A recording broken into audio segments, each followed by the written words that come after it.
What if the legends of werewolves are rooted in a horrifying truth that binds humanity to its most primal fears?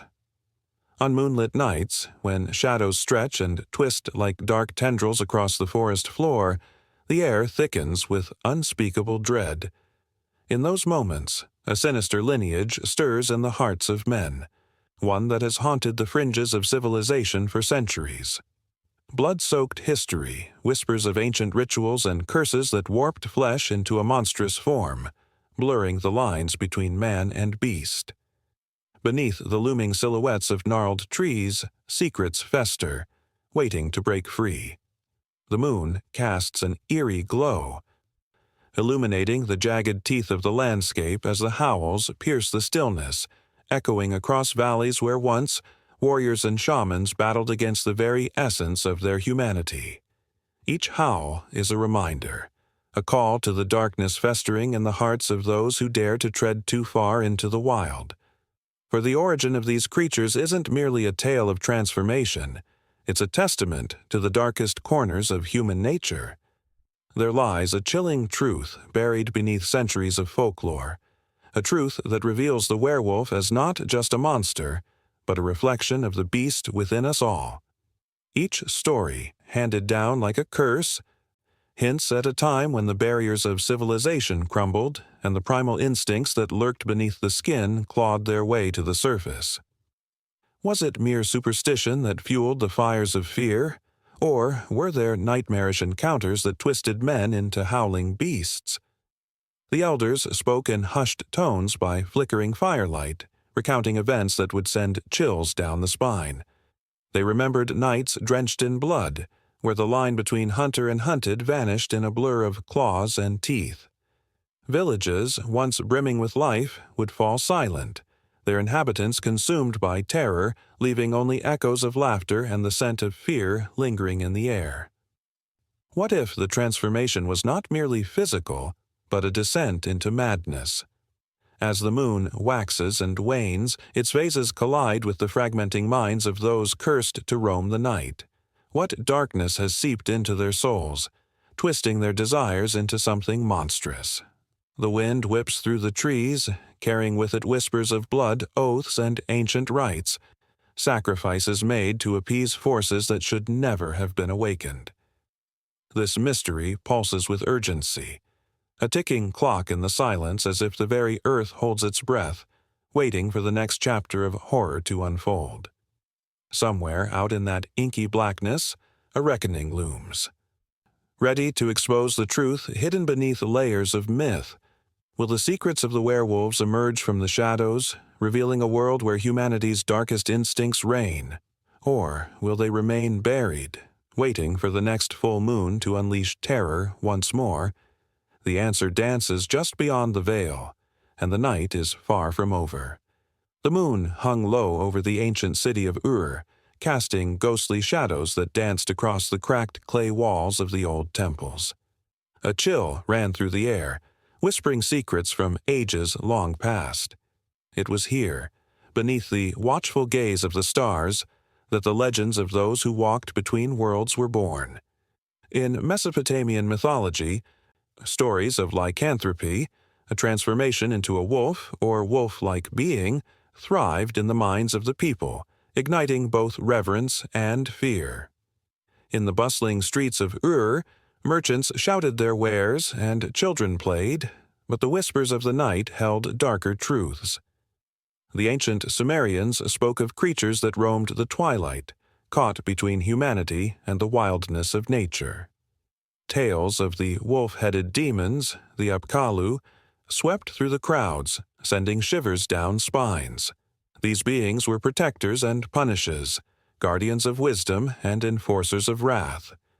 As the sun dipped below the horizon, the fear of the unknown thrummed in the air, an electric tension that made every heart race. The first written records etched on clay tablets spoke of these half-beast forms with both awe and horror. The Epic of Gilgamesh, a tale of heroism and friendship, also hinted at monstrous transformations lurking beneath the surface. Gilgamesh himself, in his quest for eternal life, encountered beings that defied the laws of nature. The stories were not just tales meant to entertain. They were cautionary reminders of the thin line between civilization and chaos, between man and beast. In this ancient world, where every shadow could hide a predator, stories of lycanthropy served a purpose. They encapsulated the struggle of humanity against its primal urges. The gods, in their capricious nature, often toyed with mortals. They would bestow gifts and curses alike, and among those curses was the transformation into a beast. Was it punishment for wrongdoing, or was it a test of strength and courage? The answers remained shrouded in mystery, inviting speculation and fear. The goddess Inanna, fierce and beautiful, was often associated with the moon, the very symbol of transformation. In her stories, she danced between love and war, embodying the duality of life. The moonlit nights became her canvas, and in those sacred hours, many believed she could unleash the beast within.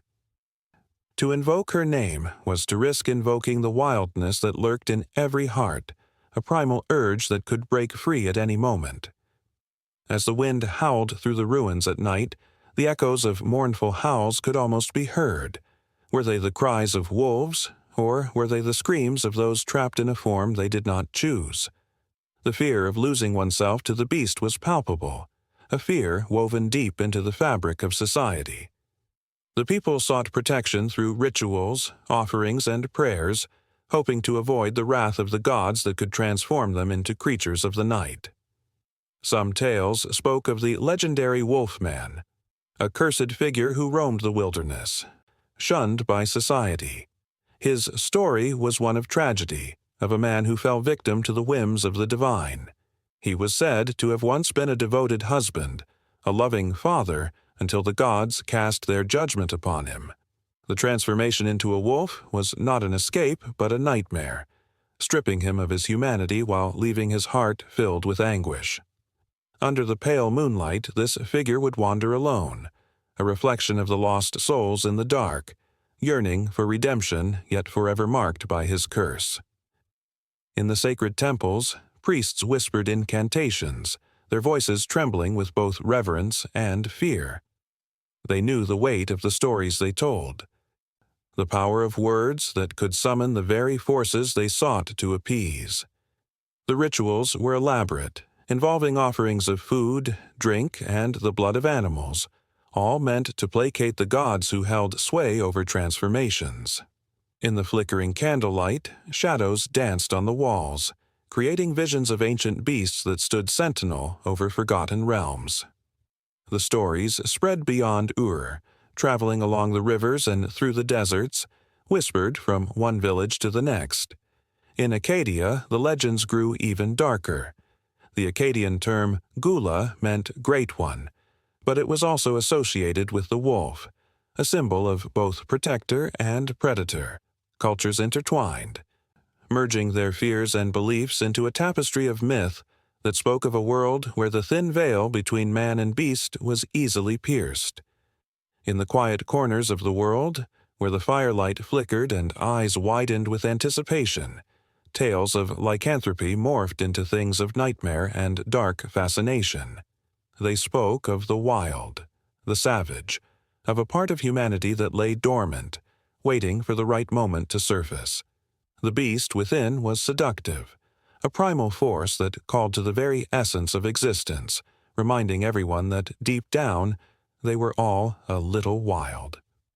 As the night deepened in Ur, the moon illuminated paths that had been long forgotten, and the whispers grew louder. The fear of transformation lingered in the air, thick as fog, wrapping around the hearts of those who dared to listen. It beckoned them to confront their deepest fears and desires, promising both terror and liberation. In the shadows, a figure stirred, a man who could feel the pull of the wild, who could hear the call of the wolf.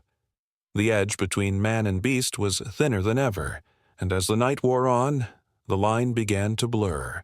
His breath quickened, heart pounding like a drum as the stories of old came alive around him. The city slept, but the ancient roots of lycanthropy whispered promises of power, freedom, and escape from the mundane. Driven by an urge he could barely comprehend, he felt the walls of his reality begin to crumble. The echoes of the past entwined with the present, hinting at the storm that was about to unfold, a tale that would stretch across time, binding humanity's past to its future, forever entwined in the dance of man and beast. The full moon hung low and heavy in the night sky, casting a silvery glow over the ancient land of Arcadia. Shadows danced beneath the gnarled olive trees, whispering secrets of old as a chill breeze swept through the village. Villagers huddled in their homes, sharing tales of gods and monsters around flickering fires. But one story caused even the bravest to shudder, the story of Lycaon, a king whose name became synonymous with fear and transformation. Lycaon was not a mere ruler. He was a man with an insatiable hunger for power and a heart as cold as the mountain snow that crowned the peaks of his homeland. He was cunning, a master of deceit, and ruled with an iron fist. Rumors swirled like autumn leaves about his dark rituals, which he claimed could summon the gods themselves. But in his heart, Lycaon felt a nagging doubt. He feared the gods' judgment and wondered how far he could push their patience before retribution came crashing down like a thunderstorm. One fateful evening, as the sun dipped below the horizon and night cloaked the world in darkness, the king made a bold decision. Zeus, the king of the gods, had descended from Olympus, and Lycaon, blinded by arrogance, sought to test the divine. Intent on proving his supremacy, he prepared a feast, inviting the god himself. With the scent of roasted lamb wafting through the air, Lycaon welcomed Zeus, serving fine wine that sparkled like the stars. But even as he poured the wine, a sinister thought crossed his mind. Not content with mere hospitality, he plotted to mock the god. He killed a servant, a young boy who had grown up in the king's court, and presented the gruesome offering to Zeus. "Taste this," he challenged, a wicked grin stretching across his face. "Let us see if you are truly a god." For a moment, the world held its breath.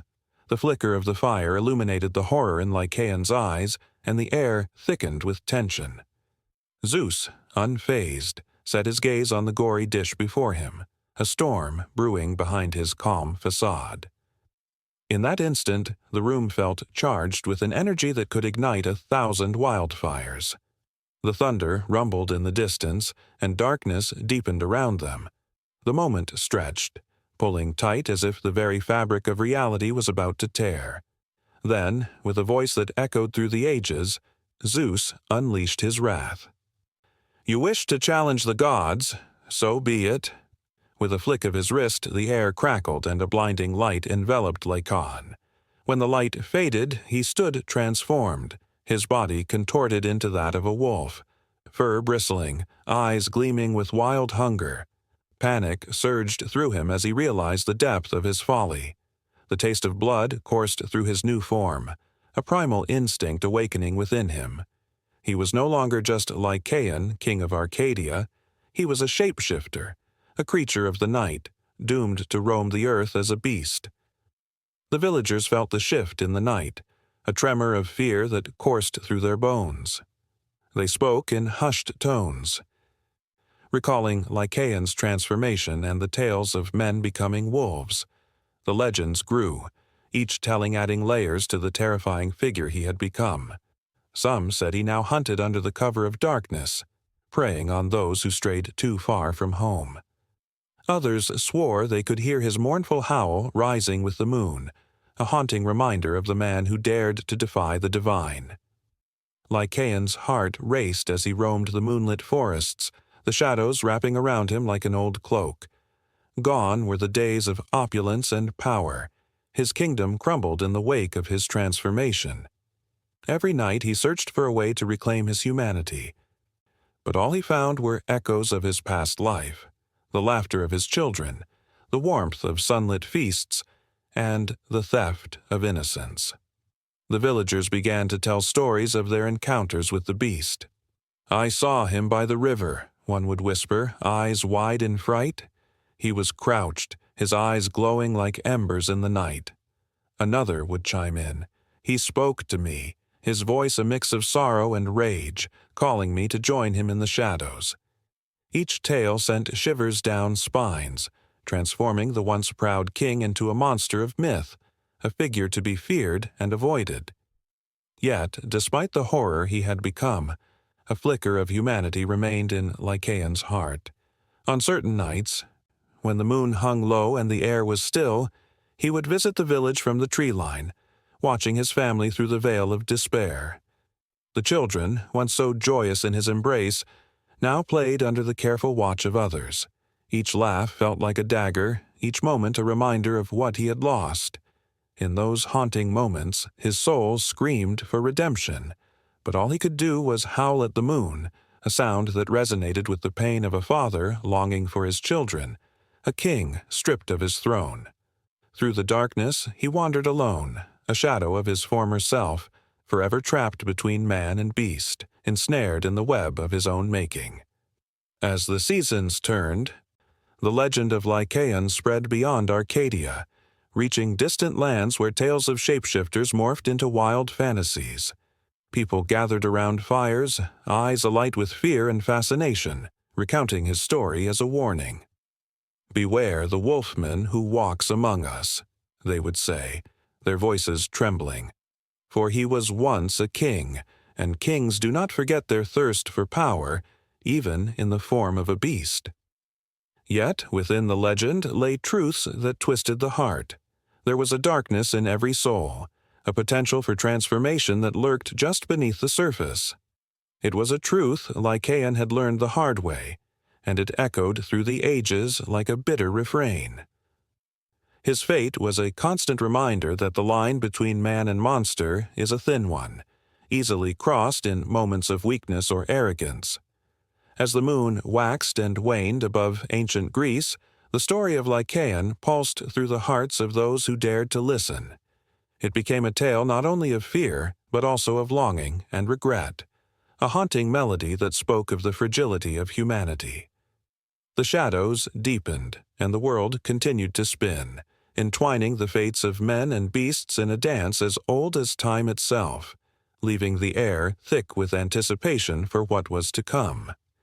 The wind howled through the ancient forests, carrying with it whispers of doom and destiny. Shadows danced on the ground, twisting and turning, as if alive with the energy of the stories hidden in the dark. Among these tales, one stood out, a tale of a wolf born of chaos and fury, destined to change the fate of gods and men alike. Fenrir, the monstrous wolf, was not just a creature of myth. He was a symbol of primal power, a force that could not be tamed. In the beginning, Fenrir was just a pup, born of the trickster god Loki and the giantess Angerboda. He was a creature of beauty and terror, with fur as dark as the night sky and eyes that glimmered like distant stars. The gods of Asgard, sensing the threat that lurked within this innocent form, watched with growing unease. They knew that Fenrir was destined for greatness, not the kind born of glory, but the kind that heralded destruction. As he grew, so did the fear he inspired. The gods decided to chain him, believing that by binding him with a magical fetter, they could prevent the prophesied doom. But Fenrir was not easily contained. Each bond they crafted, first the strong chains of iron, then the magical bindings of Dromi, he shattered with a ferocity that sent tremors through the very foundations of Asgard. The gods were not merely dealing with a beast, they were grappling with fate itself. One fateful day, the gods approached Fenrir with a new challenge. This time, the chain, Gleipnir, a ribbon made from the sound of a cat's footsteps and the roots of mountains. Fenrir, sensing the deceit behind their request, demanded something in return. One of the gods must place their hand in his mouth as a pledge of trust. The brave Tyr stepped forward, his heart steady but his spirit heavy. He placed his hand in Fenrir's jaws, fully aware that should he be deceived, it might be the last thing he ever did. The moment Fenrir felt the bindings tighten around him, he realized he had been tricked. With a single, fierce snap, He bit off Tyr's hand, sealing their fate in blood and betrayal. As Fenrir lay bound, his rage roared like a wildfire, consuming the air around him. He could feel the earth shaking beneath his weight, a reflection of his fury. Deep within the confines of his chains, he heard whispers of a future where he would break free and exact revenge on the gods who dared to confine him. Every day of his captivity fed his hunger for vengeance, his eyes burning with a fierce determination. He was not merely a prisoner, he was a harbinger of doom, waiting for the moment when he could unleash himself upon those who had wronged him. The prophecy had foretold that during Ragnarok, the twilight of the gods, Fenrir would break free from his chains, and the earth would tremble beneath his paws. He would run through the land, devouring everything in his path, including Odin, the chief of the gods. Fenrir's father, Loki, would be at his side, leading a ferocious army of giants and monsters. Together, they would bring chaos to the heavens and the earth, a devastating storm that would cleanse the world of its sins. The tension within the cosmos grew, as the binding of Fenrir represented more than just a single wolf's struggle. It symbolized the broader conflict between order and chaos, creation and destruction. The gods, in their arrogance, believed they could control fate, but Fenrir was a reminder that some forces are beyond even their comprehension. He embodied the raw power of nature, the wild and untamed spirit that refused to be conquered. As the sun began to set on the world, the skies darkened and the air crackled with anticipation. The whispers of Fenrir's legacy grew louder, echoing through time. In the hearts of men he ignited a fire of fear and awe. Stories of the great wolf spread like wildfire, tales told by the flickering light of campfires, each retelling adding to the mythos of his existence. Those who heard his name felt a shiver run down their spine, a mixture of dread and reverence for the beast who would one day rise against the gods. The day of reckoning approached. In the minds of the gods, visions of their impending doom danced like specters. They prepared their defenses, but deep down, they knew that the moment of reckoning was unavoidable. Fenrir would not just be a beast to be vanquished, he would be a reflection of their own failings. The chains they had forged would shatter, and in that moment, the line between predator and prey would dissolve. The wolf's legacy was not merely one of destruction. It was a reminder of the fragility of power and the inevitability of fate. With each passing moment, the anticipation built like a storm on the horizon.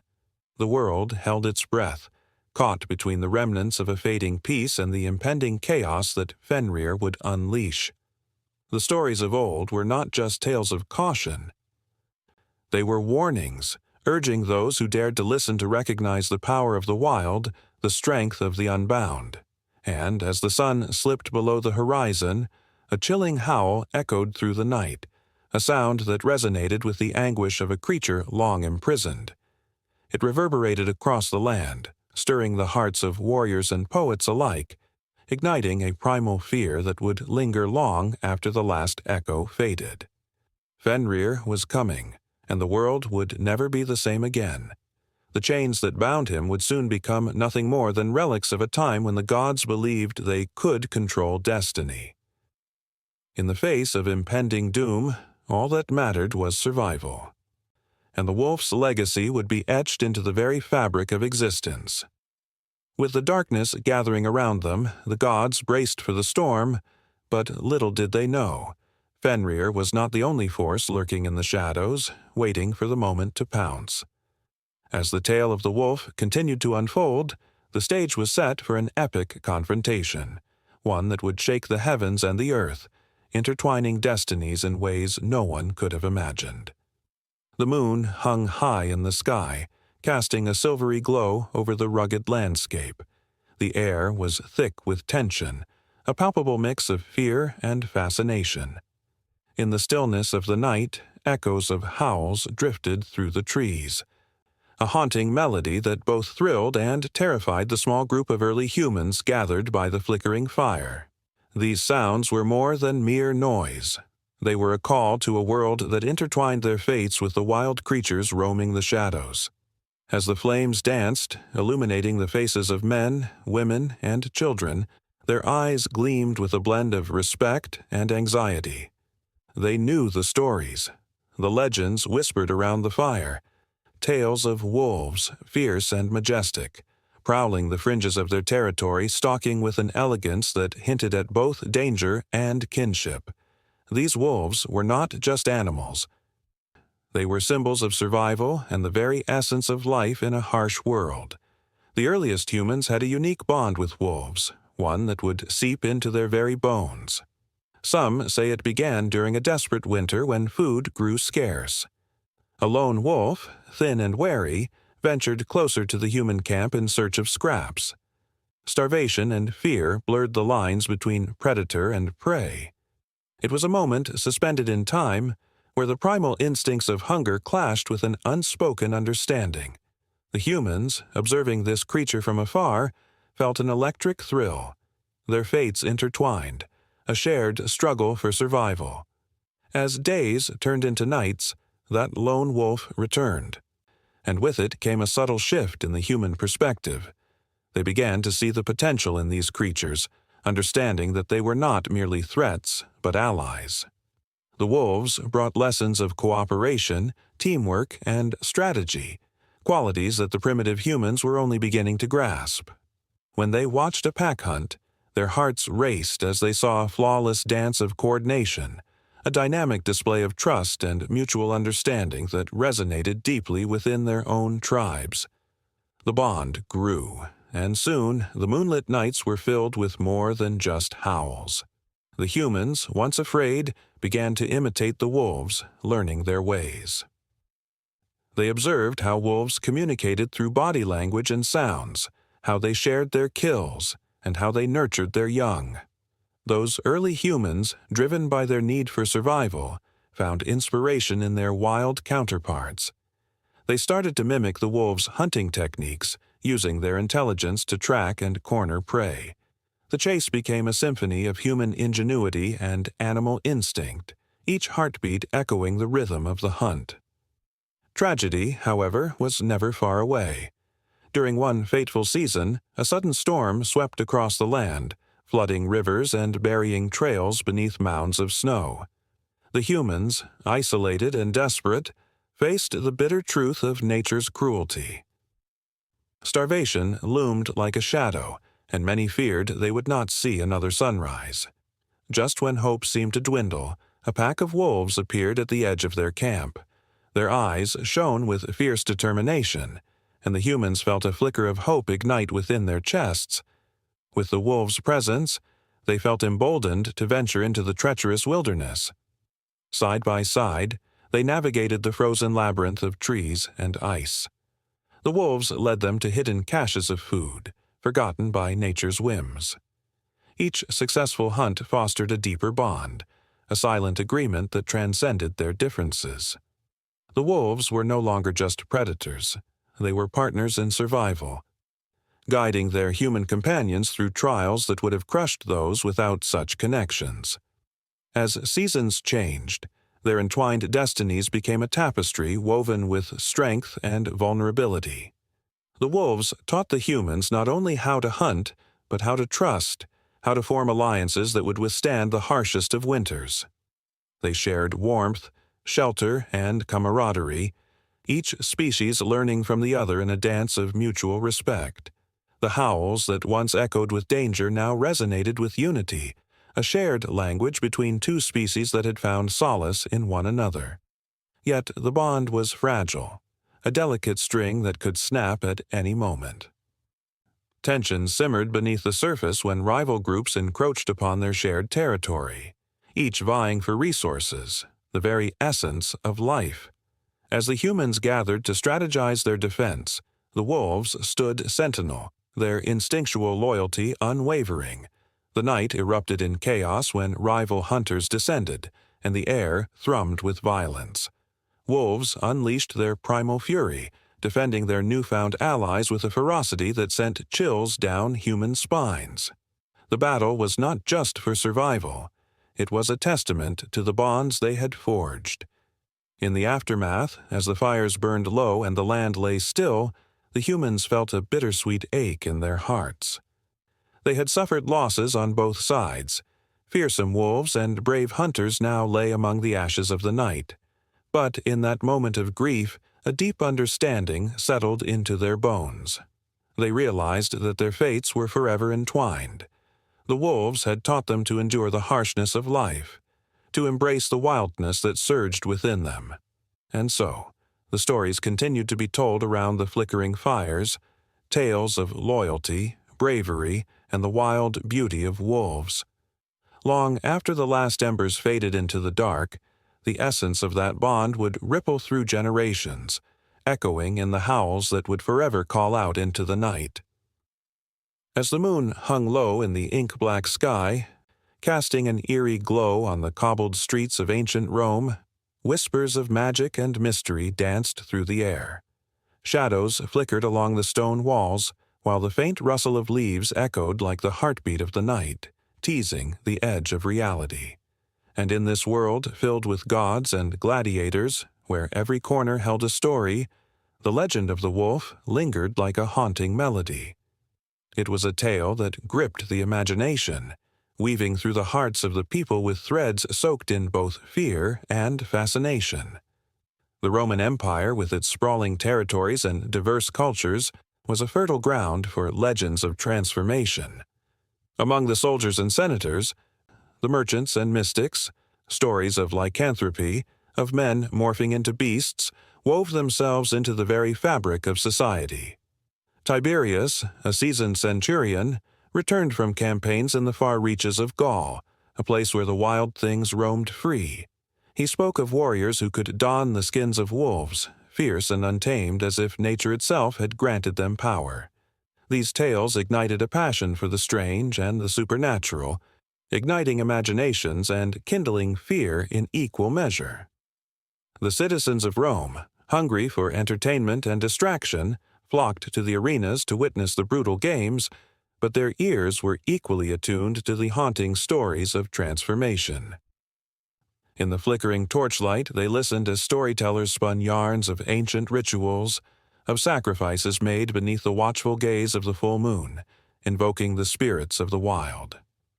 The lines between man and beast blurred, and the audience leaned in, their hearts racing at the thought of what lay beyond the veil of civilization.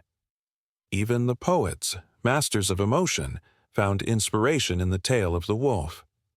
Ovid, in his Metamorphoses, captured the imagination of the people by recounting the fable of Lycaon, a king who dared to challenge the gods. His punishment, transformation into a wolf, echoed through the ages, a cautionary tale of hubris and the thin line between humanity and savagery. Those who listened felt the chill of the night air creep beneath their skin, a reminder of the wildness that lurked within, a reflection of their own hidden fears and desires. As Roman soldiers patrolled the frontiers, tales of savage creatures and dark magic spread like wildfire. They spoke of encounters with the werewolf, the very embodiment of primal instincts, lurking in the shadows, stalking the lonely and unwary. The fear was palpable. The soldiers were not just fighting barbarians, but also battling the legends that haunted their dreams. Beneath their armor, they felt the gnawing dread that perhaps within them lay a spark of the beast they feared. In the provinces, particularly among the Celtic tribes, the legends took on a life of their own. The Romans, with their penchant for conquest, encountered clans steeped in ancient beliefs, where shapes shifted under the night sky and the boundary between man and wolf dissolved. The Celts worshipped deities associated with wolves, their fierce spirits embodying loyalty and ferocity. The Romans, with their own pantheon, felt the clash of cultures, a rich tapestry woven with threads of fear, reverence, and misunderstanding. The Senate, with its political machinations, often used these legends to instill a sense of fear or loyalty. In times of unrest, leaders would invoke the tale of the wolf to rally troops or intimidate enemies. "Beware the beast within," they would cry, their voices echoing in the marble halls, calling forth images of transformation that sent shivers down the spines of those listening. Fear can be a powerful tool, and the legends of lycanthropy served as a stark reminder of what lay beneath the surface of civilization, a reminder that, when pushed, even the most refined among them could unleash their inner animal. As the empire expanded, so too did the stories. From the bustling streets of Rome to the windswept hills of Britannia, the concept of lycanthropy morphed and adapted, reflecting the fears and dreams of people across different lands. Roman soldiers, weary from battle, would share tales around flickering campfires, their voices low, weaving a spell that captivated their comrades. The fear of being hunted, of losing one's humanity, resonated deeply, connecting soldiers with their history and the wildness of nature that thrived beyond the empire's borders. But the impact of the Roman Empire went beyond mere storytelling. The influence of its legal and moral structures seeped into the tales of transformation, creating a sense of guilt and consequence. In a society that valued law and order, the idea of becoming a beast was not just an act of transformation, it was a moral failing, a punishment for those who strayed too far from the path of righteousness. The night sky became a backdrop for judgment, where the moonlight illuminated the sins of the soul, and the werewolf emerged as a symbol of mankind's struggle against its darker impulses. In the shadows, beneath the glimmer of stars, the people of Rome began to view the wolf as both a threat and a reflection of their own struggle. The tension between civilization and savagery pulsed through the air, heavy and electric. In the stillness of the night, as the moon reached its zenith, the legends erupted into life, whispering promises of power and danger, a tantalizing glimpse into what lay beyond the realm of the known. As the stories continued to evolve, the line between myth and reality became increasingly blurred. The Roman Empire, with its vast reach and complex web of cultures, could not contain the primal fear that surged through its borders. With each retelling, the legend grew, feeding on the emotions of fear, excitement, and the universal struggle for identity. The wolf, once a mere creature of the night, transformed into a metaphor for the darkness that dwells within, a reminder of the thin veil between man and beast, civilized society and the wild. And as the moonlight illuminated the streets of Rome, casting long dark shadows that seemed to breathe and stir with the night, the legends of lycanthropy continued to thrive. They whispered through the ages, binding together the hearts of those who dared to listen, inviting them into a world where the primal instinct lay just beneath the surface, waiting for the right moment to break free. Each tale, rich with emotion and tension, beckoned to the restless souls who roamed the streets, leaving an indelible mark on the empire and echoing through the annals of history as they awaited the next chapter, the next transformation, the next haunting tale of the beast. The moon hung low in the sky, cloaking the world in an eerie silver light. Shadows danced between the trees as the wind whispered secrets only the night could understand. Beneath this spectral glow, a chilling fear gripped the hearts of men and women alike, a fear that prowled through the darkened forests waiting to strike. In medieval Europe, when the line between reality and nightmare blurred, legends thrived, and among them, the legend of the werewolf sent shivers down spines. In the small village of Epinay, nestled amongst rolling hills and dense woodlands, the air was thick with tension. Villagers whispered stories of a beast that roamed the night, a creature said to be a man during the day but transformed into a ravenous wolf when the sun set. The tales spun from lips to ears with a fervor that ignited imaginations, of farmers finding their livestock mangled and bloody, of children disappearing without a trace, of howling sounds echoing through the valleys like a mournful requiem. What was once merely a shadow flitting through the trees became a terror that paralyzed the townsfolk. One fateful evening, as the sun dipped below the horizon, casting long shadows over the landscape, a mysterious figure appeared at the edge of the village. Clad in tattered clothes, his eyes glinted with an unsettling light, reflecting both fear and something darker. The villagers whispered of a man named Gerard, a traveler who had seen the horrors of the world. With him came tales of witchcraft and curses, of men who had made dark pacts and were doomed to transform into beasts. The villagers listened, hearts racing as he spun his yarns of the witches' sabbat, gatherings where spells were cast and souls were sold for power. As the nights grew colder, sightings of the creature became more frequent. Those brave or foolish enough to venture out after dusk often returned with wild eyes and trembling hands, recounting their encounters in trembling voices. They spoke of a massive wolf, eyes glowing like embers, teeth as sharp as the blades of the blacksmith's forge. It was said that when the creature howled, it was not merely a statement of hunger, it was a call to the damned. Those unfortunate enough to hear it were said to be marked, destined to join the ranks of the beast. The village's fear morphed into paranoia. Accusations flew like arrows in the night. Neighbors turned on one another, searching for the monster among them. Whispers of betrayal lingered like a fog, with men pointing fingers at their closest friends. "It's him! He's the one!" they cried as eyes narrowed and hearts raced.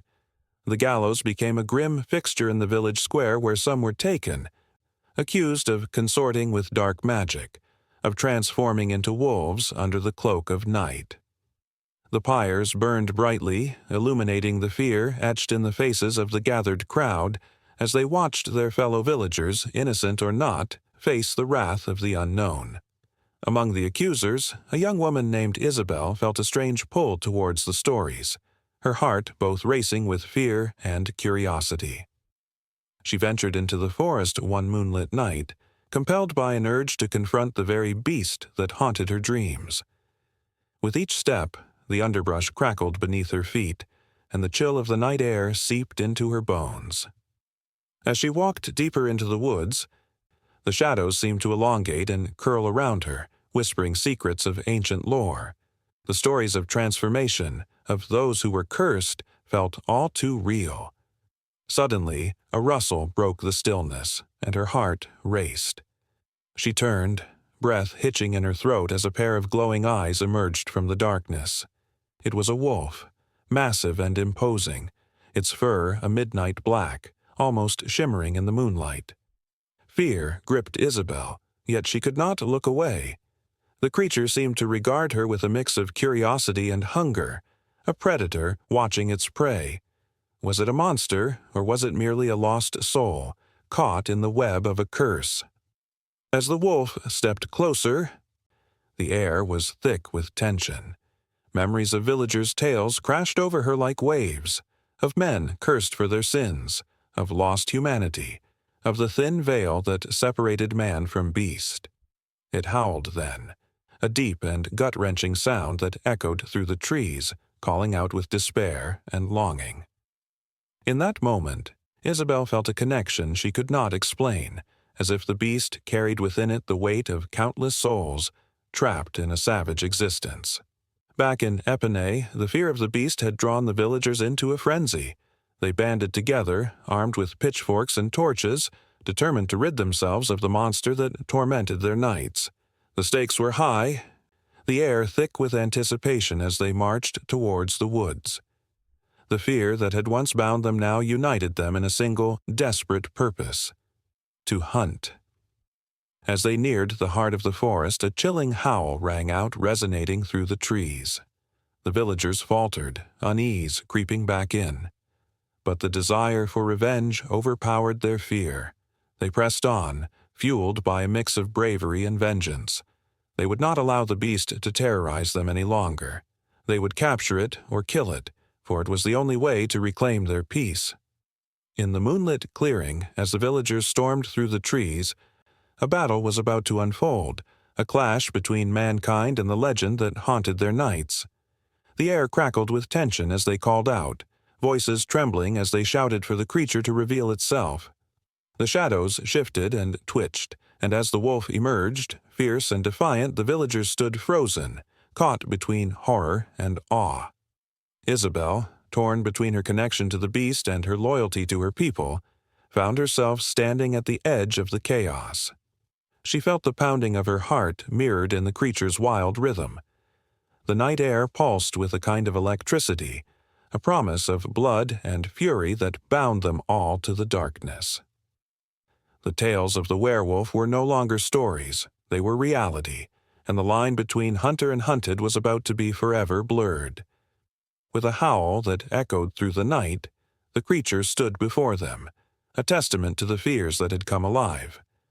The villagers gasped, their faces pale, but deep within the chaos, the truth of the werewolf myth began to unfurl like the petals of a cursed flower, waiting for the dawn to break.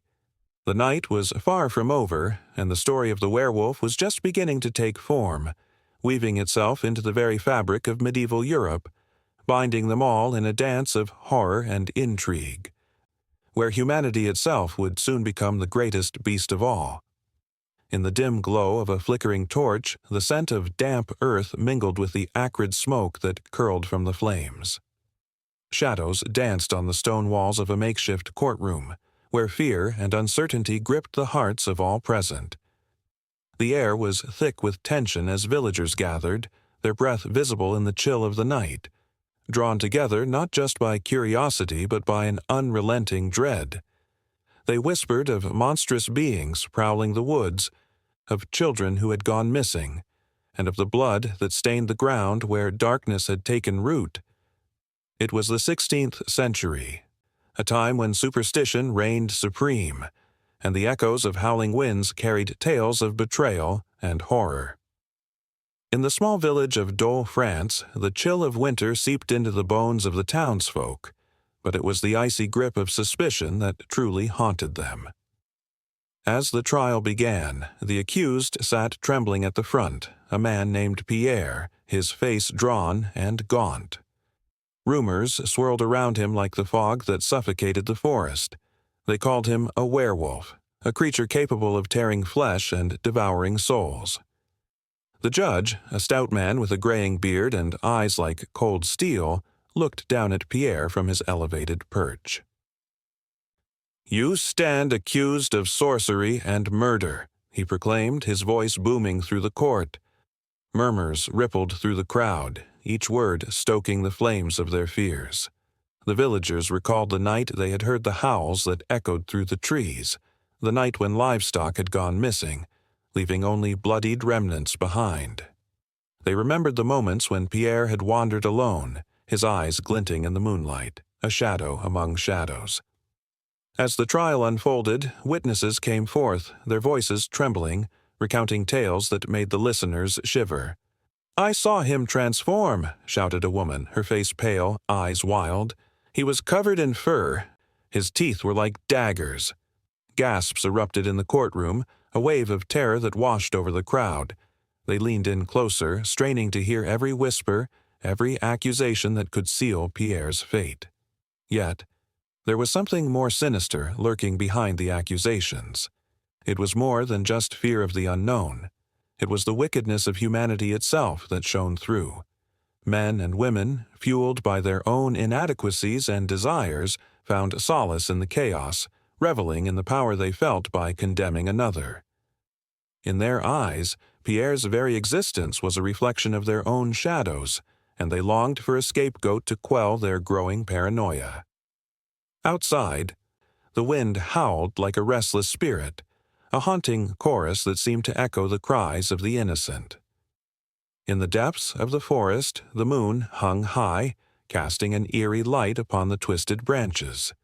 It was said that those who ventured too far into the woods never returned, swallowed whole by something dark and ancient. As the night wore on, whispers of other werewolves began to seep into the trial, tales of men and women from nearby villages who had also been accused, each story more chilling than the last. Days turned into weeks, and Pierre's trial dragged on. Each day the courtroom filled with more spectators, their faces etched with morbid curiosity. They were drawn in like moths to a flame, eager to witness the spectacle of fear and judgment. Children peered through the cracks in the walls, their eyes wide with terror and intrigue. They listened to the stories of transformations under the full moon, of bloodlust that drove men mad, of families torn apart by the very thing that should protect them, their own kin and kind. As the evidence mounted, so did the frenzy. The judge, fueled by the fervor of the crowd, demanded confessions, each more grotesque than the last. Pierre, desperate and frightened, claimed innocence, yet his words fell on deaf ears. "It was the devil," he cried. "I am not a monster." But the villagers were deaf to his pleas. They had already painted him as the villain in their minds, a dark figure lurking just beyond the light. Then came the moment that would haunt the village for ages. The trial reached a fever pitch when a young girl, barely 10, stepped forward, hands shaking. "I saw him," she stammered, eyes wide with fright. "I saw him in the woods with my brother." Gasps echoed through the crowd. The very air felt charged with energy, a palpable tension that clawed at the hearts of those gathered. Her accusation struck like lightning, illuminating the depths of paranoia that had gripped the village. In that moment, Pierre's fate was sealed. The judge, stony-faced, pronounced the sentence. "You shall be executed at dawn," he declared, and the crowd erupted into a cacophony of cheers and jeers. Fear had transformed into bloodlust, a primal urge unleashed. The villagers, drunk on the power of their judgment, felt alive, invigorated by the act of casting out evil. But as the sun set and darkness fell, a quieter turmoil brewed beneath the surface. What if they had wronged an innocent man? What if the true monsters were not the werewolves but the very people who hunted them? Doubts flickered like dying embers in the souls of some, yet the collective frenzy would not allow for second thoughts. They clung to their hatred, fueling the fire that swept through their lives, leaving only destruction in its wake. As night cloaked the village, the weight of their actions began to settle, heavy and ominous.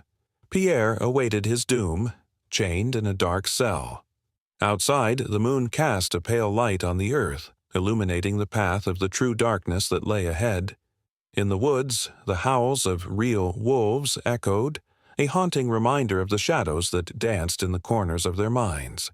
And as dawn approached, the line between man and beast blurred, leaving a chilling possibility that the trials of the night were only the beginning. What other horrors would unfold as fear took root, twisting the fabric of humanity until it was unrecognizable? What darker truths would emerge in the relentless pursuit of the unknown? The villagers would soon learn that the real terror was not the creatures that lurked in the shadows, but the monsters that walked among them, hiding behind the masks of civility. The moon hung high in the night sky, a pale orb casting eerie shadows across the fields. The air was thick with a chill that whispered of danger, and the distant howl of a wolf curled around the edges of the farmstead, igniting the hearts of the villagers with dread. In this world, where the line between man and beast blurred under the silver light, whispers of werewolves traveled through the dark like the wind itself, each tale more terrifying than the last. In the quiet village of Eldermoss, they spoke of the cursed, those who walked among them by day but transformed into ravenous beasts when the sun dipped below the horizon. Beneath the thatched roofs, beneath the flickering candlelight, the peasants clung to their superstitions as tightly as they clung to their loved ones. Old Martha, with her gnarled hands and eyes like storm clouds, warned them of the signs, how the hair on the back of a dog would stand on end, how the moon would shine brighter just before the change. Her voice quivered with the weight of history, echoing the tales of her ancestors, each word laden with the weight of fear. The villagers knew the stories well, how villagers once gone missing returned with blood on their hands, wild-eyed and trembling. They remembered young Thomas, who had wandered too far into the woods one fateful night, only to be found the next morning, his clothes torn and his memory blank. The elders would gather by the fire, faces illuminated by flickering flames, as they recounted the moments when he had vanished into the brambles, driven by a pull they could not understand, a pull that might have been the dark call of the moon. Among them was Eliza. a young woman with raven hair that fell in soft waves over her shoulders. She listened intently as the tales wove around her, each story sinking deep into her heart. A mixture of fear and intrigue swirled within her. Could such things exist? Could a man truly become a beast under the spell of the moon? The thought sent shivers down her spine, and yet she felt drawn to the darkness, as if it held secrets meant just for her. One night, as the village feast drew to a close, a storm rolled in, bringing with it a tumult of shadows. The wind howled like a wounded animal, rattling windows and stirring the embers of the fire. The villagers huddled together, their laughter fading as the storm grew fiercer. Outside, the world transformed. Branches snapped and the air crackled with electricity. With each clap of thunder, hearts raced as they imagined the creatures prowling just beyond the flickering light, a reminder that not all was safe and sound. Then came the scream, a piercing sound that shattered the night. It was a sound that echoed through bone and spirit, a cry that held pure terror. Eliza's heart raced as she exchanged frantic glances with her friends. They had heard the stories, too, had felt the fear wrap around them like a cloak. In this moment, the tales became real. The villagers surged toward the door, propelled by a mix of dread and morbid curiosity. As they stepped into the storm, the wind howled around them, a chorus of voices urging them back. Eliza led the way, her courage battling the growing dread within her. As they neared the edge of the woods, a figure emerged, silhouetted against the shadows. He was tall, with wild hair that whipped about his face. The flickering lanterns illuminated his features just enough for them to see. No longer a man, but a beast, eyes glowing with a primal hunger. Gasps filled the air and hearts thundered in chests like war drums.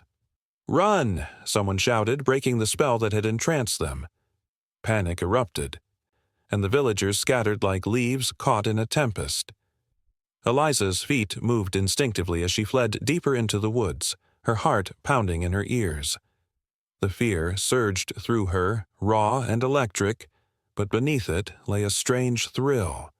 She glanced back, catching a fleeting glimpse of the creature, its form wreathed in shadows, as if it belonged to the night itself. Her breath came in ragged gasps as she stumbled over roots and brambles.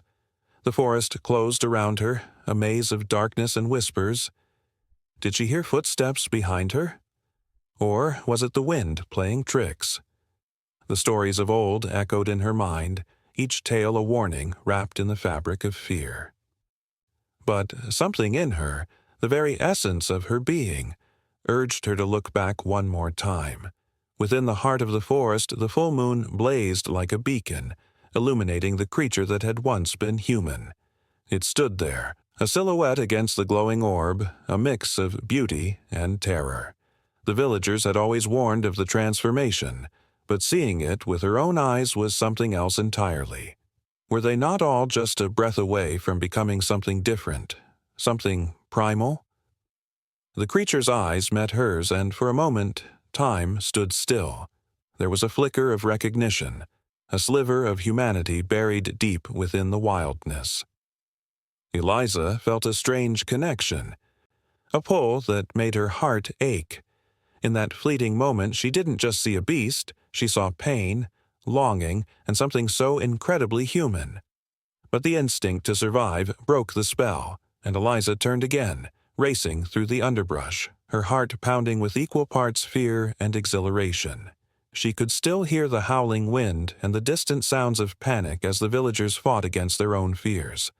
The storm raged on, wild and unforgiving, and yet she felt the magnetic pull of the night, a dark invitation that whispered promises of secrets yet untold. As dawn approached, the world around her began to shift. The darkness receded, and with it came the soft light of morning. Yet, in the stillness, the stories lingered. They would return to their homes, hearts heavy with what they had witnessed, forever changed by the night. Eliza could feel it in her bones. Something about the world had shifted, a revelation lurking just beneath the surface, like the calm before another storm. The villagers would tell the tale of the creature in the woods, and the fear would breathe life into their stories once more. But Eliza held on to the secret of the connection she felt, the understanding that there was more to the beast than mere horror. In the swirling mist of the morning, as the sun rose over Elder Moss, she knew the night was far from over. The moon would rise again, and with it the questions would remain. In the distance, the shadows of the trees seemed to beckon, urging her to return, to seek the truth hidden within the folklore. The cycle was unbroken, the tension between fear and curiosity pulsing like a heartbeat in the silence of the dawn. The moon hung low, a giant eye watching the land beneath it, casting a silver glow on the jagged peaks of the Carpathians. A chill whispered through the trees, rustling the leaves with an eerie sound, like the hushed shivers of a long-buried secret. In Transylvania, shadows danced between the ancient stones of crumbling castles and the forgotten corners of tight-knit villages where tales of the night were born. It was here that the stories of werewolves took root, twisted by fear and the allure of the unknown. Centuries ago, a curse whispered through the valleys, infecting the hearts of men and women alike. Folklore spoke of villagers transformed under the full moon, their bodies contorted into monstrous shapes, driven by an insatiable hunger. The fear was palpable, almost a living thing, lingering in the air like the scent of damp earth after rain. If you strayed too far from the safety of your home, if you dared to wander into the woods when darkness fell, the stories warned you might just become one of them. Within the shadowy woods of Hoya Forest, locals spoke of a place where the moonlight never reached the ground, where the air buzzed with an energy that could send shivers down the spine. They said that on particularly still nights you could hear the howling, long, mournful cries that echoed off the trees, sending chills racing down the spine of even the bravest soul. The forest had a mind of its own, a heartbeat that resonated with those who dared tread its paths. It was said that the spirits of lost souls roamed here, forever searching for a way back, forever entwined with the curse of the werewolf. In the small village of Moshna, women spoke in hushed tones, their eyes darting toward the hills. They told stories of a distant ancestor, a man cursed for his wicked deeds, forced to bear the weight of the moon's cruelty. Each month, when the full moon rose, he would wander the hills, a beast cloaked in fur and rage, hunted by the very villagers who had once embraced him. A glimmer of fear would flash in the eyes of those who told the tale. It was a reminder that the monster was never far away, lurking just beyond the edge of the firelight. The legends didn't just linger in the village, they gripped the very soil. In Birtan, a fortified church stood as a sentinel against dark forces. Its thick walls bore witness to centuries of fear, of trials where villagers accused one another of witchcraft and werewolf transformations. The echoes of frightened pleas still seemed to resonate within the stone, a reminder that belief in the monstrous was often rooted in the human heart. Those who were found guilty faced a fate far worse than death, a life of torment, forever haunted by the beast within. In the bustling town of Sibiu, the tales of the werewolf took on a different shape. The cobblestone streets vibrated with stories of alchemists and seers, men who dabbled in the dark arts, seeking to harness the essence of the wolf. They believed that within the beast lay the power of transformation, a chance to defy mortality and harness strength beyond imagination. But such pursuits came at a cost, and the price was steep.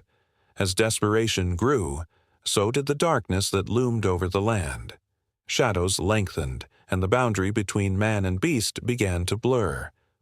At the very heart of these tales was a fear as ancient as the mountains themselves, the fear of losing control, of succumbing to the primal urges lurking within. Villagers spoke of blood and moonlight, of the sweet scent of fear that hung in the air as a full moon rose over the horizon. It was enough to make even the most rational of minds tremble at the thought of venturing out after dusk. Those who had seen the transformation described it in hushed whispers, eyes wide and breathing shallow as they recalled the moment when humanity slipped away, replaced by something ancient and hungry. The stories told of men who roamed the night, eyes glowing with an otherworldly light, their howls echoing through the valleys like a dark symphony. Some believed that the werewolf curse could be passed from one person to another, a contagion of the night. "Beware the bite," the elders warned, voices trembling with urgency. It was a warning that sank deep into the very marrow of those who heard it. The fear became a part of village life, woven into the fabric of everyday existence. Children grew up with tales of silver bullets and full moons, always keeping an eye out for the shadows that crept too close. As the years unfurled, the legends of the werewolf became inextricably linked with the history of Transylvania itself. The region, often painted as a land of darkness and mystery, became a canvas for fear, a place where the line between reality and myth blurred in the twilight. Castles crumbled and time marched on, yet the stories remained, resonating through the ages. The howl of a wolf could still be heard echoing through the hills, a reminder that the legend was alive, feeding on the collective imagination of those who dared to listen. In the misty hills surrounding the village of Rushnov, an old castle loomed, a protective shadow over the land. The stone walls bore witness to centuries of battle and bloodshed, a silent guardian against the encroaching night. Yet even here, the stories of werewolves found a home. Whispers traveled on the wind, tales of knights who had succumbed to the curse, transforming into beasts during the heat of battle. The castle, with its ancient stones, seemed to hold its breath, watching as the legends unfolded beneath the ever-watchful moon. As twilight descended upon Transylvania, the air thickened with anticipation. The full moon rose, painting the landscape in shades of silver and blue. The villagers locked their doors, clutching charms of protection, their hearts racing. Outside, the howls began, long and haunting, echoing through the valleys, intertwining with the rustling leaves. It was a sound that sent shivers down the spine, a reminder that beneath the surface of civilization, the primal instincts lay just a heartbeat away. The stories swirled around them, lifting up like a fog, hinting at the truth that lay buried beneath fear and legend, an eternal cycle of darkness and light. The moon hung high in the midnight sky, casting an eerie glow over the dense, dark forest. A chilling wind whispered through the trees, carrying with it the sounds of rustling leaves and distant howls. Beneath this celestial watch, a figure crouched low, muscles tensed, eyes gleaming with both fear and anticipation. The night pulsed with life, but it was the hunt that consumed him. The hunt for survival, for acceptance, for understanding in a world that deemed him a monster. Once, long ago, tales of werewolves roamed the land like shadows. They were creatures of the night, alternately feared and revered. But with the rise of Christianity, everything began to change.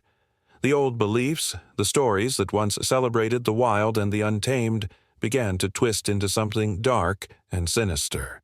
The werewolf, once a symbol of nature's raw, unbridled power, transformed into the epitome of sin and evil, a harbinger of the devil himself.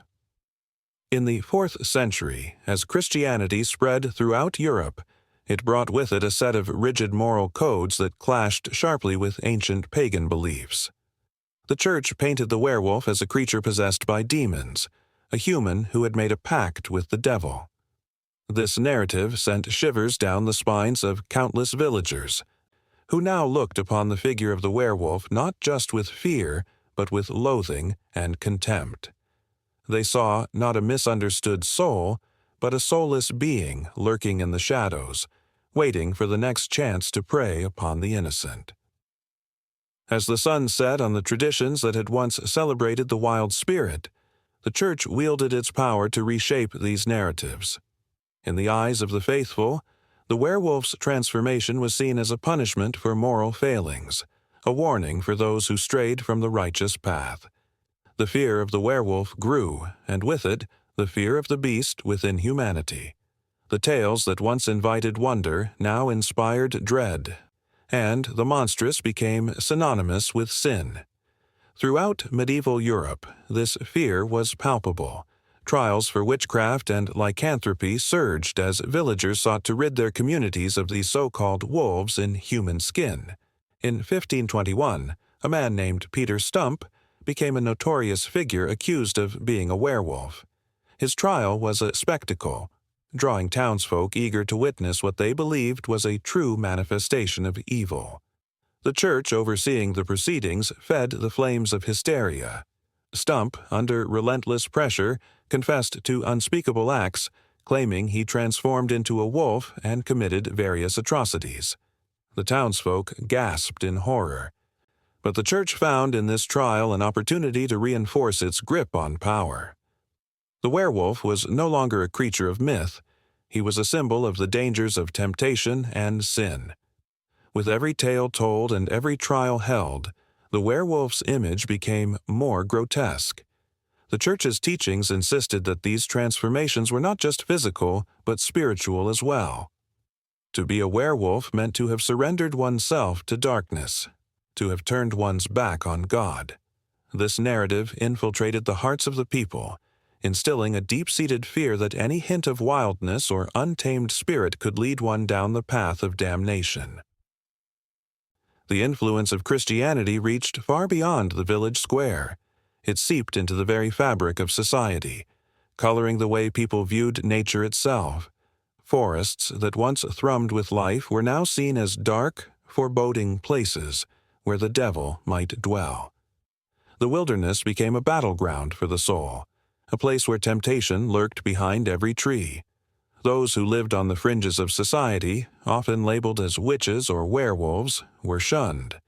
They were the scapegoats, the easy targets for a fearful populace desperately seeking to conform to the church's teachings. But beneath the surface of fear, there was also a flicker of rebellion.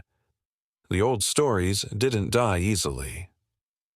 In secluded villages, whispers of the werewolf persisted, passed down through generations. They told of a man who could change with the moon, who felt the wild pulse of the earth beneath his feet. Some believed the werewolf represented a freedom the church sought to extinguish, an embodiment of humanity's primal instincts that could not be entirely repressed. Those subtle hints of admiration clashed violently with the dominant narrative, creating a tension that simmered just below the surface. As centuries passed, the werewolf's image morphed yet again. In the 19th century, Romanticism sparked a resurgence of interest in folklore and mythology, allowing those ancient stories to breathe anew. Writers began to portray werewolves not just as monstrous beings, but as tragic figures caught between two worlds. The duality of man, the struggle between civilization and savagery, was explored in ways that stirred empathy in the hearts of readers. But even as these stories emerged, the specter of the church's influence loomed large. The lines between good and evil remained blurred, and the fear that had long been woven into the lore of the werewolf echoed in the pages of literature. The church, even as it grappled with its own declining influence, could not fully shake the grip it had on the perception of the werewolf. The theme of sin persisted in the tales spun by authors and storytellers.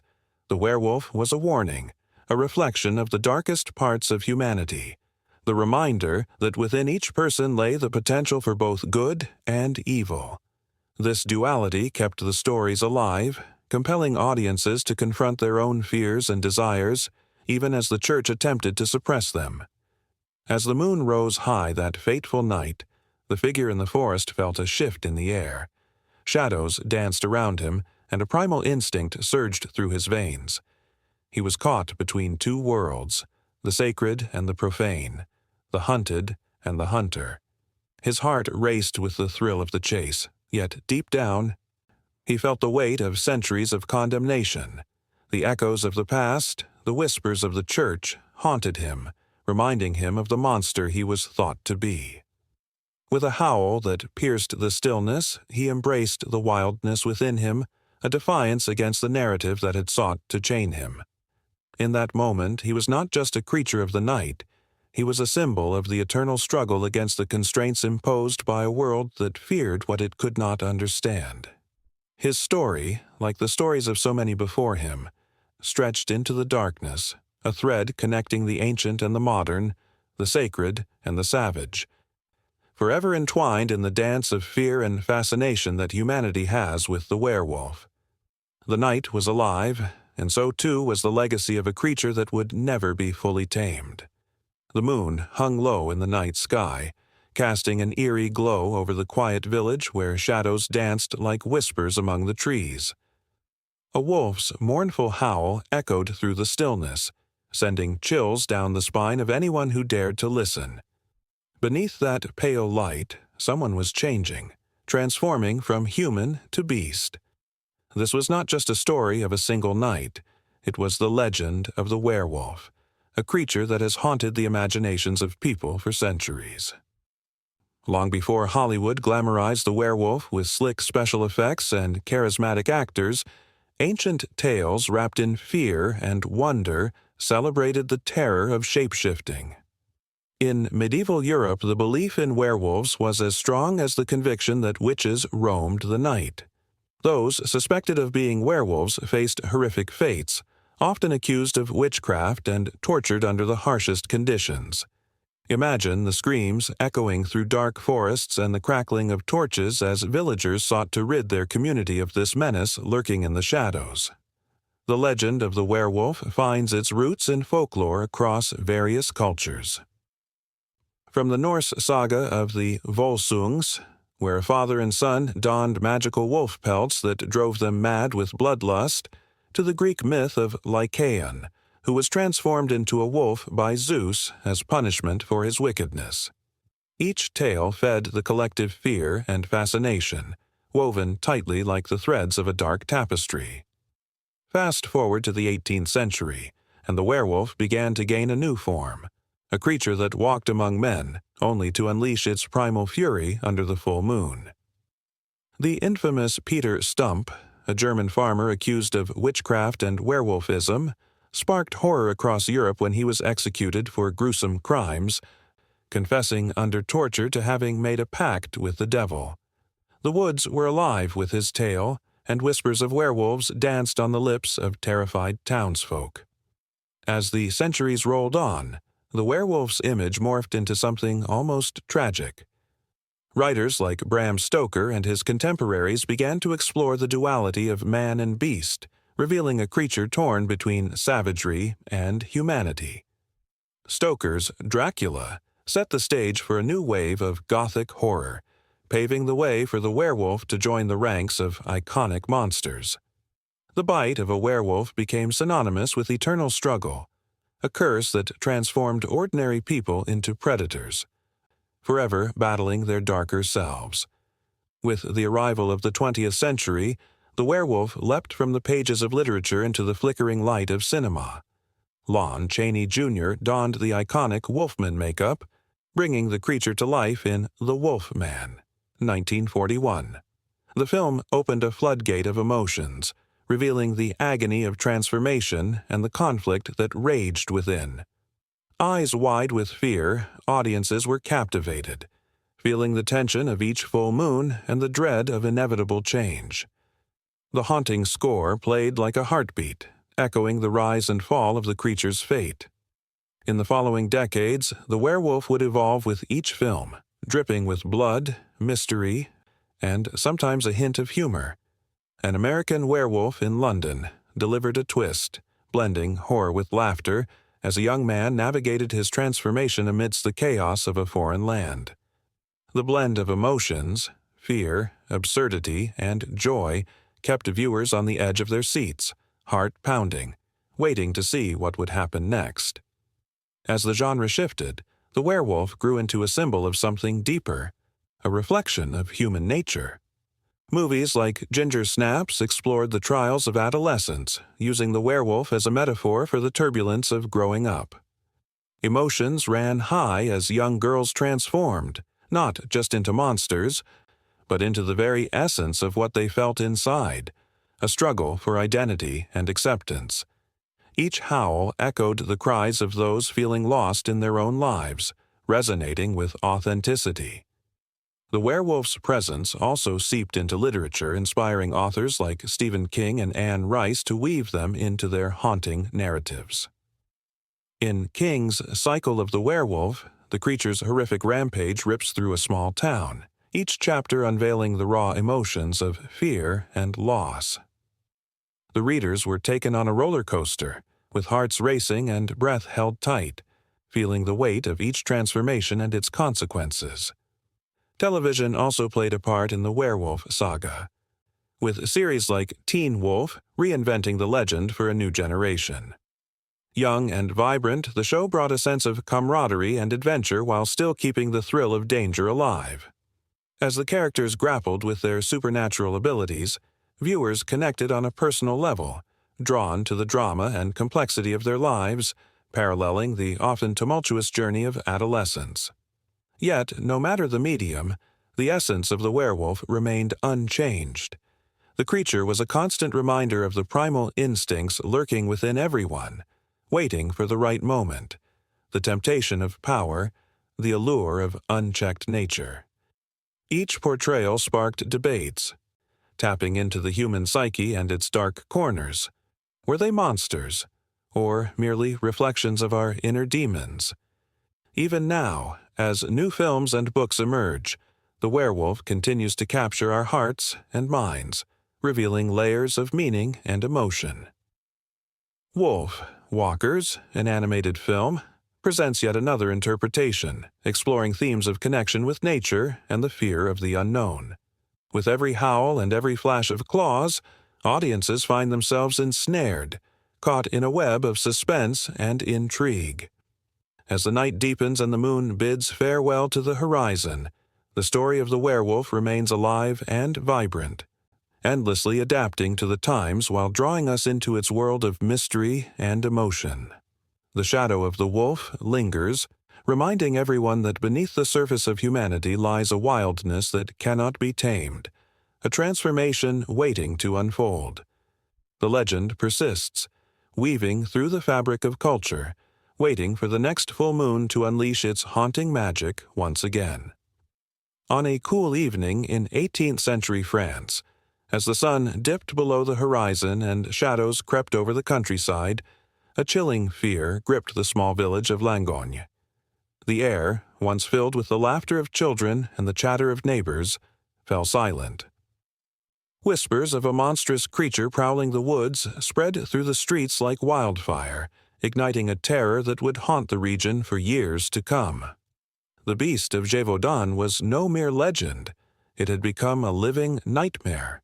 Farmers, once confident in their fields, now feared for their lives as they ventured out to tend to their crops. Livestock began to vanish under the cover of darkness, and the telltale signs, a trail of blood and tufts of fur, left the villagers with their hearts racing and minds running wild with imagination. This was not the work of a mere wolf. It was something far more sinister. In the summer of 1764, the first recorded attack sent shockwaves through the region. A young girl, barely into her teens, was found brutally mauled, her body left in the forest as a grim reminder of the terror lurking just beyond the village. The townsfolk were paralyzed with fear, eyes darting to the tree line as they whispered about a beast unlike any they had ever encountered. It was said to be enormous, with sharp teeth and a coat that glistened like steel in the moonlight.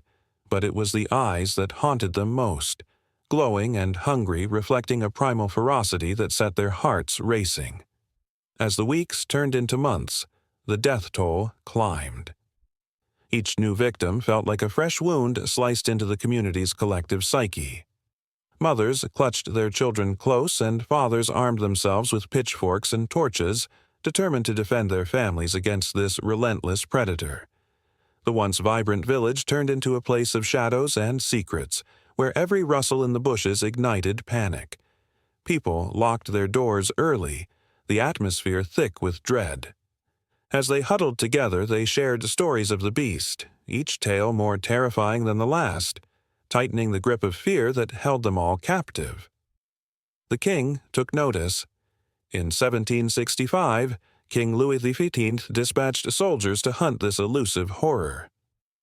Trained men, armed with rifles and swords, swept through the dense forests, but the beast seemed to vanish into the very fabric of the woods. Time and time again, these hunters would return empty-handed, their morale plummeting as the creature continued its reign of terror. Each failed hunt only heightened the anxiety, and the villagers began to believe they were up against something otherworldly. They whispered that the beast was a curse, a vengeful spirit unleashed upon the land. Then came the fateful day when a local man named Jean Chastel made a claim that would send ripples through the community. He had a plan, a daring approach that would finally put an end to the beast.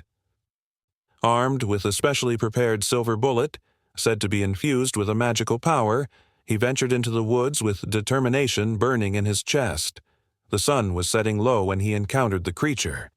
The two locked eyes, man and beast, on that fateful day. The tension was palpable, the air thick with danger. In that moment, time slowed. With a heart pounding in his chest, Chastel fired. The shot echoed through the trees, an explosion of sound that shattered the eerie silence. The beast staggered, blood spilling onto the forest floor as a primal roar erupted from its throat. It was a sound that would haunt the villagers' dreams, a cry of pain that echoed their own fears. Days passed, and with it the uncertainty that had gripped the village. Some said Chastel had slain the beast, while others claimed it merely fled, wounded but alive. Reports of further attacks continued to surface, each one igniting fresh waves of fear. The villagers gathered in anxious circles, sharing rumors and seeking comfort in company, but the dread that hung in the air felt suffocating. They were trapped in a cycle of fear, waiting and wondering if their loved ones would be next. Witnesses reported strange sightings, an enormous figure moving with unnatural speed, shadows flitting just at the edge of their vision. The more they spoke of the beast, the more it became a part of their lives, a specter that haunted their every waking moment. Suspicion and paranoia grew, and soon neighbors eyed each other with distrust, wondering who might be harboring the creature, or, worse, who might have invoked its wrath. Then, in a twist of fate, the beast seemed to vanish as mysteriously as it had appeared. The attacks dwindled, and hope flickered back to life. But the memories of terror lingered, etched into the hearts of those who had lived through the nightmare. They spoke of the beast as if it were a ghost, a story to be passed down through generations, a warning of what lurked in the shadows. Yet, as the years turned, the beast faded into folklore, its tale becoming part of the rich tapestry of French history.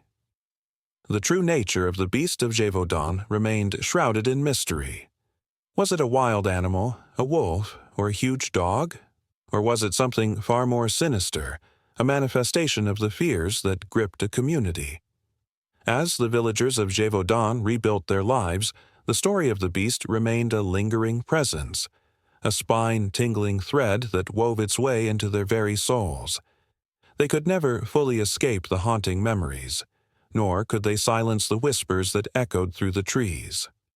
The beast had left its mark, a reminder of the darkness that could slip from the shadows at any moment. The night held secrets, and in the stillness, the fear of the beast lived on, waiting, always lurking, always watching. The forest loomed silently in the pale light of dusk, shadows stretching long like fingers grasping for the last warmth of the sun. A lone howl pierced the stillness, echoing through the trees and sending shivers down the spines of those gathered at the village's edge. Fear hung thick in the air, mingling with the acrid scent of smoke from flickering torches. The townsfolk whispered among themselves, their eyes darting nervously, each person grappling with an unspoken truth. Something dark and restless stirred within the woods. A wave of dread washed over the villagers as they recalled the gruesome tales of the wolfman, a creature said to roam the night, leaving bloodied tracks and shattered lives in its wake. It was not just the beast itself that terrified them, but what it represented. A growing fear of the unknown, the shifting tides of power and the fragile nature of their own existence in a world rife with uncertainty. As the moon climbed higher, they felt the weight of these tales, the stories of hunts and accusations that transformed simple folk into monsters. In the years leading up to these harrowing hunts, Europe had been a cauldron of unrest. Wars raged, kingdoms toppled, and famine gnawed at the edges of society like a relentless beast. Amidst this chaos, the idea of a werewolf took on a life of its own. It became a metaphor for the very real predators that stalked the innocent, be they foreign invaders, marauding bands, or the ever-looming threat of betrayal from within. As governments struggled to maintain control, the line between man and monster blurred, and villagers became susceptible to scapegoating, blaming their misfortunes on the supernatural. The werewolf, an easy target for their fear and rage. One bitter autumn night, the village square pulsed with tension. The mayor, his brow knitted with worry, stood atop a makeshift platform, addressing the restless crowd. "The beast walks among us," he shouted, his voice trembling but firm. "We must unite to hunt it down. This creature preys upon our children, our livestock. We are at the mercy of its bloodlust." His words stoked the flames of fear, igniting old resentments and rivalries. Neighbors turned against one another, suspicion seeping into their hearts like a poison. As the townsfolk rallied together, armed with pitchforks and torches, they marched into the night, their hearts racing with a mix of terror and fervor. Each step closer to the forest felt like stepping into a realm of nightmares. The air thickened with dread. They could almost taste the impending violence. They whispered of the tales that had traveled from village to village, stitching together a tapestry of fear that enveloped them. The timing of these hunts was rarely coincidental. They often coincided with shifts in power, when leaders sought to distract their citizens from their own failures. In one village, a young boy named Anton, a figure lost in the crowd, felt the tremors of this collective anxiety coursing through him. His father had fallen ill, a victim of the recent famine, and his family was struggling. With the beast's terror looming overhead, Anton heard whispered promises of reward for anyone who could bring the monster to justice. The faint glimmer of hope flickered in his heart. Perhaps if he could catch the werewolf, he could save his family and restore his father's strength. But as they moved deeper into the woods, the boy's resolve wavered. The villagers barreled through the underbrush, each crack of a twig sending them into a frenzy of nerves. They stumbled upon the remnants of a recent kill, a bloody carcass, torn apart as if by claws sharper than any human could wield. Gasps echoed through the group, igniting a firestorm of accusations and blame. Fingers pointed, voices rose. "It could be him," someone cried, eyeing a suspicious figure at the edge of the crowd. "I've seen him lurking in the shadows." Fear bred paranoia, and as the night stretched on, it became clear that the hunt was as much about the monster within them as it was about whatever creature they sought. The villagers, fueled by adrenaline, stumbled upon an old cabin, its door ajar, creaking eerily in the wind. They gathered around, hearts pounding as a flicker of movement caught their eye. Their breath hitched. Was it the beast? A desperate shout rang out, "In the name of the village, step forward." They charged inside, torches held high, ready to confront whatever lay within. But the figure that emerged was not the monstrous wolf they had imagined. It was a young woman, disheveled and wild-eyed, clutching a bundle to her chest. The crowd fell silent, confusion hanging thick in the air. "I'm no beast," she cried, tears streaming down her face. "I'm just trying to survive." The villagers hesitated. Caught between their fear of the unknown and the flicker of recognition they felt, this woman was one of their own, lost to hardship and despair, much like them. Yet the hunt had taken on a life of its own, fueled by a need for a scapegoat, for someone to blame. The villagers, their minds clouded by fear, could already feel the swift wheels of justice turning in their hearts. Accusations flew like arrows, piercing through the fragile fabric of community. The young woman's cries for mercy faded into the night, drowned out by the roar of a mob in search of a monster to blame, a reflection of their own darkest fears. As the moon hung high above, casting an ethereal glow upon the scene, the tension reached a fever pitch. The line between hunter and hunted vanished, and the villagers found themselves at a crossroads, teetering on the brink of chaos. Would they succumb to the bloodlust that coursed through them, or would they see the truth amidst the madness? In that haunting moment, the echoes of past hunts loomed large. They thought of the tales of betrayal, of innocent lives lost, and the monstrous ways fear could twist hearts and minds. Yet, as they stood there, the beast they sought was not just a creature lurking in the woods.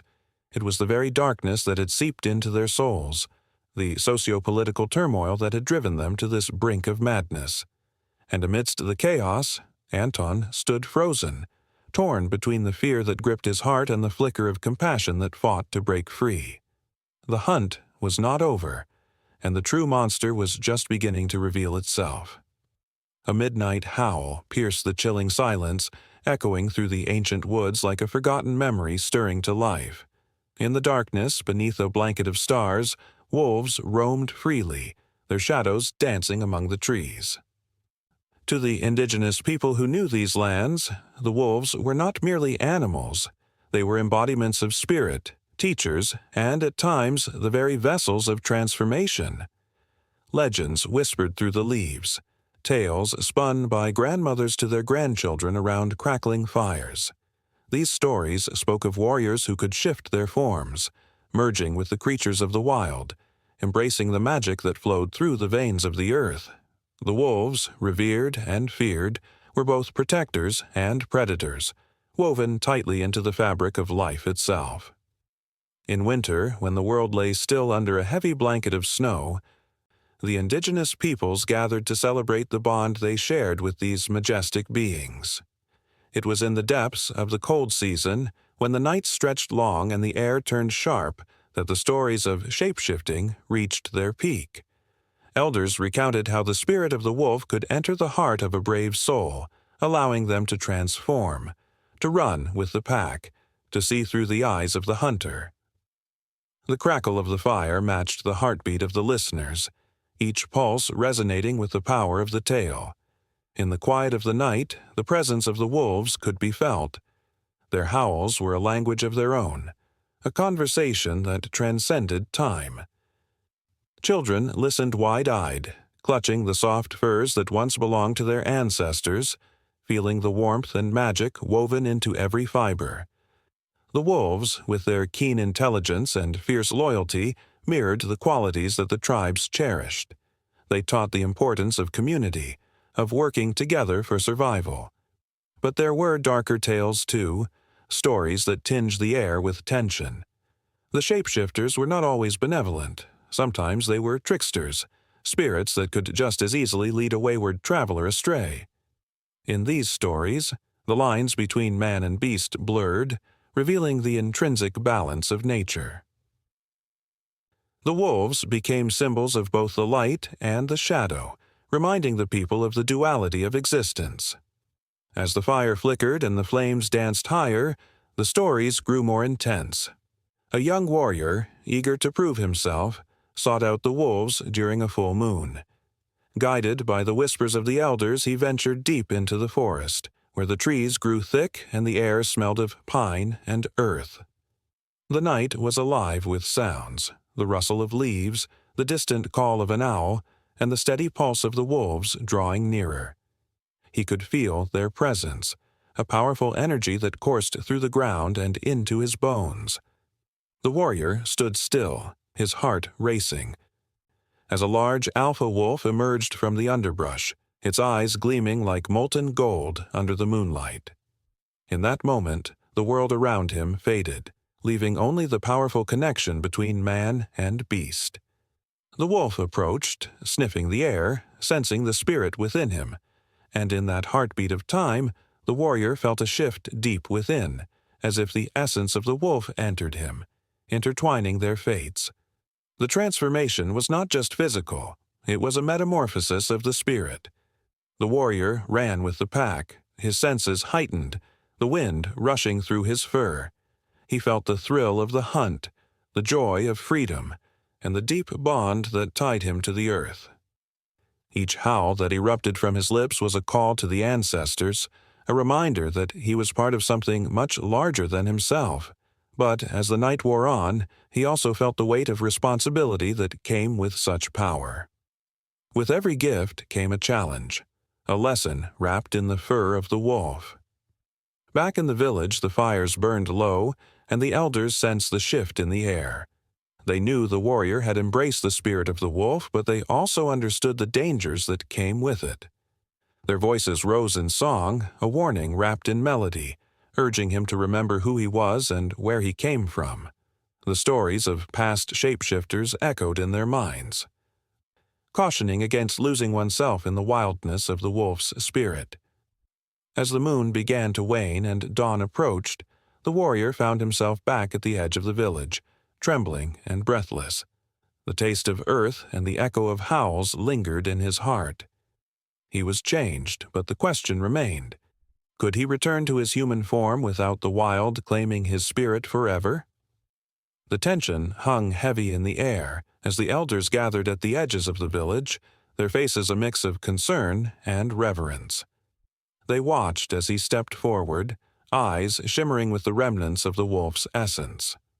The lines that separated man from beast blurred in that sacred moment, a reminder that the world was filled with mysteries waiting to be understood.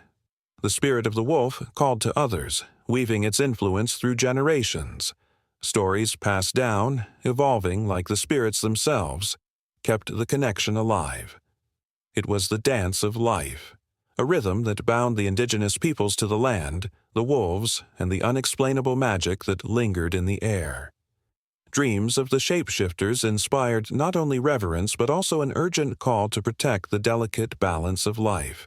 The fires would burn again, stories would be told anew, and the bond between humanity and nature would forever remind the people that they were never truly alone. The shadows of the wolves lingered, waiting for the next seeker willing to embrace the wildness within. In the shadowy corners of ancient villages, the flickering flames of bonfires danced against the night sky, casting long, twisted shadows that seemed to breathe and writhe with unspoken terror. As villagers sat huddled together, they whispered tales of creatures lurking just beyond their sight, monsters that prowled the dark, hungry for fear, for flesh, for the comforting embrace of dread that clung to the very air around them. Each story, passed from generation to generation, fanned the flames of their anxiety, transforming the unknown into a tapestry woven with nightmares. Throughout history, humanity has conjured these terrors, not as mere figments of imagination, but as mirrors reflecting our deepest insecurities. The stories of bloodthirsty vampires, savage werewolves, and ominous ghosts are more than just folklore. They are constructs of our minds, embodying the chaos that dwells within us all. Fear, that primal instinct, binds us together, yet it simultaneously isolates us. It is in this paradox that monsters are born, not from the depths of the forest, but from the very essence of the human psyche. Take the tale of the Headless Horseman, a spectral figure roaming the fields of Sleepy Hollow, cast from the pages of Washington Irving's imagination.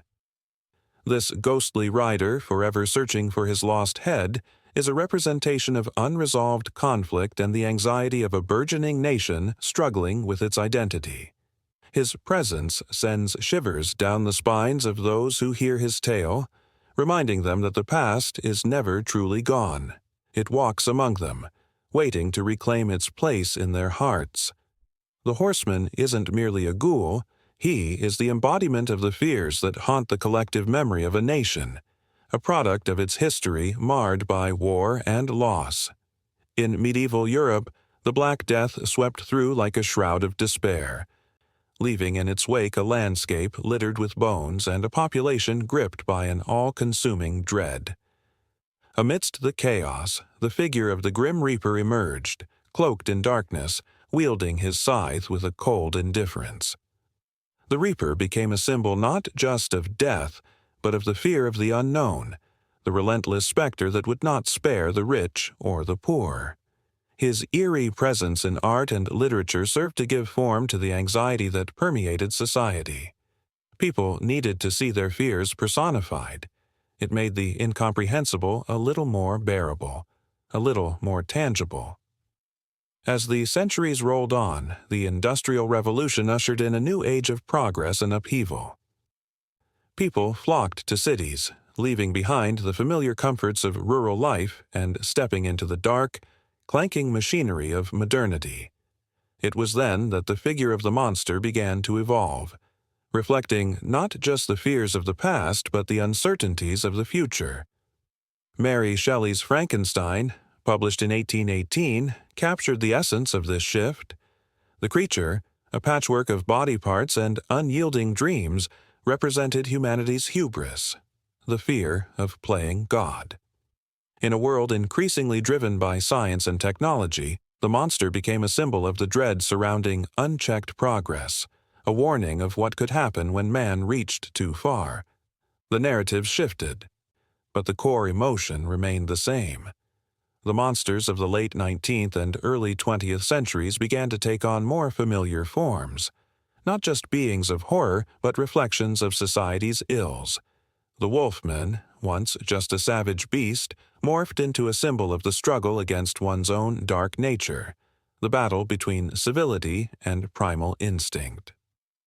With each howl under the moonlight, the wolfman echoed the internal conflict within every human soul, raising questions about identity, morality, and the thin line separating humanity from savagery. The fear of the unknown found new life in the mid-20th century, when Cold War anxieties transformed nightmares into real threats. The alien invader, depicted in films like The Day the Earth Stood Still, became a vessel for societal fears about otherness, about what lay beyond our understanding. These extraterrestrial beings, often depicted with grotesque appearances and sinister intentions, were not just aliens.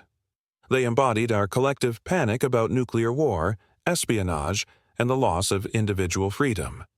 The very fabric of life began to feel like a fragile illusion, easily torn apart by unseen forces, and the monsters of the screen became a reflection of our deepest fears: fear of invasion, fear of the future, fear of losing ourselves. As the years turned into decades, these fears didn't subside, they mutated.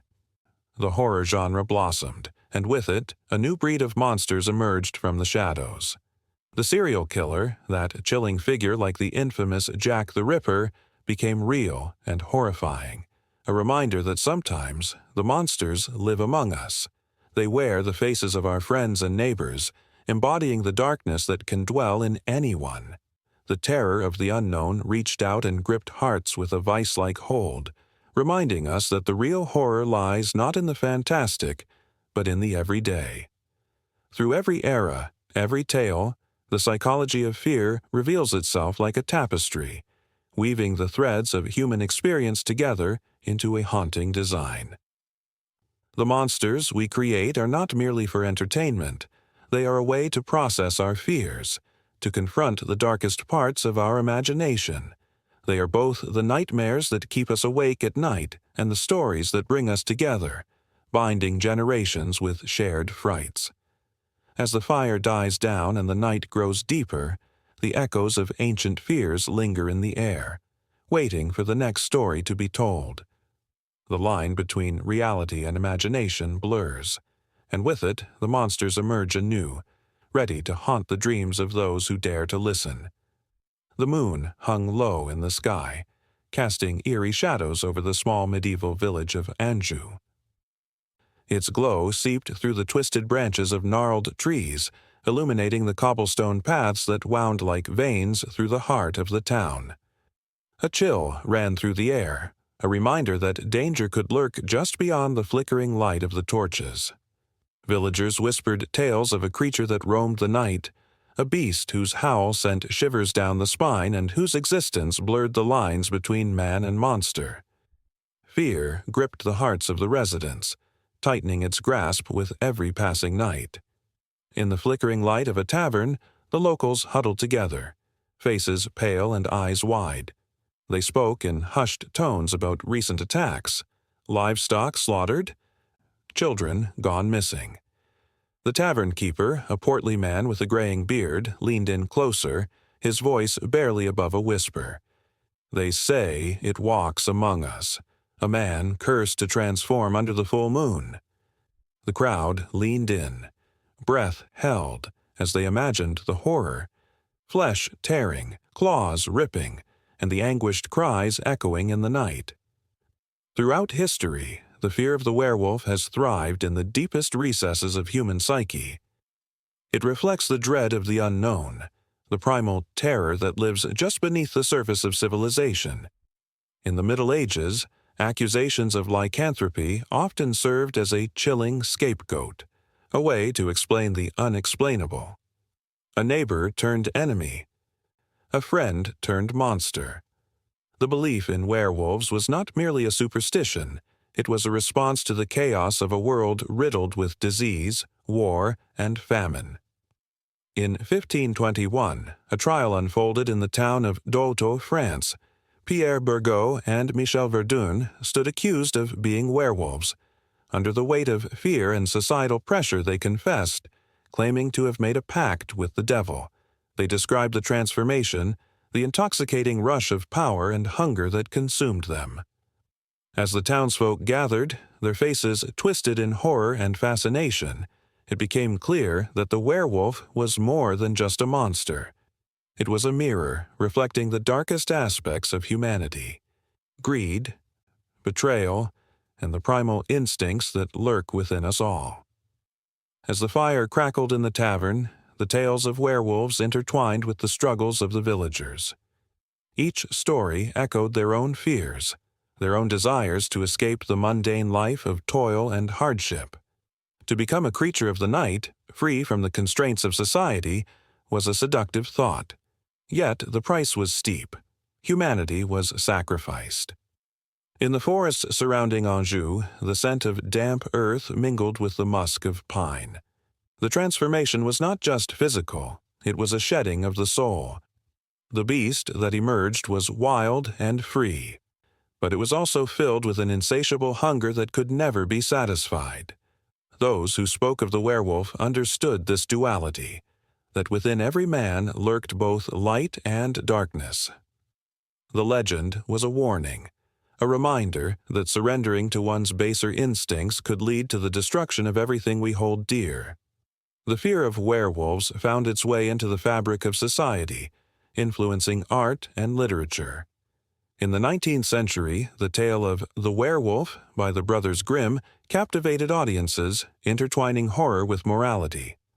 The stories warned of the consequences of giving in to primal urges, reflecting the fear of societal breakdown in a rapidly changing world. The werewolf became an embodiment of the fear of the other, those who were different, who lived on the fringes of society, and who threatened the established order. As the night deepened, the villagers felt a stirring in the air. The howling wind seemed to carry the cries of the lost, echoing through the shadows. In the distance, a figure moved between the trees, silhouetted against the moonlight, a glimpse of something both terrifying and alluring. The tavern fell silent, all eyes drawn to the window. Was it a trick of light, or had the beast come to claim its next victim? A sudden crash shattered the stillness as a villager burst through the door, eyes wide with panic. "It's out there! The wolf! It's taken another!" His breath came in frantic gasps, and the room erupted into chaos. Fear turned to madness as tables were overturned, chairs were flung aside. The tavern keeper shouted for order, yet the primal instinct to survive drowned out reason. The villagers grabbed their pitchforks and lanterns, ready to confront the darkness that had seeped into their lives. The hunt began, a desperate race against time under a sky littered with stars.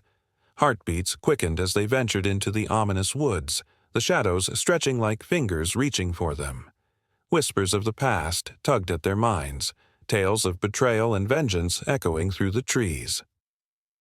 With every snap of a twig, dread coiled tighter around their chests, a reminder that the true monster might not be a creature at all, but the fear that turned them against one another. As they moved deeper into the woods, the moon illuminated the path ahead, a ghostly beacon guiding them into the unknown. Each step carried the weight of history, the echoes of those who had come before them, who had faced the darkness and succumbed to their own fears. The air was thick with tension, a sense of inevitability hanging over them. They were not just hunting a beast, they were confronting their own shadows, the parts of themselves they wished to deny.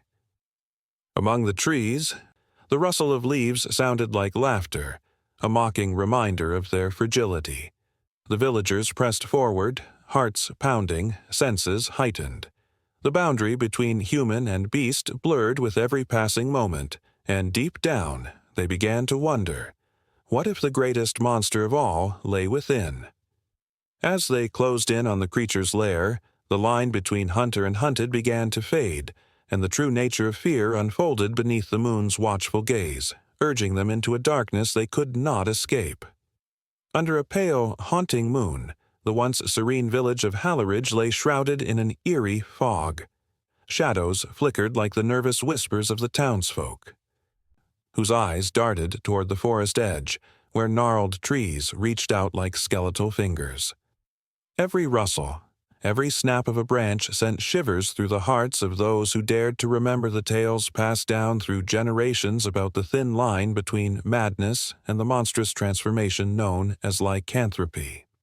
Years ago, Halleridge had been a place of laughter and light, but a series of brutal, unexplained attacks had cast a dark pall over the village.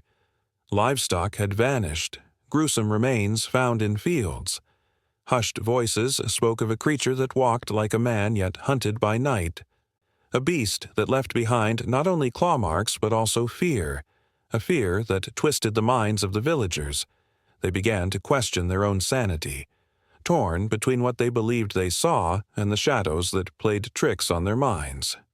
As the stories grew, so did the hysteria. A local apothecary, Mistress Alara, a woman known for her healing brews, began to notice the signs. She saw it in the eyes of her patients, those who came trembling with tales of night terrors, blood-soaked dreams, and the overwhelming urge to howl at the moon. Among them was young Thomas, whose gaze would flicker with wild abandon when he spoke of a primal freedom he felt in the depths of his dreams. "I can feel it, like a fire coursing through my veins. The beast is alive in me," he confessed one evening, his voice trembling as he grasped Ilara's hands tightly. The villagers dismissed him as mad, but Ilara felt a stirring of concern deep within her. History was rife with accounts of those who claimed to change under the moon's watchful eye, their minds unraveling as their bodies morphed into something unrecognizable. She recalled the witch hunts of centuries past, when fear propelled the good and the innocent into the arms of the pyre. In the late 16th century, the trials in Würzburg, Germany had revealed a similar hysteria, where entire communities turned against their own, labeling them as werewolves, driven mad by the darkness of their own fears. The moon's glow was a spotlight on a hidden stage, illuminating the tragic connection between madness and those who felt the pull of the beast within. The minds of the afflicted twisted like branches in a storm, their reality slipping like sand through desperate fingers. Ilara began to suspect that something deeper lay beneath their symptoms, a darkness festering within the psyche that transcended mere hallucination or delusion. It was a fear that resonated through the ages, an echo of ancient beliefs where the human and animal spirits intertwined, and the primal instinct clawed its way to the surface. Within the confines of her apothecary, Ilara sought to help the afflicted, brewing potions that calmed the tumult within. Yet, as she worked late into the night, the whispers of the villagers grew louder. "Ilara consorts with the devil," they would exclaim, their eyes wide with terror as they gathered in the tavern, fueled by ale and paranoia. The line between sanity and madness blurred further with each passing moon, and one fateful night, when the moon hung low and full, the villagers decided to confront their fears head-on. Torches flickered in the darkness as they marched toward Ilara's home, chanting accusations of witchcraft. Thomas, despite his own turmoil, felt a fierce loyalty to her. He stepped from the shadows, trying to reason with the throng. "You are wrong. She is our savior," he cried, but his voice was drowned out by the rising tide of anger and fear. In that moment, the primal urge that lay dormant within him stirred, clawing at his sanity, mixing with the madness that enveloped the villagers. The air thickened with tension as Thomas felt the shift inside him, a raw energy sparking to life. As they dragged Alara from her home, her cries pierced the night, mingling with the howls of wolves in the distance. It was as if the very fabric of reality was ripping apart, exposing the raw, aching fear that each villager harbored. Madness hung in the air like a thick fog, swirling around them, echoing the ancient tales of transformation, of the body and mind breaking free from the chains of humanity. Some villagers began to sway, entranced by the primal call of the wild, their eyes glinting with an unsettling light. The atmosphere grew electric, and in that moment, a fracture split the crowd. Those that had once been friends turned against each other, their minds twisted by fear and fervor. It was as if the madness had a life of its own, feeding off their terror, pulling them towards the edge of the abyss. Bloodied hands gripped pitchforks and torches, while others clutched their heads, screaming against the cacophony in their minds. The boundary between man and beast faded, blending into a chaotic dance as the night unfolded. Alara, amidst the chaos, stood strong, refusing to bend to the frenzy that threatened to consume them all. "You do not have to succumb to the darkness," she shouted, but her words fell on deaf ears. The villagers were caught in the throes of a shared insanity, the ancient fears of the beast lurking within each of them, unraveling into a terrifying reality. Madness and lycanthropy entwined like vines, a grotesque reminder of humanity's own potential for savagery. And as the night deepened, the moon watched silently from above, an eternal witness to the unraveling of sanity. The connection between madness and lycanthropy so palpable, it hung thick in the air.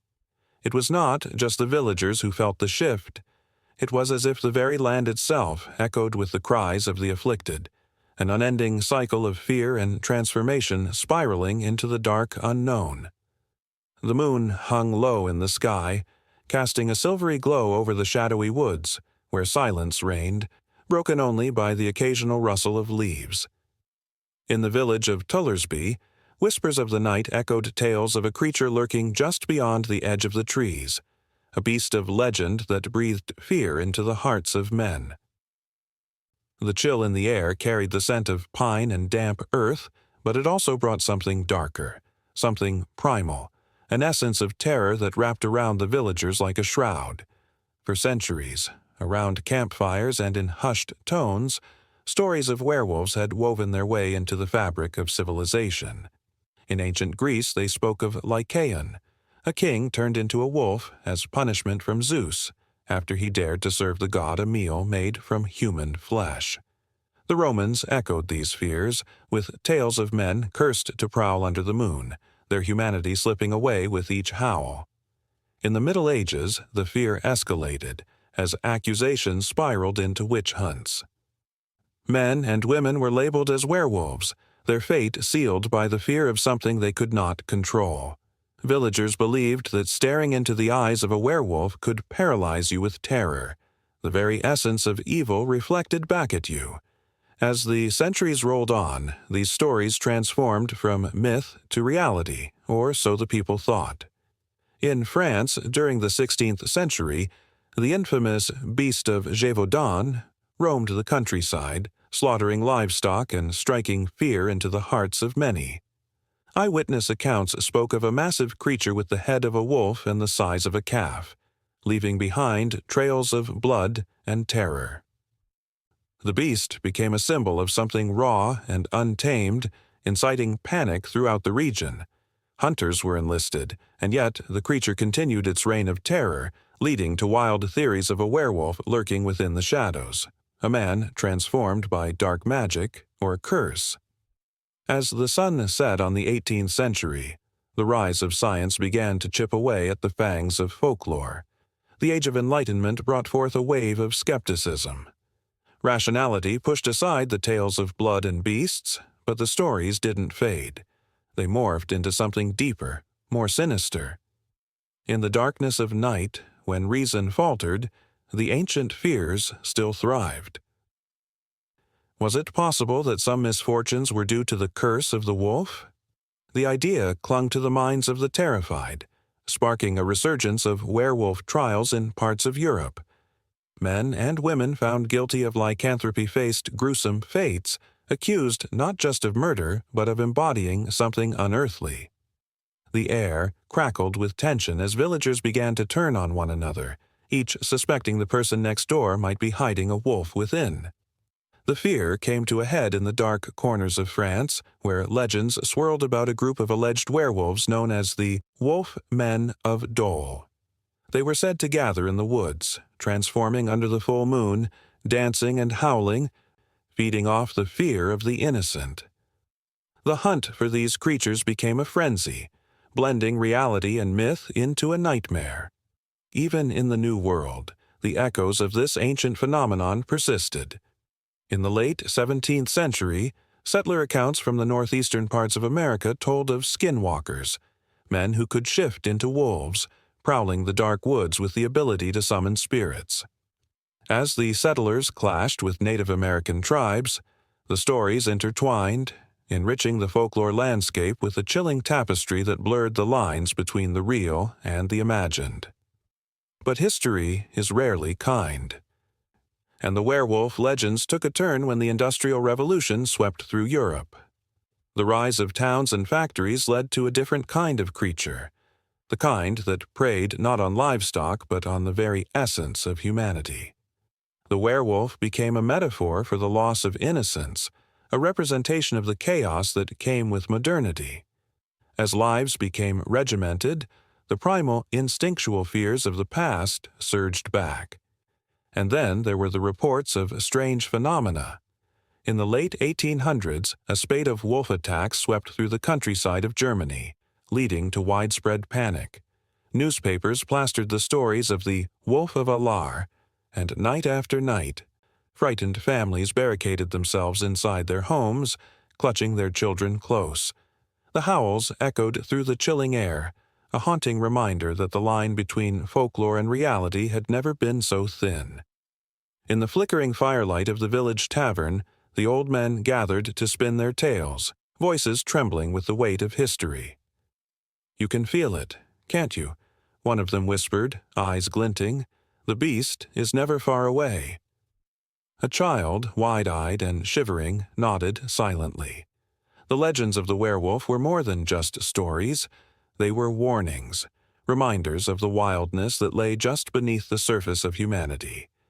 As the fires dimmed, shadows crept along the walls, twisting and turning like the very creatures of the night.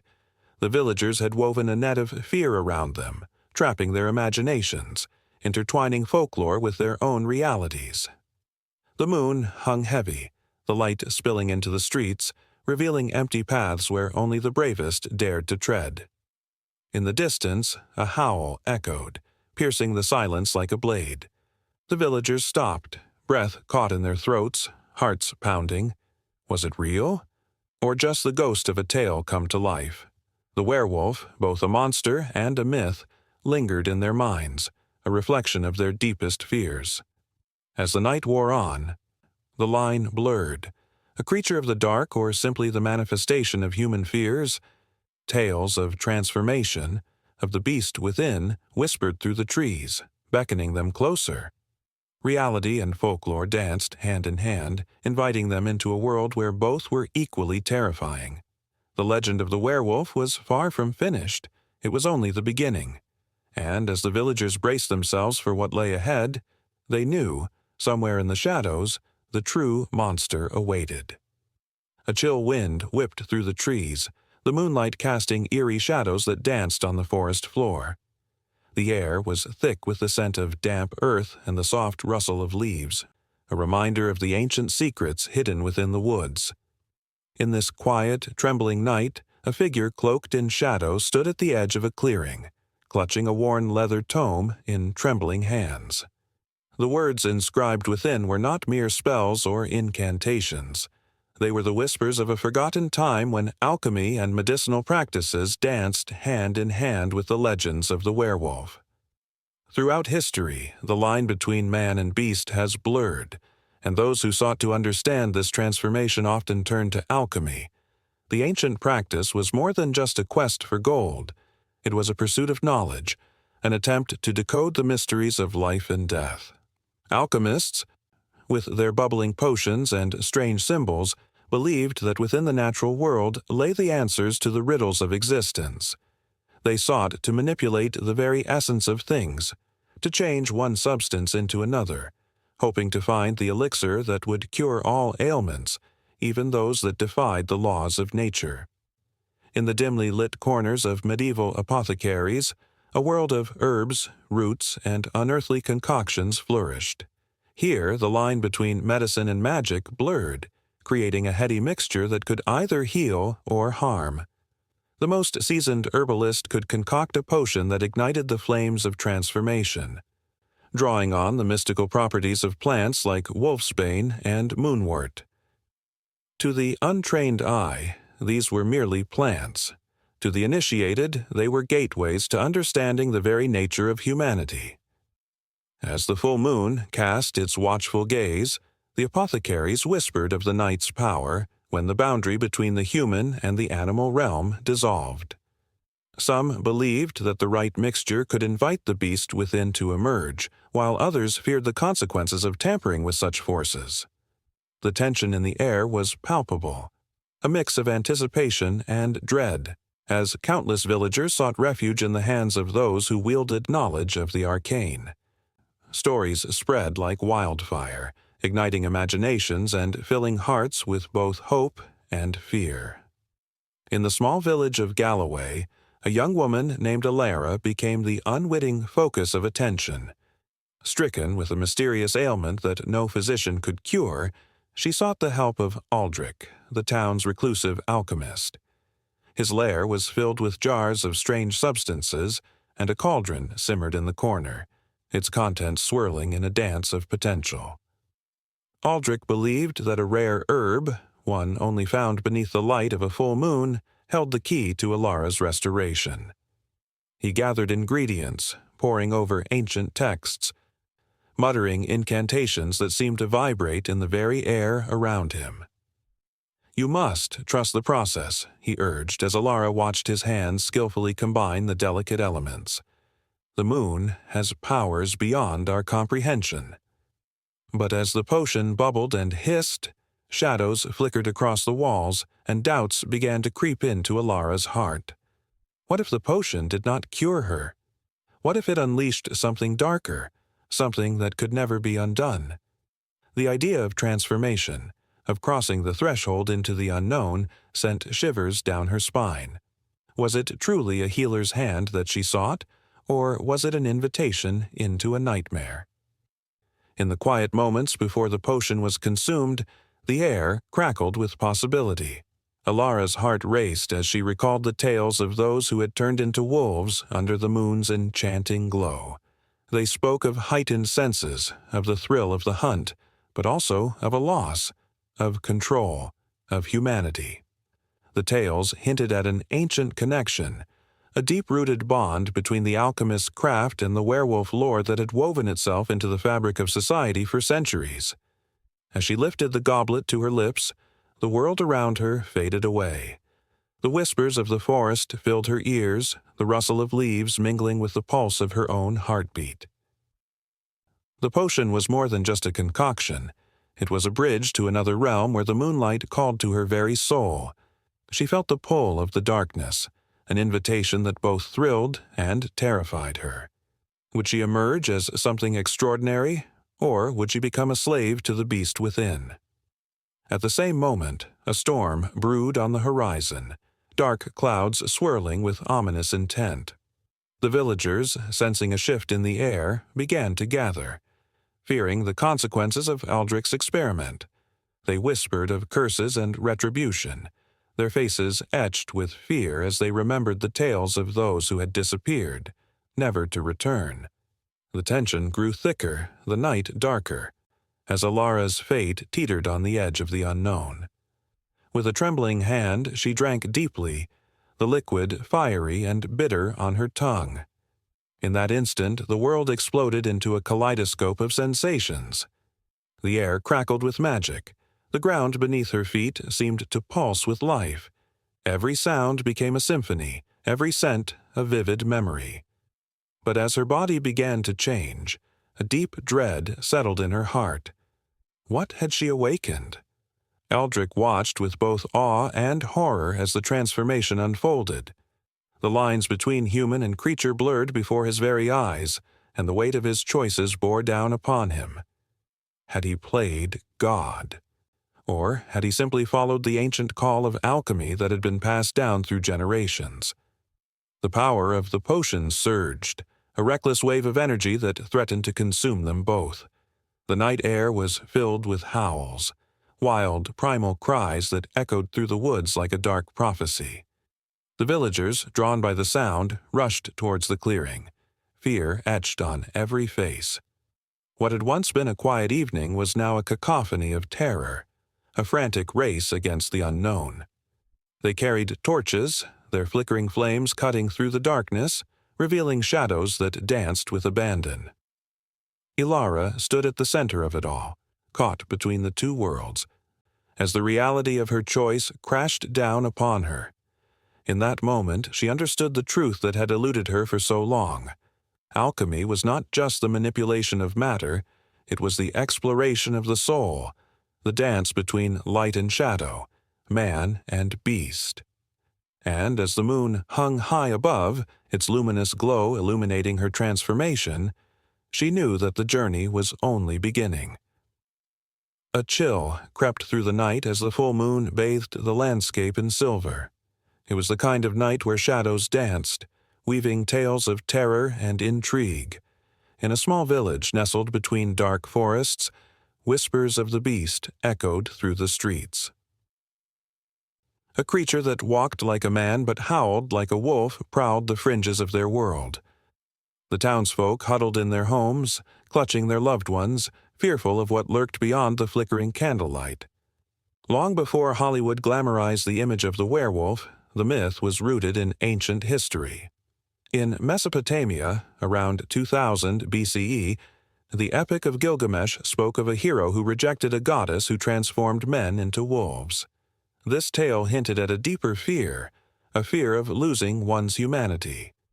The werewolf wasn't just a creature, it was a symbol of the struggle within, the primal instincts that clawed at the edges of civility. As centuries passed, the werewolf morphed with every culture it touched. In ancient Greece, tales of Lycaon, a king turned into a wolf by Zeus, reflected the relentless battle between civilization and savagery. Those who ventured deep into the woods spoke of the beast with fear in their eyes, unsure if it was the feral creature or the darkness within themselves that they truly feared. In medieval Europe, during the witch hunts, the werewolf story took a terrifying turn. Villagers, gripped by paranoia, believed that those who practiced witchcraft could morph into beasts under the light of the moon. Trials ensued, where accused werewolves met gruesome fates at the hands of an unforgiving mob. The line between man and monster blurred, and history became stained with the blood of both the innocent and the guilty. Amid the chaos of the 16th century, the land of the wolf emerged in France. Here, terror reigned supreme. In the forests of Gévaudan, a creature known as the Beast began its reign of horror, terrorizing the countryside. Witnesses described it as a monstrous wolf, larger than any they had seen, with an insatiable hunger for human flesh. Bodies were discovered, torn apart, fueling the fire of fear that gripped the villagers. The king sent hunters to end the beast's rampage, but the true monster might have been the fear itself, a fear that turned friends into enemies and neighbors into traitors. As the Industrial Revolution paved the way for progress, the werewolf myth found a new life in literature. Writers like Bram Stoker and the great Mary Shelley explored the duality of man, the monster within that lurked in the shadows. Their tales resonated with a society grappling with the consequences of rapid change, where the line between humanity and monstrosity shifted like the fog in the early morning light. By the 20th century, Hollywood took the werewolf and crafted it into a new image. The silver screen ignited a passion for the myth that had remained dormant for decades. Lon Chaney Jr. transformed into a werewolf in 1941, and the world gasped as the creature emerged from the shadows, a tragic figure caught between two worlds. He was both a monster and a victim, a reflection of society's struggles. The modern werewolf was not merely a beast to be hunted. He was a metaphor for the struggle with one's darker self. However, beneath the glitzy veneer of cinema, the emotional core of the myth remained raw. The werewolf became a symbol of transformation, a connection to the primal instincts buried within every human being. The moonlit nights and howls in the distance reminded people of their own battles with rage, desire, and despair. The werewolf was no longer simply a creature of horror. He was a tantalizing reminder of the wildness that lay dormant in the human soul. In the 21st century, the werewolf myth evolved again. Stories of shapeshifters appeared in popular culture and literature, with series like Twilight romanticizing the creature, turning the tragedy of the beast into tales of love and acceptance. But even in this new light, the essence of the werewolf remained, an exploration of identity and the fine line between man and monster. Night after night, under the gaze of the moon, the werewolf continued to howl, a haunting reminder of humanity's struggle with itself. As the stories traveled from village to village, they connected generations, a silent thread binding the past to the present. Those who dismissed the myth as mere folklore often found themselves reflecting on their own hidden beasts, lurking in the shadows of their minds.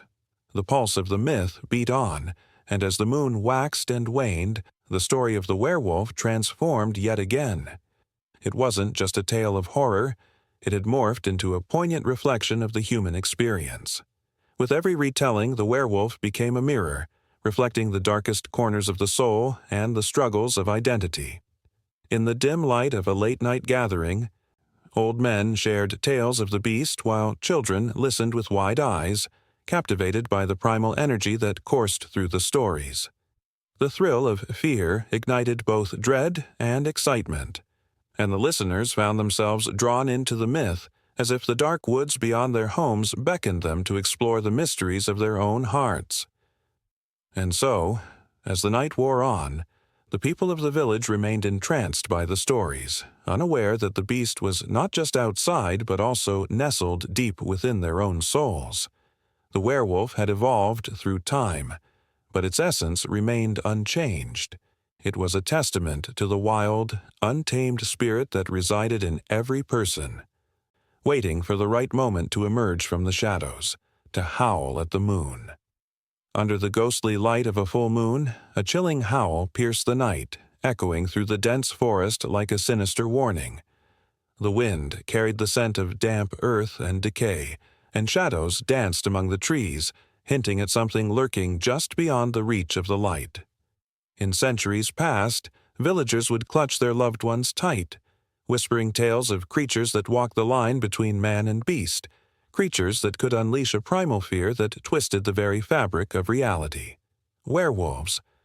But what if this terrifying folklore had roots in something tangible? Something that gripped the human mind like a ravenous beast? Long before modern medicine offered explanations, whispers of lycanthropy, the transformation into a wolf, spread like wildfire. Legends painted vivid pictures of men and women cursed to roam the night in savage forms, driven by insatiable hunger. Yet, beneath the layers of myth, the truth was far more unsettling. What if the tales of bloodthirsty monsters were a reflection of something real? Rabies, a disease that had existed long before it was named, lurking in the shadows, waiting for the perfect moment to strike. In the Middle Ages, communities were plagued by fear, not just of the supernatural, but of the creatures that lived among them: wild animals, rabid dogs, and the unknown. When a person exhibited strange behavior, aggression, fear of water, or an aversion to light, villagers used to connect these symptoms to the dark arts, assuming the afflicted had been cursed. They did not realize that these signs pointed to rabies, a virus that takes hold of the human mind and body, twisting it into something terrifying. What if those who were seen as monsters once walked among the villagers, their eyes wide with confusion, their minds overtaken by a force they could not control?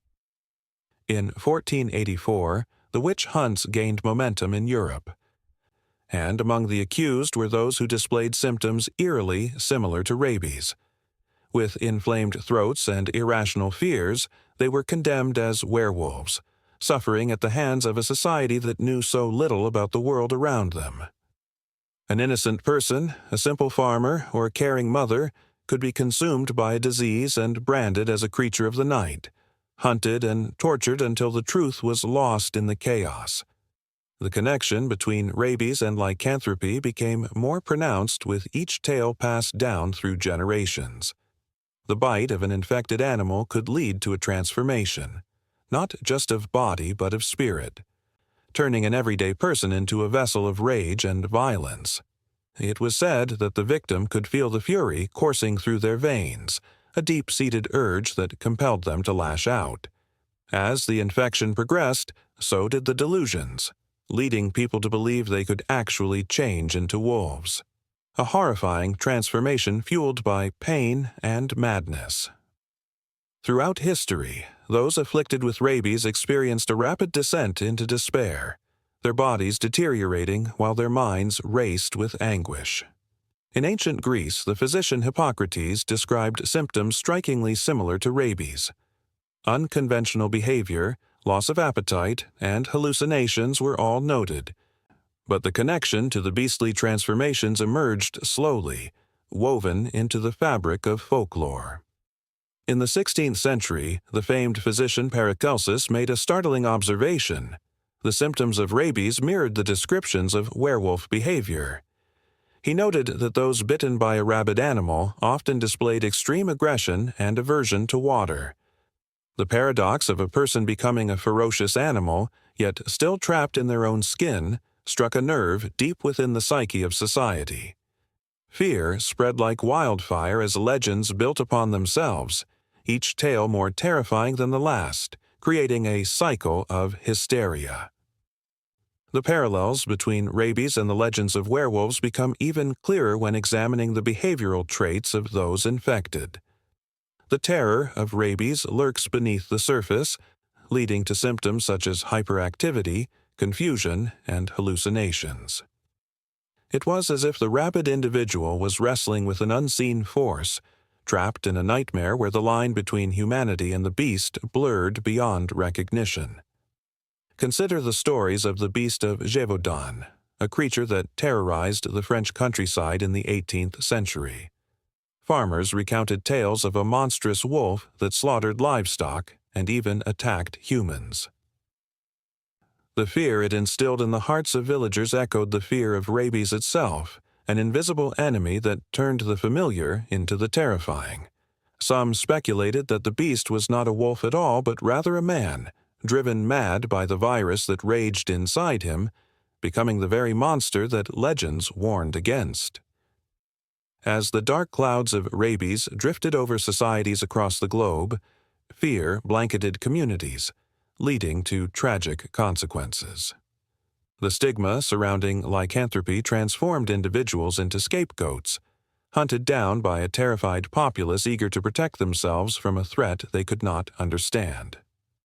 The werewolf was no longer just a creature of folklore. It became a living nightmare, a reflection of humanity's deepest fears. In an age when science began to rise, challenging the old beliefs, the understanding of diseases like rabies remained shrouded in mystery. The devastation it wrought on individuals and communities alike was met with ignorance and cruelty.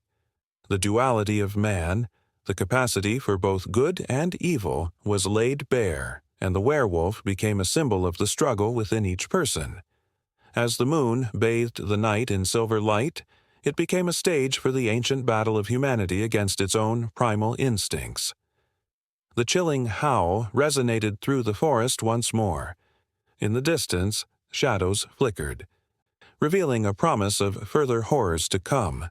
The stories of werewolves and the science of rabies were intertwined, each feeding into the other's narrative, keeping the legend alive as the world turned. The hunt was far from over. The line between man and beast remained blurred, and the darkness beckoned, waiting for the next chapter to unfold. The moon hung low in the sky, casting a silver glow over the darkened forest.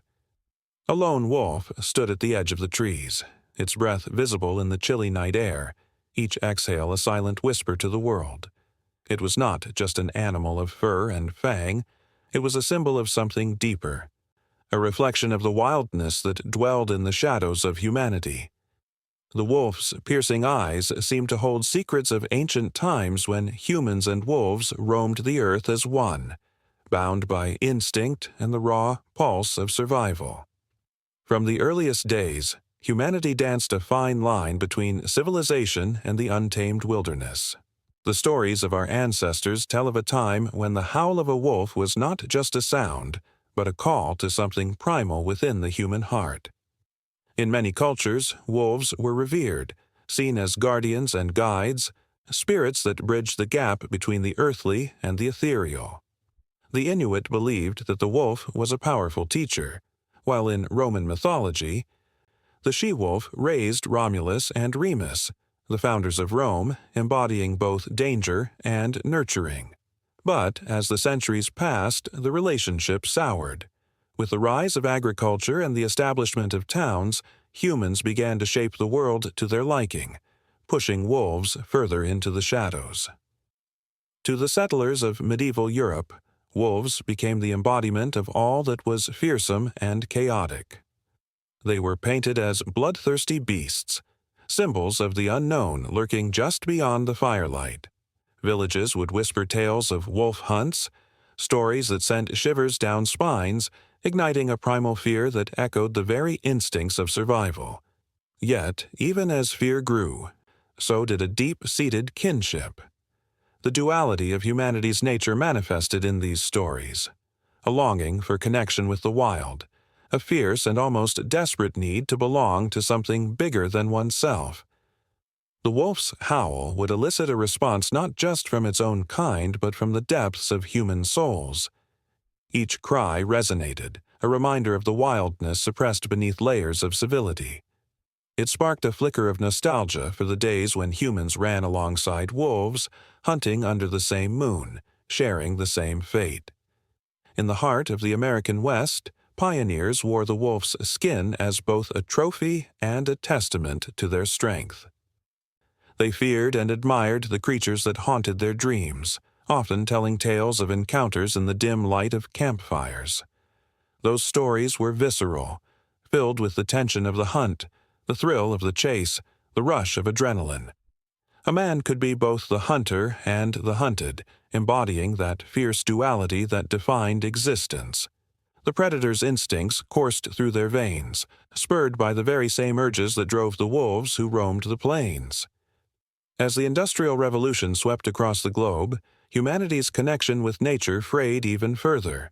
Factories belched smoke into the once pristine skies, and the forests that had sung with life fell silent under the weight of machinery. It was during this upheaval that humanity's dichotomy became most pronounced. Those who sought to tame the wilderness often felt the tug of the wild within them, battling against their instincts while embracing the comforts of modern life. The wolf was both a reminder of what was lost and a reflection of what lay dormant within. In literature, this theme came alive. Authors and poets, captivated by the wolf's mystique, penned verses and tales that echoed the very essence of the human-wolf connection. Jack London's The Call of the Wild captured the struggle of a domesticated dog rediscovering its wild roots, awakening that primal spirit buried by civilization. Each page turned was filled with tension, a battle between the call of the wild and the pull of the human heart. The tension between the human and the wolf reached a fever pitch in the late 19th century when the wolf was declared a foe of civilization. Bounties were placed on their heads, and the howl of the wolf became a death knell for entire packs. As humans pushed further into the wilderness, the consequences were dire. The balance was disrupted, and the consequences rippled through ecosystems. The very act of hunting wolves became a metaphor for humanity's struggle with its own dual nature: predator and protector, destroyer and savior. Yet, even as the last howls faded into the night, the wolf remained an indelible part of the human psyche. The remnants of their presence lingered in folklore, in art, and in the hearts of those who felt the wildness coursing through their veins. They became symbols of resilience, survival, and the enduring spirit of the untamed. In the 21st century, people began to reclaim the narrative, studying the wolf not as an enemy but as a partner in the delicate dance of life. Conservation efforts emerged, reflecting a growing recognition of the interdependence between humans and wolves. It became clear that to erase the wolf was to erase a part of ourselves. Each wolf sighting ignited a spark of joy and wonder, a recognition of the wildness that still exists within every person. As the forest whispered softly in the breeze, the wolf remained a haunting presence, a reminder that the line between humanity and the wild is never truly erased. The echoes of its howl reverberated in the hearts of those who dared to listen, a call to reconnect with that forgotten part of themselves. In the moonlit silence, the dual nature of humanity danced, a beautiful, chaotic ballet of civilization and wilderness, tethered by an unbreakable bond that would continue to pulse through the ages. In the flickering light of a full moon, shadows twisted and danced across the forest floor, casting a spell of enchantment and dread. Underneath that glowing orb, tales of transformation took root, tales that whispered of women who turned into wolves, bearing the weight of ancient curses and the freedom of wildness. A chill ran through the woods, an echo of the stories that haunted many a village, stories that painted women as both monster and victim, their fates intertwined with the primal. Through history, women have often been at the center of lycanthropy lore, embodying a complex blend of fear and fascination. In the medieval period, the Church struck fear into the hearts of the faithful, branding women who strayed too far from societal norms as witches, often associating them with the dark and mysterious power of the wolf. The tales of these women were not merely stories. They were warnings, cautionary tales meant to keep girls and women in line, fearful of their own strength. The wolf became a symbol, representing both unchecked desire and the terror of what it meant to be female in a world dominated by men. In the cold, damp air of the 16th century, the infamous werewolf trials began, echoing the witch hunts that swept through Europe. Women were accused of being lycanthropes as easily as they were deemed witches. The trials revealed a disturbing truth. The very essence of femininity was often equated with madness, lust, and the untamed spirit of the wolf. Those trials were drenched in fear, with women dragged before courts, their fates sealed by the testimony of fearful neighbors or the desperate cries of men seeking to defend their honor. Skin was torn and blood was shed, but the scars ran deeper than flesh. The villagers' fear of women becoming wolves mirrored their fear of women's autonomy and power. Glances exchanged in the moonlight carried secrets, unspoken thoughts of liberation. Women who howled at the moon in secret were not only yearning for release but were also reclaiming their voices against a backdrop of oppression. Folklore spoke of a different kind of transformation. Women who, under the light of the moon, shed their human skins and stepped into their true natures, wild and free. In these stories, the wolf became a symbol of empowerment, a representation of women embracing their strength and defying the confines of societal expectations. In the forests of Eastern Europe, tales of the Vreko emerged, where women were said to transform into wolves after death. These stories painted a haunting image of females who, once silenced, returned in a new form to seek vengeance or protect their kin. The transformation was both terrifying and beautiful, illustrating the idea that a woman's power did not end with her life. It morphed into something eternal, something that could not be contained. The duality of the wolf, as both a protector and a predator, echoed the complexities of women's lives, their struggles, and their resilience.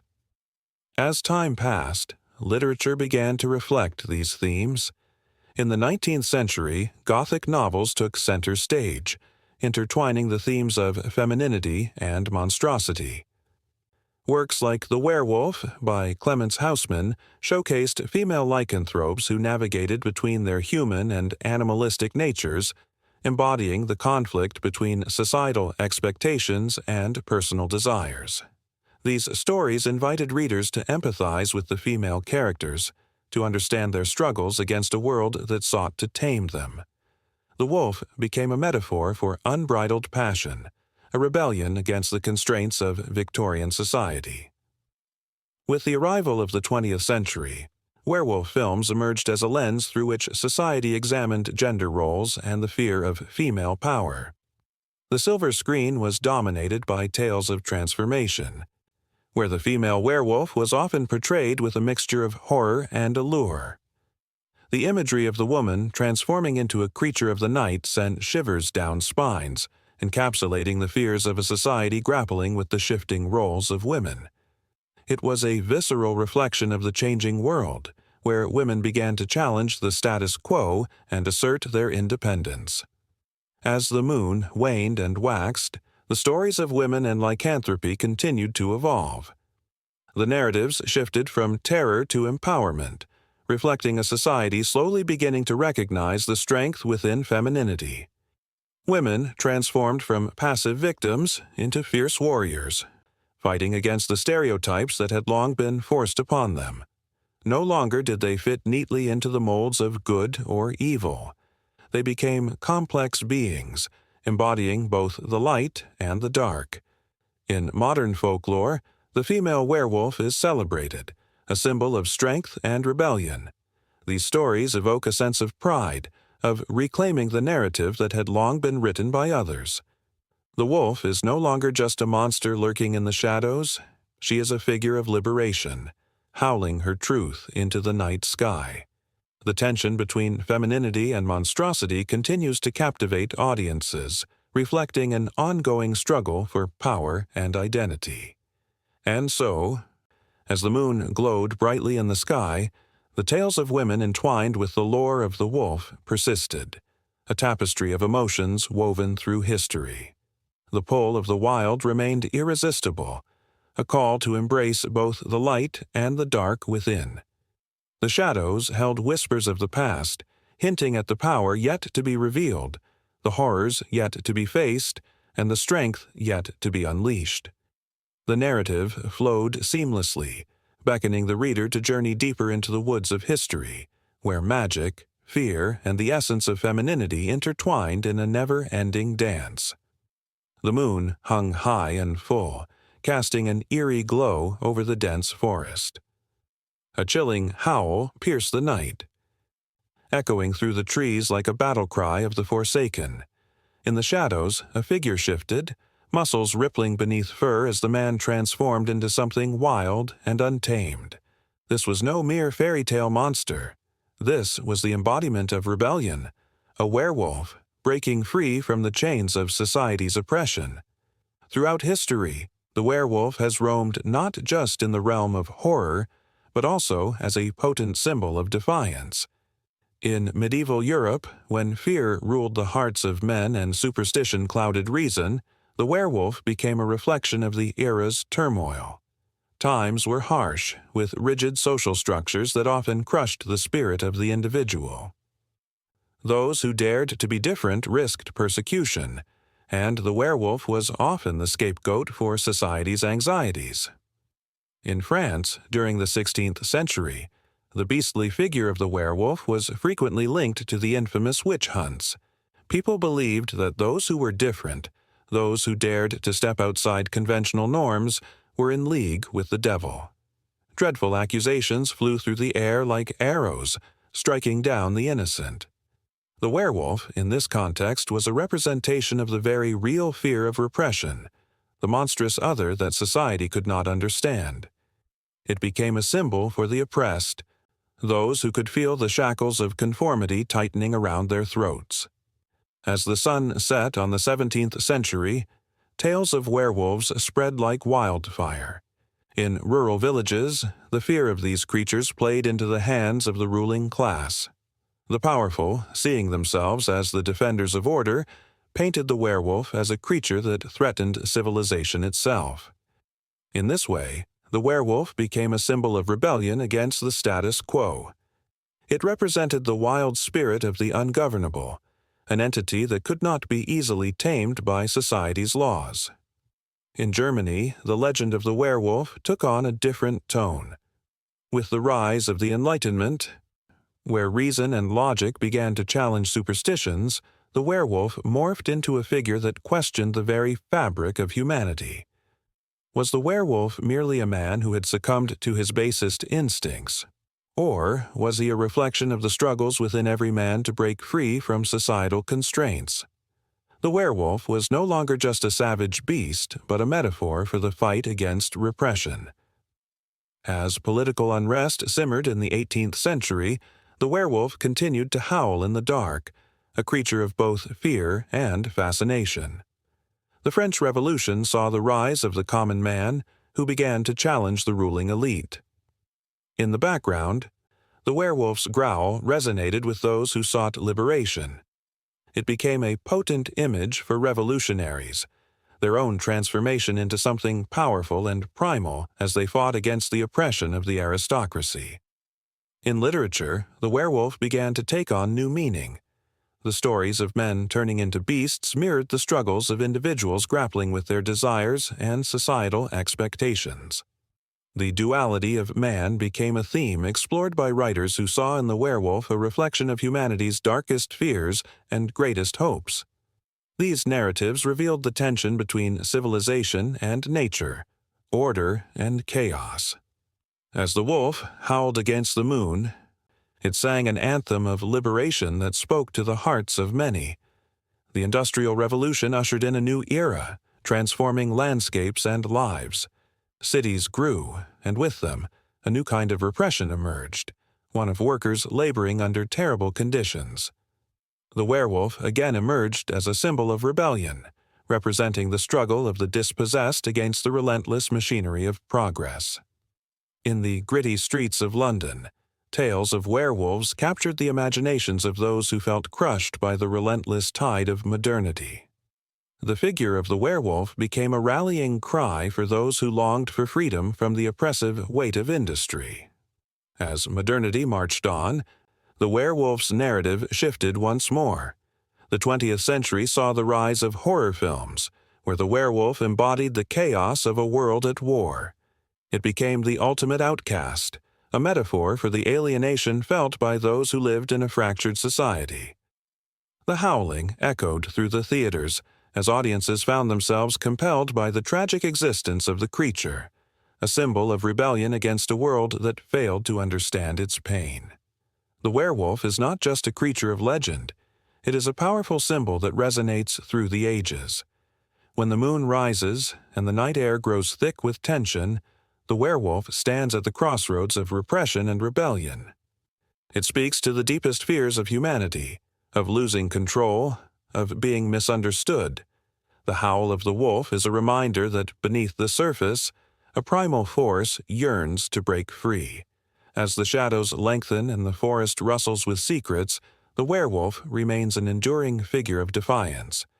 It is a cry against the chains of conformity, a symbol of the wild spirit that refuses to be tamed.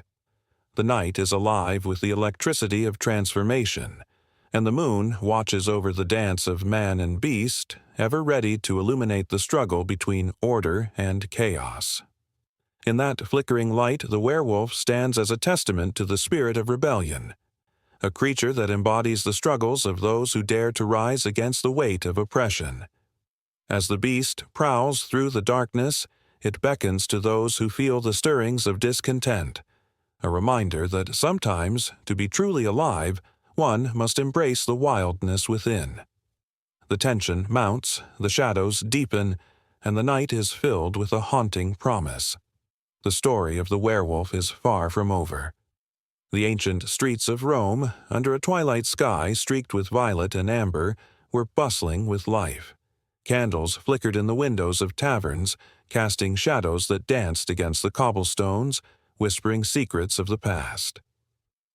Nearby, a statue of Julius Caesar loomed over a gathering of citizens, his stone gaze unblinking, as tales of his triumphs and tragedies wound through the night air, woven into the very fabric of the city. But not all stories told in the shadows were rooted in truth. Some were mere illusions crafted by the minds of those who sought to shape history to their own design. As the darkness settled, a storyteller, with a voice both smooth and haunting, captured the crowd's attention. With every word he stirred their imaginations, painting vivid images of heroic battles and treacherous betrayals. "Did you know," he began, "that Caesar was betrayed not just by Brutus but by the very fate that set him upon the throne? Ah, what a tale of glory and doom!"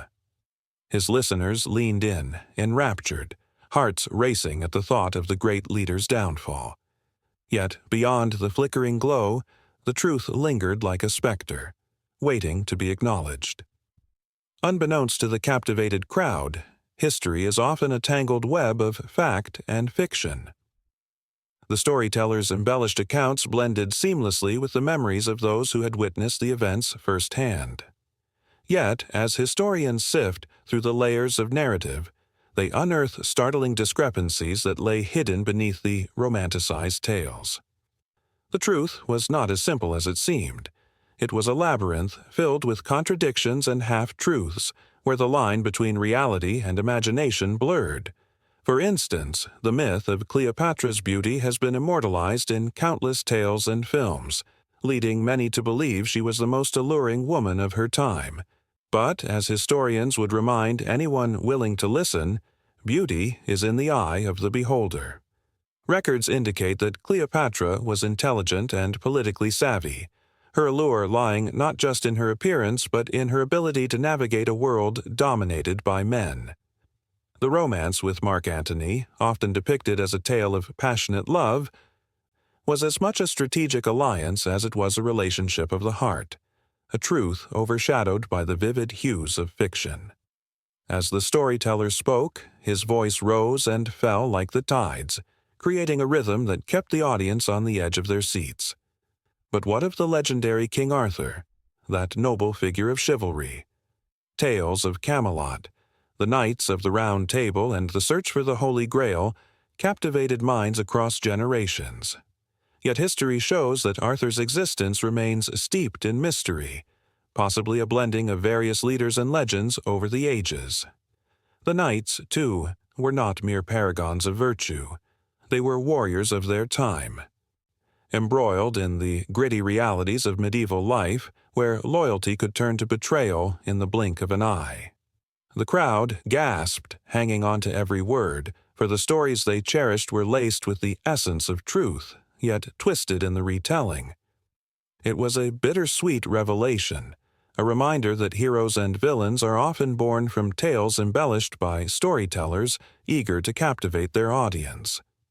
The tension in the air was palpable, as if the collective consciousness of history itself stood poised to reveal its secrets.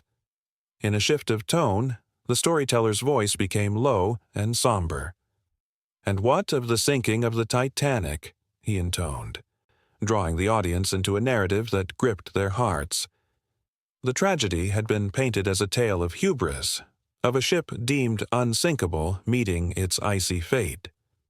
Yet, beneath the surface lay stories of countless lives intertwined, those who survived and those who perished in the freezing waters, their stories often lost in the grand narrative of the ship's demise. The real myth was not in the ship's supposed invincibility, but in how quickly the world forgot the individuals behind the tragedy, each with a story begging to be remembered. As the candlelight flickered, illuminating the faces of the audience, a sense of urgency filled the air.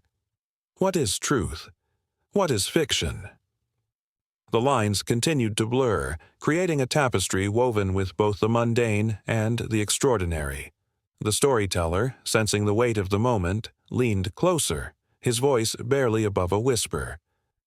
There are stories of courage buried beneath layers of time. Consider the unsung heroes of the American Civil War, soldiers who fought not for glory but out of a sense of duty and moral obligation. Their sacrifices are often overshadowed by the grand narratives of generals and battles, yet without them, the story would be incomplete. The crowd felt a collective shiver, not from the chill in the air, but from the realization that history is a living, breathing entity, one that evolves with each retelling. The emotions stirred within them, igniting a fire that beckoned them to remember those who had been lost to time, who had fought battles both on the battlefield and within their hearts. Each name echoed with the weight of sacrifice, resonating through the ages, waiting to be honored and remembered. But just as the storyteller reached the zenith of his tales, a sudden rumble echoed through the streets, shaking the cobblestones beneath their feet. Gasps filled the air, the crowd momentarily distracted from the stories that had held them captive. What transpired next seemed almost unreal, as whispers of a forgotten battle surfaced, tales of valor that had been buried beneath the weight of history. Faces turned pale, and eyes widened with fear and excitement as the storyteller smiled knowingly. He had them exactly where he wanted them, the tension thickening like fog rolling in from the sea, ready to reveal yet another layer of myth mingled with reality. And in that moment, the shadows deepened and the whispers grew louder, hinting at truths yet untold, beckoning the audience to lean in further, to seek out the hidden stories lurking just beneath the surface, waiting for their moment in the light. Amidst the flickering candlelight of a medieval tavern, shadows danced on the walls like whispering phantoms, each flicker a reminder of the lurking fear that gripped the hearts of men. In the corner, a group of weary travelers exchanged terrified glances as one recounted the tale of a man who transformed under the full moon's gaze. As his voice trembled, the air thickened with unspoken terror, and a chilly breeze swept through the room, as if the spirit of the werewolf itself had slipped in, eager to hear its own legend retold. Werewolves, those shape-shifting monsters, have haunted human imagination for centuries. From the ancient Greeks to the witch trials of the Middle Ages, the wolf became a powerful symbol of the fears that lay just beneath the surface of society. Artists captured these primal emotions in their work, creating haunting images that echoed the dread and fascination that the creature inspired. Their brushstrokes breathed life into the very essence of humanity's darkest thoughts, and yet they also reflected the age-old struggle between civilization and the wild, between man and beast. In the 16th century, a time when superstition and fear ruled the minds of many, artists like Hans Baldung Green painted vivid portrayals of werewolves. His masterpiece, Witch and Werewolf, depicted a woman with long flowing hair, her eyes glinting with a wicked light, as she caressed a half-man, half-wolf figure. The image pulsated with raw energy, capturing the disturbing allure of the creature that lurked within the human soul. Green's works were not merely paintings, they were emotional landscapes, reflecting the fears of a populace gripped by the unknown. The werewolf became a mirror, showing not just the monster outside, but the beast that resided within. As the centuries rolled on, the werewolf's image morphed, shaped by the fears of the time. During the 18th century, as Enlightenment swept through Europe, artists began to question the nature of humanity itself. The werewolf, once a simple villain, became a tragic figure, embodying the struggle of man against his more primal instincts. Jacob van Loo's self-portrait as a werewolf captured this transformation perfectly. The haunting expression on the artist's face invited viewers to ponder whether they, too, held the potential for savagery. Art became a battleground. Were they fighting against the wolf, or were they pleading for mercy from their inner beast? The Romantic period further fueled these artistic explorations. Artists like Gustave Moreau infused their works with a sense of mysticism and allure. His paintings of werewolves and wild beasts danced with passion, revealing the tension between the enlightenment of the mind and the darkness of the heart. His illustrations of La Belle Dame sans Merci, where the mystical woman seduces her prey, hinted at the danger of giving in to one's basest desires. They spoke to a culture that was beginning to feel the grip of industrialization, where the wild was slowly being tamed and the fear of losing one's humanity became palpable. But it wasn't just the brushstrokes of painters that captured this fear. Writers, too, wielded the werewolf as a potent symbol of cultural anxieties. In the 19th century, the beast began to roam the pages of literature, with authors like Bram Stoker weaving tales that blended horror with a critique of society. The gray wolf became a symbol of the primal instincts lying just under the polished surface of Victorian society. Through words, the werewolf became an emblem of fear in a rapidly changing world, a warning against losing oneself in the burgeoning industrial age. As the 20th century arrived, the werewolf found a new home in the cinema, where filmmakers turned to the creature as a canvas for deeper social commentary. The classic film The Wolf Man showed a man torn between his humanity and his animalistic urges, echoing the internal struggles many faced in an era rife with moral dilemmas. The howls of the werewolf echoed not just through the forests, but also through the urban landscape, symbolizing the unrelenting fight against societal constraints. Each stroke of the brush, each frame of film, whispered a truth about the fears that lay simmering just below the surface. The werewolf was a reflection of humanity's collective anxieties, the fear of losing control, of the unknown, and of the monstrous potential that lies within. Artists and writers transformed these fears into powerful and evocative imagery, allowing society to confront its darkest corners. As the moon waxed and waned, each full moon brought forth new tales of transformation, of men who fell prey to their basest instincts. The howls echoed through the ages, from the dark woods of Europe to the bustling cities of today. With every depiction, from the elaborate tapestries of the past to the slick CGI of modern cinema, the werewolf remained an enduring symbol of fear, not just from without, but from within. It stirred something primal in the soul, an acknowledgement of our shared humanity, and the ferocity that lies just beneath the surface. And as the tavern patrons leaned closer, their hearts racing, they felt the weight of history pressing down upon them. The air crackled with tension as they shared their stories and fears, each tale a thread woven into the rich tapestry of humanity's struggle with its darker self. The werewolf was no longer just a monster. It was a reflection of the very essence of fear that coursed through their veins. The flickering shadows continued to dance, teasing the boundaries between man and beast, good and evil, as the night deepened into the unknown. The moon hung high in the sky, a glowing orb that cast a silvery light across the ancient forest that whispered secrets beneath its gaze. In the shadows, something stirred, a flicker of fur, a flash of golden eyes. The legends of werewolves, creatures straddling the line between man and beast, have haunted every corner of the globe. From the fog-laden hills of Europe to the sunburnt plains of Africa, tales of these shapeshifters beckon and terrify. In Eastern European folklore, the werewolf, or varkolak, prowled through villages, a man once transformed by dark magic or a curse. Villagers spoke in hushed tones about the thin line between humanity and ferocity, warning each other to lock their doors and stay indoors when the moon was full.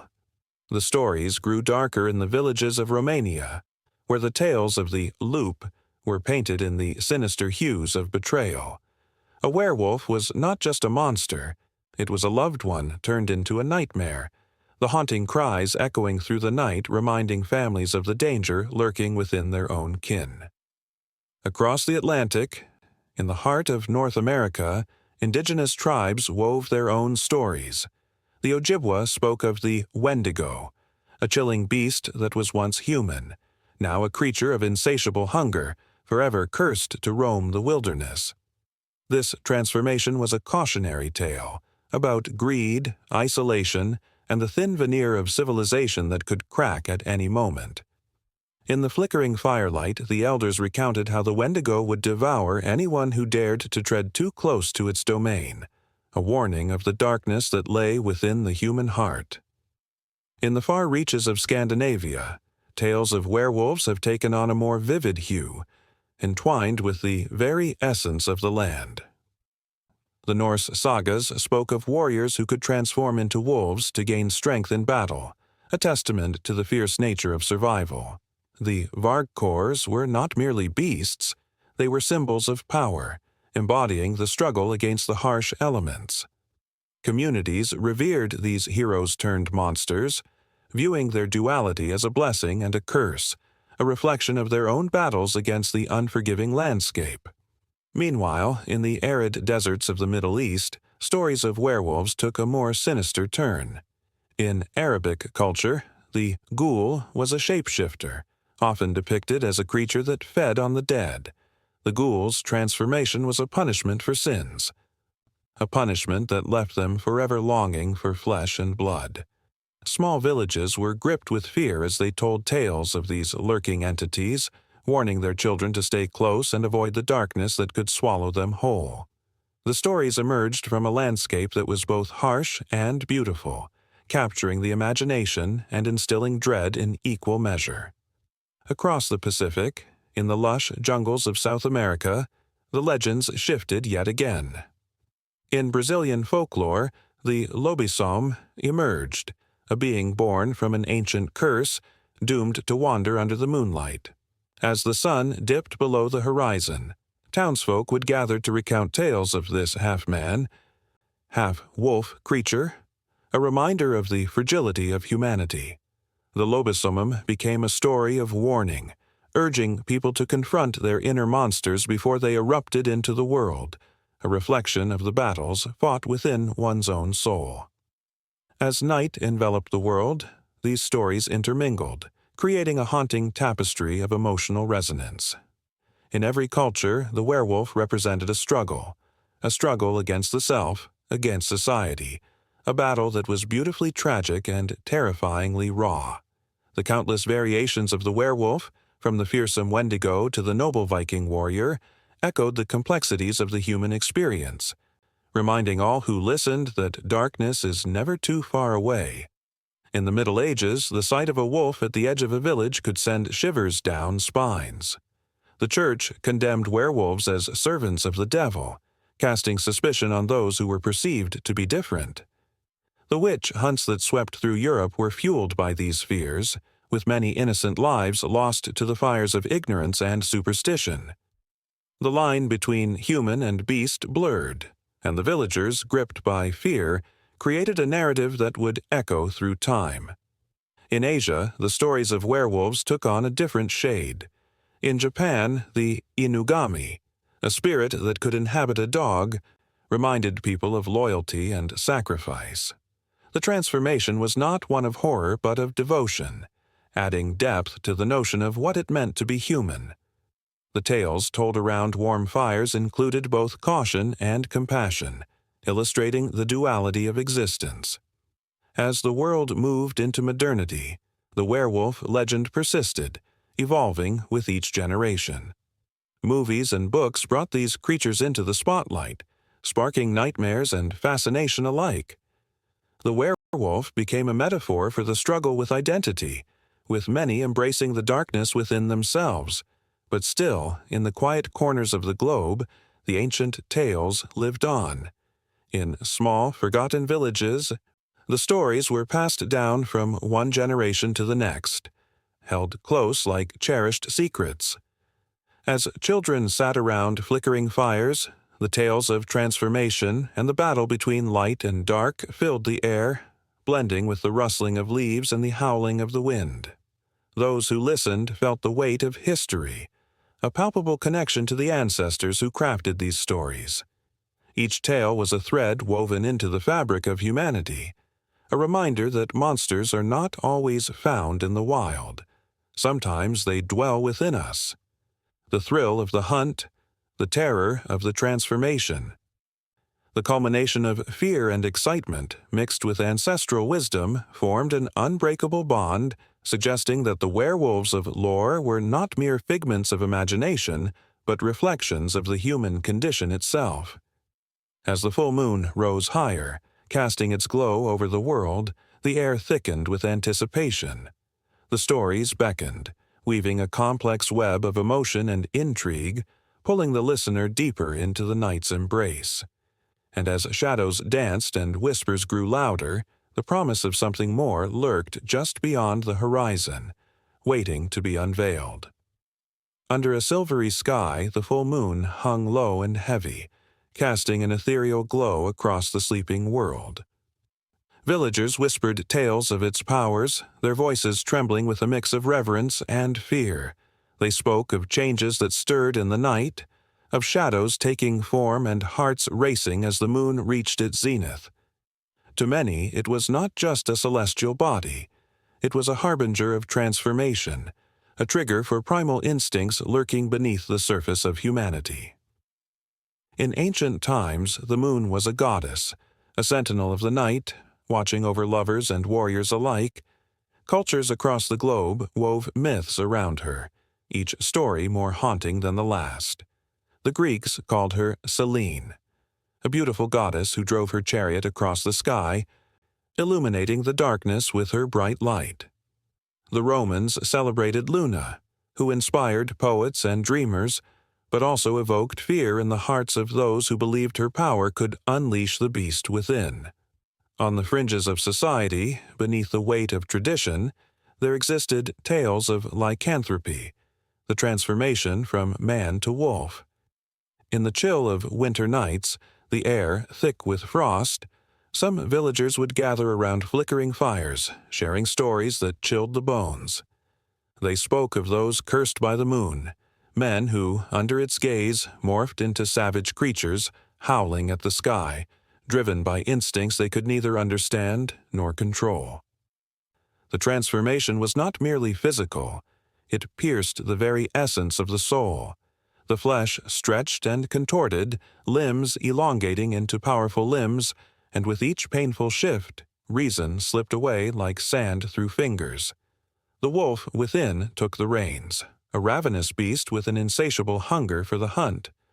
Legends told of men who woke at dawn, bloodied and terrified, with no memory of the night before, a haunting void where their humanity once resided.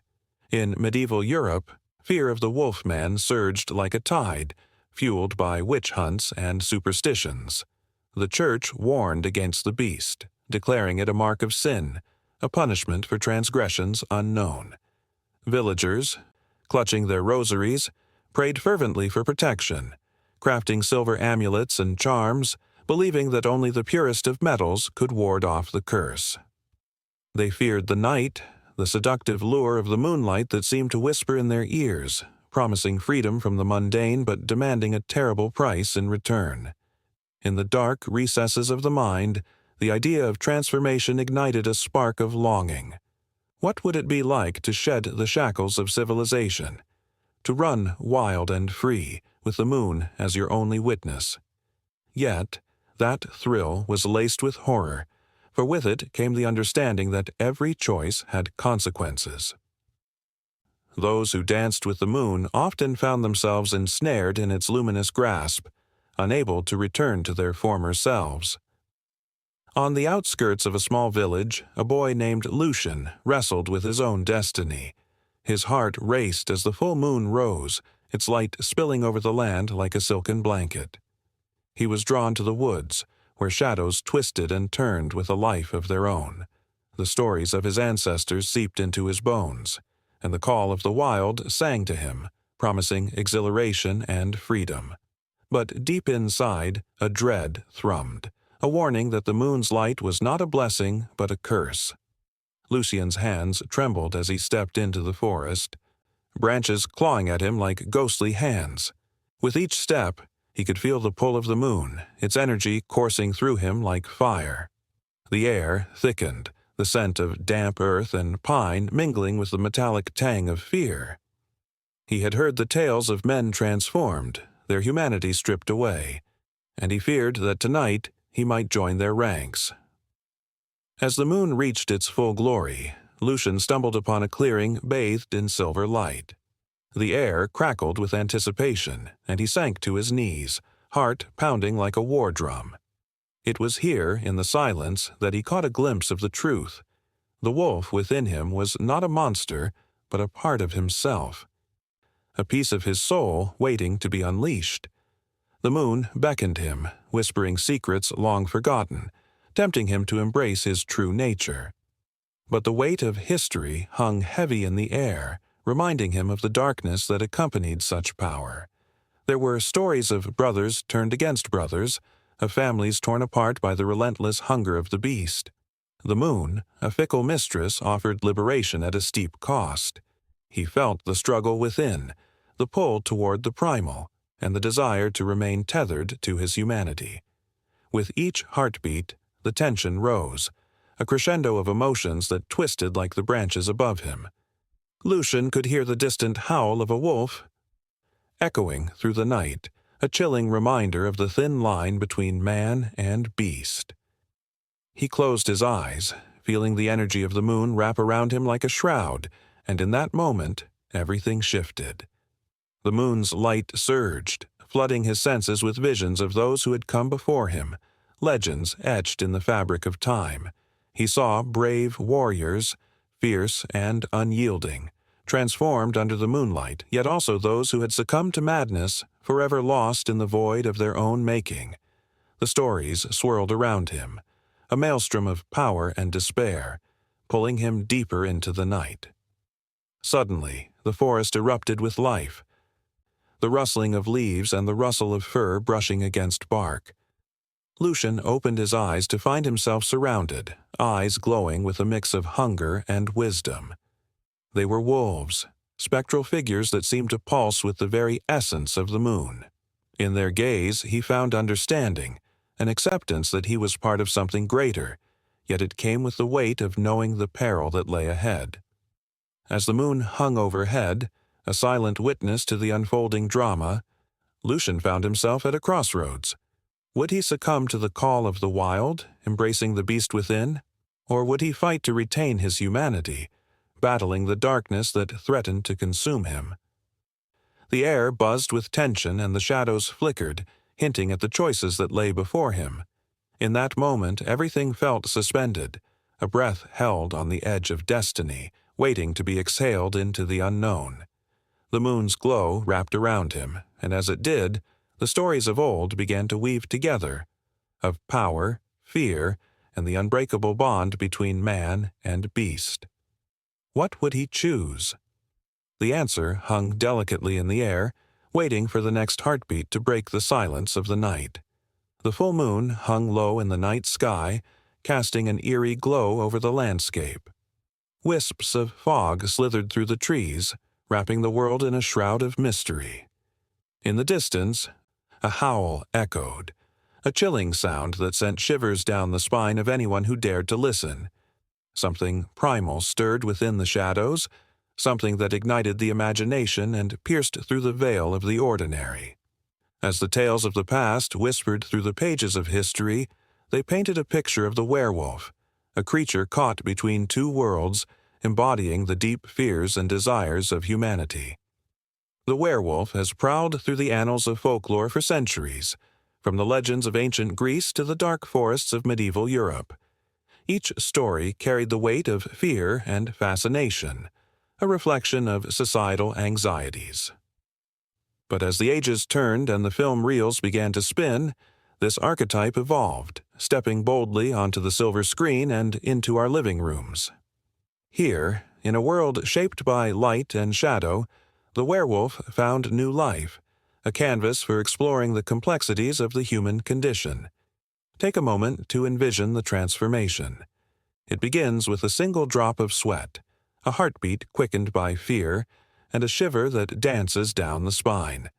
Filmmakers wielded this powerful metaphor, using the werewolf as a lens through which to examine themes of identity, isolation, and the struggle between civilization and savagery. Like a sudden jolt of electricity, these stories captivated audiences, drawing them into the depths of their own fears. In the 1935 classic Werewolf of London, the creature is depicted with a hint of sophistication, a tragic figure cursed by his own nature. The film explored not just the horror of transformation, but the loneliness that accompanies it, a theme that would resonate with audiences for generations. The 80s ushered in a new era of werewolf tales, embracing the visceral thrill of transformation. With the cult classic, An American Werewolf in London, viewers were treated to a blend of horror and humor, a striking contrast that made the grotesque seem almost relatable. The transformation scene, a masterpiece of practical effects, left audiences gasping, flesh stretched and bone cracked, a macabre dance that served as a reminder of the raw, untamed beast lurking within. This visceral depiction of metamorphosis was not just a spectacle. It was a mirror held up to humanity's own capacity for change, for violence, for the primal instincts that lurk beneath the surface. Yet, the werewolf transcends mere horror. In the world of television, it became a metaphor for adolescence and the tumultuous changes that accompany growing up. Series like Teen Wolf embrace this narrative, wrapping the struggles of high school life in a supernatural shroud. The character of Scott McCall navigates the trials of friendship, love, and identity, all while grappling with his newfound powers. In this light, the werewolf is not merely a monster, it is a symbol of empowerment, an exploration of what it means to both fit in and stand apart. As the decades rolled on, the werewolf continued to evolve, with each new portrayal revealing different shades of the human experience. In The Wolfman, a remake of the 1941 classic, the story shifted to focus on themes of family and legacy. The protagonist's struggle against his lineage spoke to the universal battle against inherited traits, the internal conflict between the man and the monster. This battle echoed in the hearts of many, as they too wrestled with their own identities shaped by family expectations and societal norms. With every howl that pierced the night, the werewolf has come to embody the duality of human nature. The creature is a reflection of our darkest fears, the primal instincts that demand to be acknowledged. Films like Dog Soldiers and Ginger Snaps pushed the boundaries even further, intertwining feminism, sexuality, and horror. In Ginger Snaps, the werewolf myth serves as a chilling metaphor for the tumultuous journey of puberty, an exploration of the fear and confusion that often accompany the transition into adulthood. The transformation into a werewolf becomes a haunting representation of the loss of innocence, a raw and powerful reminder of the wildness that resides within. In the more recent The Shape of Water, the werewolf has taken on a new guise, intertwined with themes of love and acceptance. The beast is no longer a figure of pure horror but a tragic hero, misunderstood and marginalized.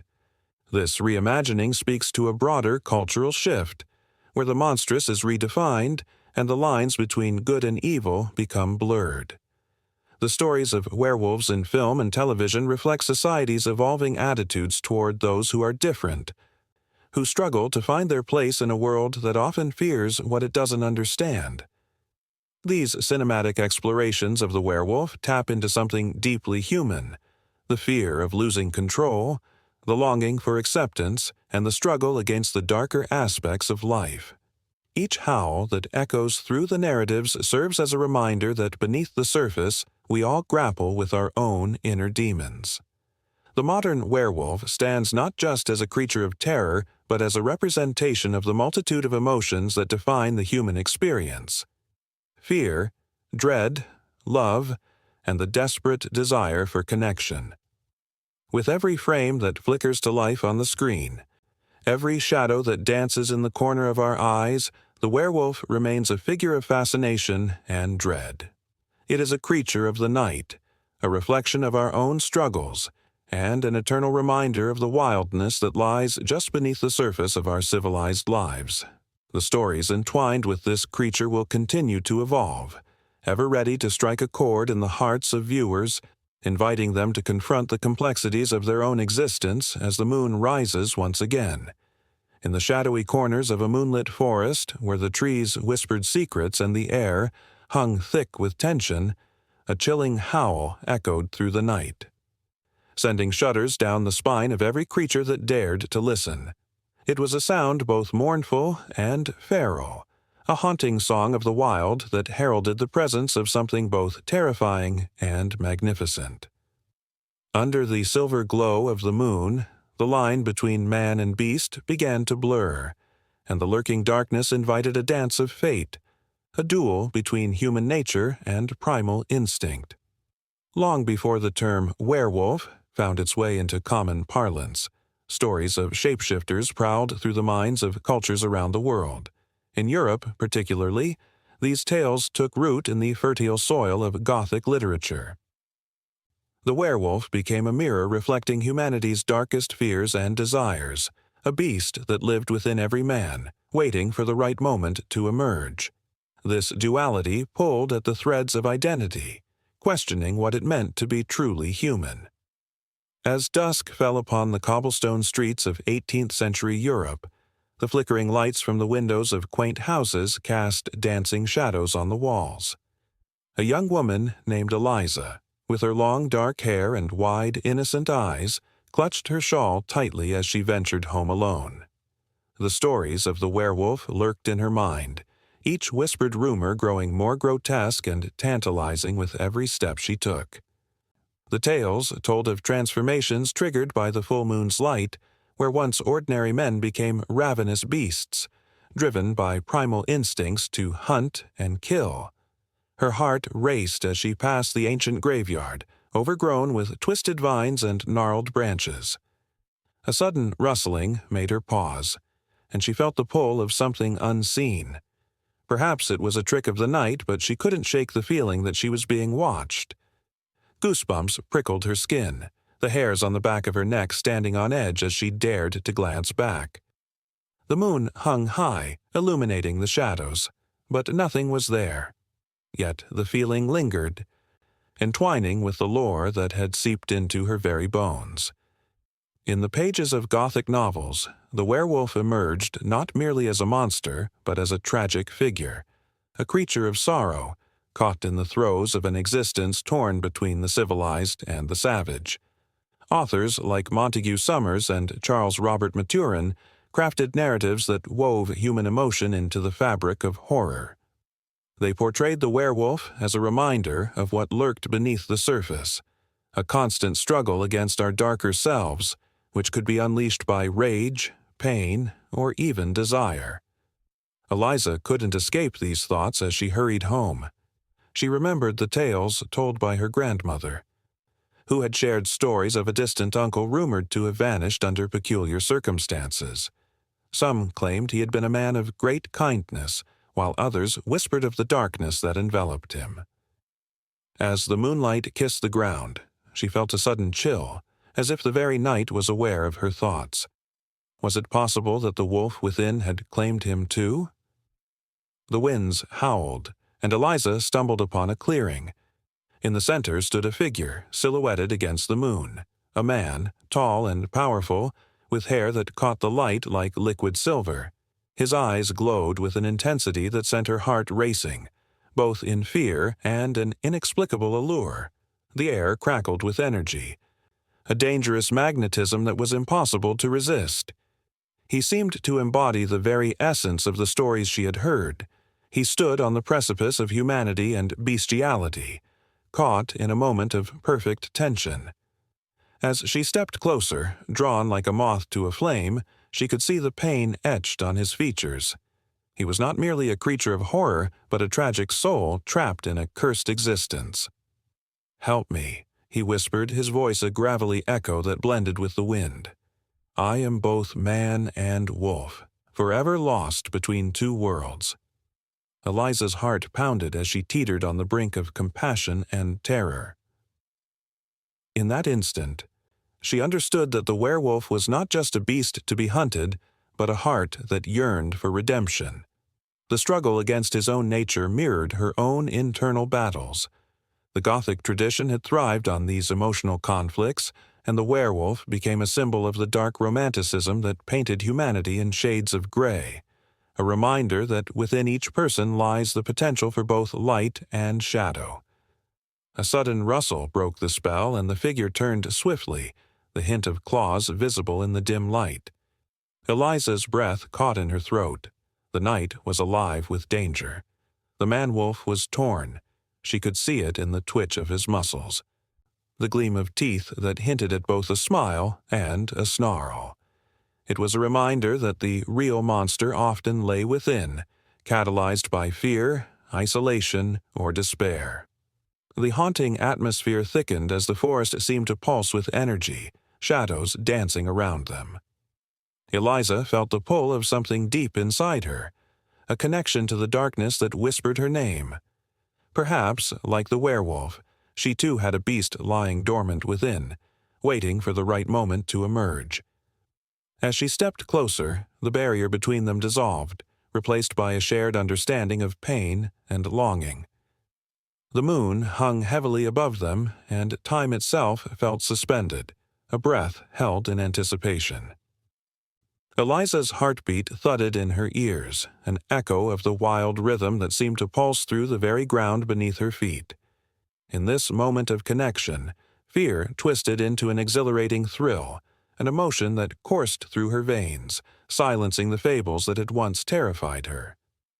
As the night deepened, the boundaries of reality and nightmare began to blur. The werewolf's eyes locked onto hers, and in that instant the forest held its breath, teetering on the edge of what was to come, each heartbeat a promise and a threat, stirring an attraction as real as the danger that lingered in the shadows. The fullness of the moon promised transformations, and the world outside faded, leaving only their intertwined fates, an eternal dance of darkness and desire.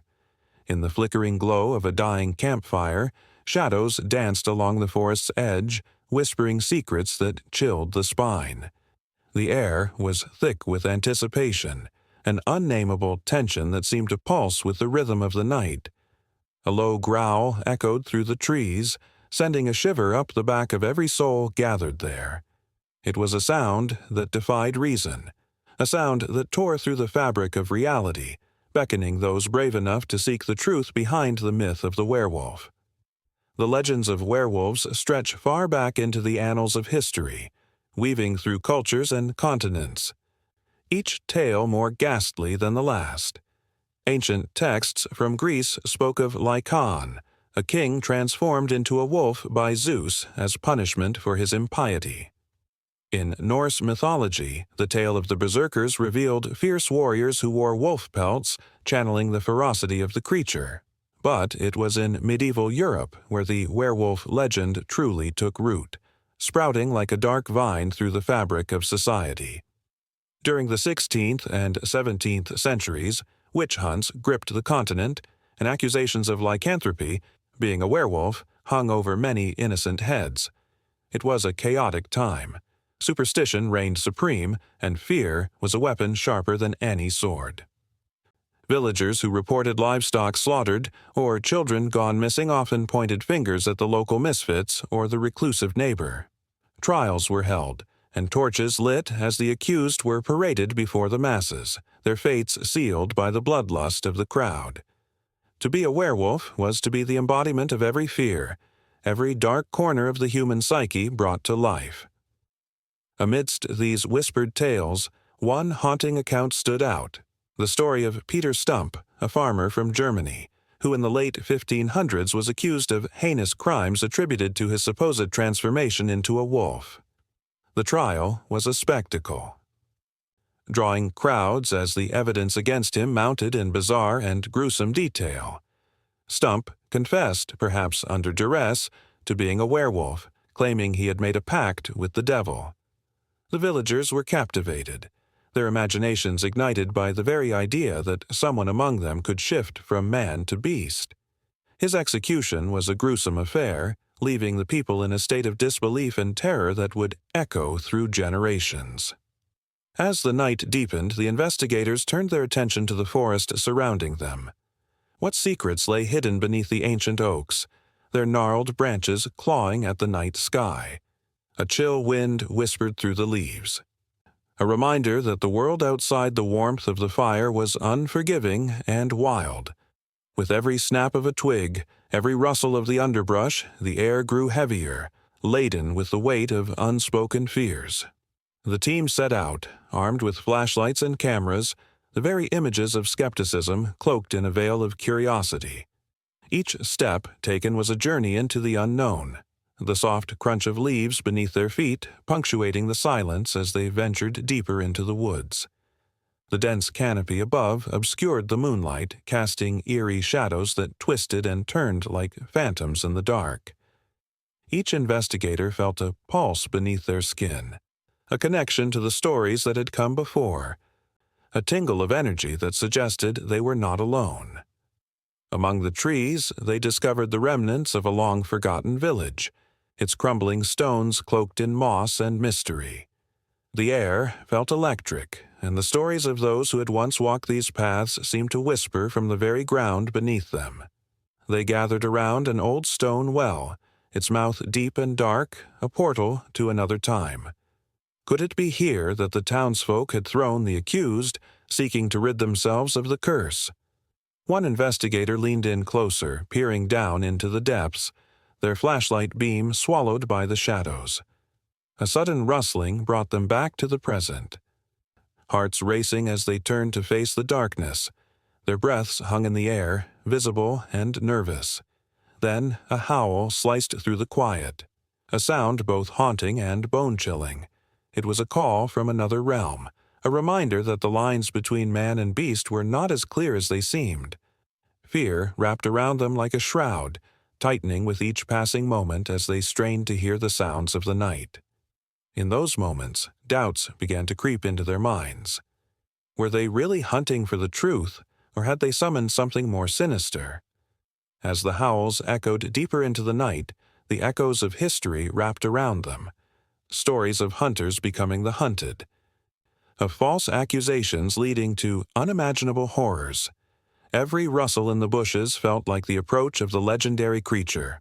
The history they were unearthing was not just a series of events, it was a living, breathing entity, filled with emotions and fears that had long outlived the people who had once walked this land. It was a reminder that the past was not just a collection of stories. It was a tapestry woven with threads of fear, superstition, and the primal instinct to survive. With adrenaline coursing through their veins, they pressed on, compelled by the allure of the unknown. The night was far from over, and the hunt was just beginning.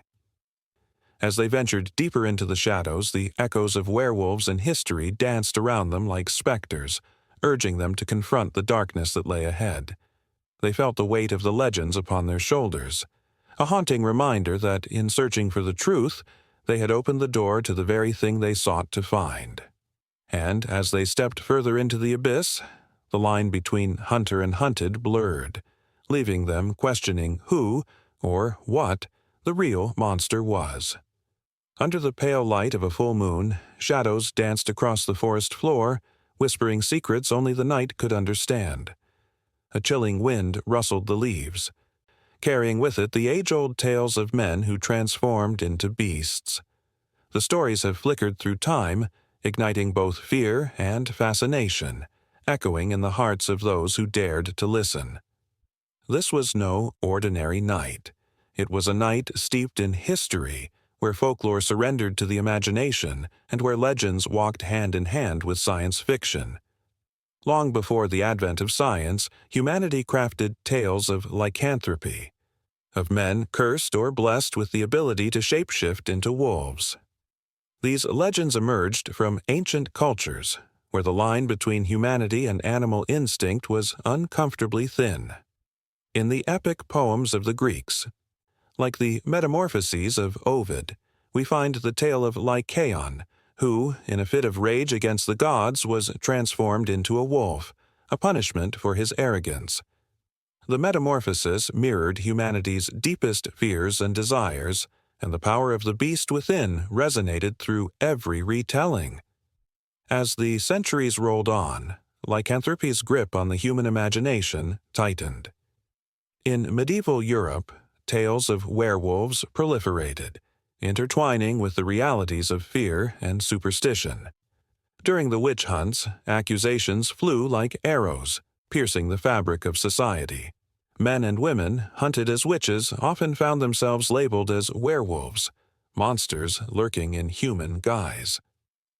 The infamous Werewolf of Bedburg in the late 16th century gripped the masses with terror. A man named Peter Stump, who was said to have confessed under torture to a pact with the devil, granting him the power to change into a wolf. The very idea of a man losing his humanity to a primal force was both horrific and enthralling, echoing the struggles within every soul. With the dawn of the Enlightenment, the mysterious allure of lycanthropy began to shift. Scientific inquiry emerged, challenging the old superstitions. The werewolf legends began to take on new forms, morphing under the scrutiny of reason. Is it madness? Thinkers pondered, as they sought to understand the very nature of humanity. The rise of fiction saw a reinvention of the werewolf myth. Writers like John Milton, in his poetic works, hinted at the duality of man. The wolf became a metaphor for the untamed parts of the human psyche. The beast was no longer just a creature of darkness, but a reflection of our deepest, hidden instincts. As the 19th century unfolded, the transformation reached its peak in the world of literature. A new wave of storytelling captured the imagination, with works like Bram Stoker's Dracula and the haunting tales of the Brothers Grimm. The werewolf became a symbol of the struggle between civilization and the raw power of nature. Each tale presented a new layer to the myth, hinting at the struggles of the human soul caught between civilized restraint and wild abandon. The werewolf, with its bloodthirsty howl that echoed through the moonlit nights, represented the finest, most terrifying edges of human emotion: fear, rage, and desire. The narrative took a dramatic turn in the 20th century as films began to breathe life into these legends. The 1935 classic Werewolf of London introduced audiences to a new breed of lycanthrope, blending horror with the science of the times. The creature was no longer just a tale told around flickering fires. It was now a beast born from the clutches of modernity, invoking both terror and empathy. The Hollywood lens offered a fresh perspective, depicting the conflict between man and beast with a tragic sense of loss. The werewolf was more than a monster. It was a tragic hero, cursed to live in the shadows of their own desires. As the decades rolled on, the nature of lycanthropy continued to evolve. The 1980s and 90s ushered in a new approach, merging the ancient myth with the sleek aesthetics of science fiction. Movies like An American Werewolf in London combined horror with humor, humanizing the beast, making it relatable and oddly sympathetic. Lycanthropy transformed into a metaphor for adolescence, for the struggles of identity, for the feeling of being trapped between worlds. The howl of the wolf became an anthem for the misunderstood youth, providing a voice to those caught in the chaos of transformation. Yet, beneath the silver screen glimmer, the echoes of those ancient tales still lingered. The werewolf mythos, rooted in the fear of the unknown, found new life as society grappled with the complexities of human nature. The rise of genetic science sparked fresh intrigue. Could the wolf within us be represented in our DNA? Could the beast be an inner struggle rather than a physical transformation? The intertwining of folklore and science fiction painted a vivid tapestry where the myth of the werewolf continued to adapt and thrive.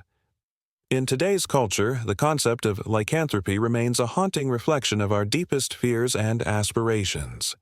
It weaves through literature, film, and even video games, showing that the beast within has not been tamed. The werewolf is a reminder of our primal instincts, the emotions that claw at the edges of our minds. It is the thrill of losing control and the fear of what lies beneath the surface, echoing the tales of yore. As the moon rises high in the night sky, those ancient whispers once again stir, hinting at tales yet untold. The evolution of lycanthropy, from folklore to the realm of science fiction, beckons the curious and the brave, encouraging them to confront not only the monsters under their beds but the ones lurking within their hearts. With each passing generation, the fear of transformation and the allure of the beast continue to reignite the flames of imagination, creating a tale that never truly ends. Each twist and turn in the story of lycanthropy draws the curious deeper into the shadows, where every howl recalls the unending dance between man and beast. In the shadowy corners of history, where whispered rumors lingered like fog in the night, the legend of the werewolf thrived, a creature born from the marrow of humanity's darkest fears and deepest desires. Under the glow of a silvery moon, a transformation occurred, one that tantalized the imagination and sent cold shivers down the spines of those who heard the tales. The werewolf was not merely a monster, it was a reflection of the human soul, torn between civility and primal instinct. As the chill of twilight settled over ancient villages, farmers and townsfolk would gather around flickering fires, their faces illuminated by the glow of burning wood. They spoke in hushed tones of men who, under the spell of the full moon, shed their earthly skins to embrace the wild spirit of the wolf. These stories, passed down through generations, were not just fanciful tales. They echoed the reality of their lives, a struggle for identity amidst societal constraints. In a small corner of medieval Europe, a young man named Georg stood on the cusp of adulthood. He was the son of a blacksmith, a sturdy lad with strong arms and a heart filled with longing. The village expected him to follow in his father's footsteps, to mold iron and craft tools, but Georg felt an insatiable pull toward the woods, toward the untamed essence of life that beckoned him like a siren's song. Each full moon he would steal away from the village, heart pounding, and venture into the depths of the forest where shadows danced and the wind howled like a restless spirit. As the moon rose high, casting shimmering silver beams upon the earth, Georg could feel the change bubbling within him. It was exhilarating and terrifying, a whirlwind of emotions churning in his chest. He often imagined what it would be like to relinquish the shackles of humanity, to run free with the wolves, to feel the rush of the hunt and the freedom of the night. His soul craved transformation. The werewolf was the embodiment of that longing, a potent symbol of the duality of man. Amidst his secret forays, whispers of a witch circulated through the village, an old woman rumored to possess the power to grant one's deepest desires. They said her potions could ignite the fire of transformation, turning the ordinary into the extraordinary. Driven by desperation, Georg sought her out, his heart pounding with nervous excitement. The air in her hut reeked of herbs and something darker, something primal that made his skin crawl. Candles flickered in the dim light, casting eerie shadows that seemed to come alive as he spoke of his yearning for freedom, a freedom that danced tantalizingly just beyond his grasp. The witch listened, her eyes sparkling with a mixture of mischief and wisdom. She spoke of the price of such transformation, the need to embrace both the beast within and the humanity he would leave behind. Georg felt a thrill of fear and exhilaration, a potent cocktail that left him dizzy.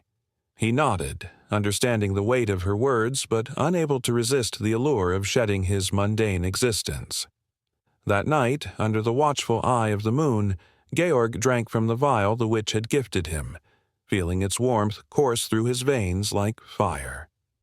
As he staggered into the woods, the world around him began to blur, colors and sounds melding into a symphony of chaos. The transformation was not just physical, it was an awakening of his very essence. He felt the ground pulse beneath him, the heartbeat of the earth syncing with his own. Every nerve in his body ignited, and he was no longer just Georg, the blacksmith's son. He was something wild, something free. In that moment of metamorphosis, Every fear, every doubt melted away, replaced by an exhilarating sense of power and connection to the world. The werewolf was not merely a beast, it was a symbol of liberation, an embodiment of the struggle for identity that raged within him. Yet, as he bounded through the forest, reveling in the thrill of the hunt, a shadow loomed at the edges of his mind, the haunting reminder of the humanity he could lose forever. As dawn approached, the transformation began to wane. The exhilarating rush slowly faded, replaced by a chilling emptiness. Georg returned to his human form, disoriented and unsettled, the echoes of the night still pounding in his chest. He looked down at his hands, trembling with the weight of his choices. The duality of his existence weighed heavily. He had tasted freedom, but at what cost? The villagers would never understand.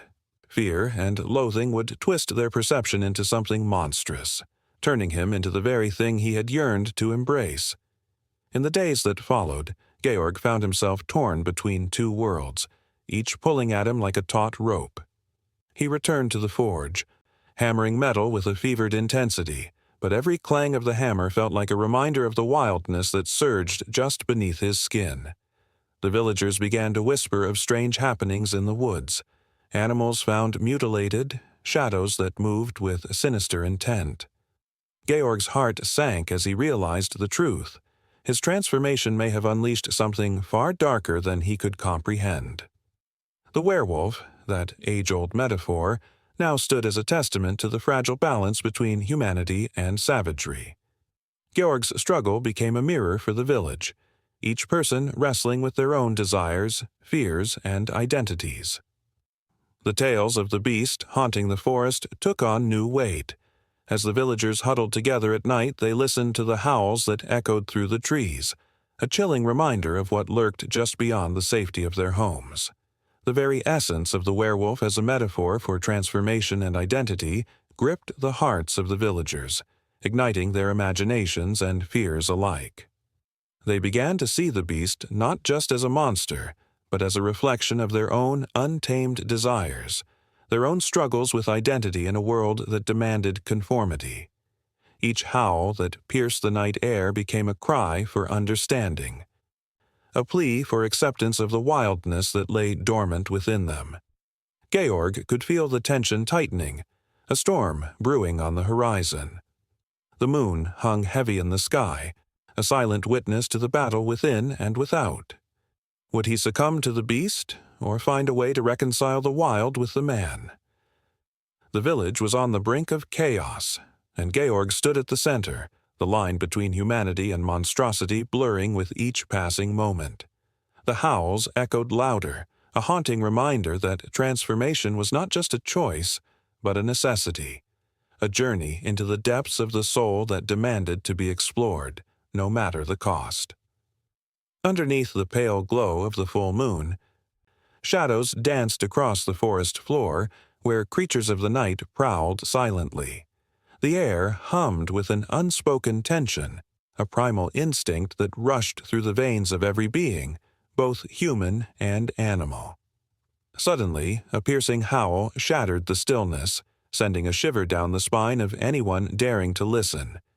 It was more than just a sound. It was a call that echoed through centuries, a call that brought forth questions about nature, morality, and the very essence of life itself. The werewolf, a figure steeped in folklore, represented the duality of humanity and beast. It was a creature that straddled two worlds, embodying both the primal instincts of animality and the complexities of human consciousness. For centuries, tales of werewolves captivated minds, inciting fear and fascination alike. But what lay beneath these tales? As stories were spun around cozy fires, werewolves became metaphors for the darker sides of humanity, the parts of ourselves that we often try to suppress. This creature was not just a monster, it was a reflection of the ethical dilemmas surrounding animal rights, a symbol of the ongoing struggle between mankind and the natural world. In the Middle Ages, when superstitions ran rampant, the werewolf narrative gained traction. trials for witchcraft and lycanthropy intertwined, highlighting how fear could manifest into brutal persecution. Villagers, gripped by terror, would turn on their neighbors, accusing them of harboring wild beasts within. This hysteria mirrored the treatment of animals during that era, where cruelty was often justified by ignorance. Animals were seen not as sentient beings but as mere commodities, tools for survival or sport. The werewolf, a blend of man and beast, brought forth a haunting question. When does one become the monster, and who truly holds the moral high ground? Fast forward to the 18th century, when Enlightenment thinkers began to question the established norms. Philosophers such as Jeremy Bentham raised their voices, challenging the very foundations of human superiority over animals. The question is not, can they reason? Nor, can they talk? But can they suffer? Bentham's poignant words echoed through the halls of academia, igniting discussions that would change perceptions forever. The werewolf, in this light, transformed from a fearsome predator to a tragic figure, an embodiment of the suffering inflicted upon those deemed lesser. The ethical considerations regarding animal rights began to infiltrate societal consciousness, forcing humanity to confront uncomfortable truths about the treatment of all living beings. As the 19th century rolled in, the Industrial Revolution began to reshape landscapes and lives. Factories sprang up, and with them came the exploitation of both labor and animals. The werewolf, once a cultural artifact, began to represent the very real horrors of animal cruelty in slaughterhouses and labs. As stories of transformation were told, of men turning into beasts, one could almost hear the cries of animals silenced in the name of progress. The tension mounted, with every howl in the night echoing the sorrow of innocence lost. The werewolf became a symbol of the ethical turmoil surrounding industrialization, a reminder that in the pursuit of advancement, one could easily lose sight of compassion. In more modern times, the werewolf narrative has evolved, yet the primal struggles remain. The late 20th century saw the rise of animal rights activists who fought valiantly for the voiceless. Their battles were reminiscent of heroic tales, as they unleashed a ferocity that was both admirable and terrifying. Protests erupted, echoing the anguished howls of the werewolf, yearning for recognition and respect. Images of cages, animals in distress, and the emotional pleas of advocates filled newspapers and screens.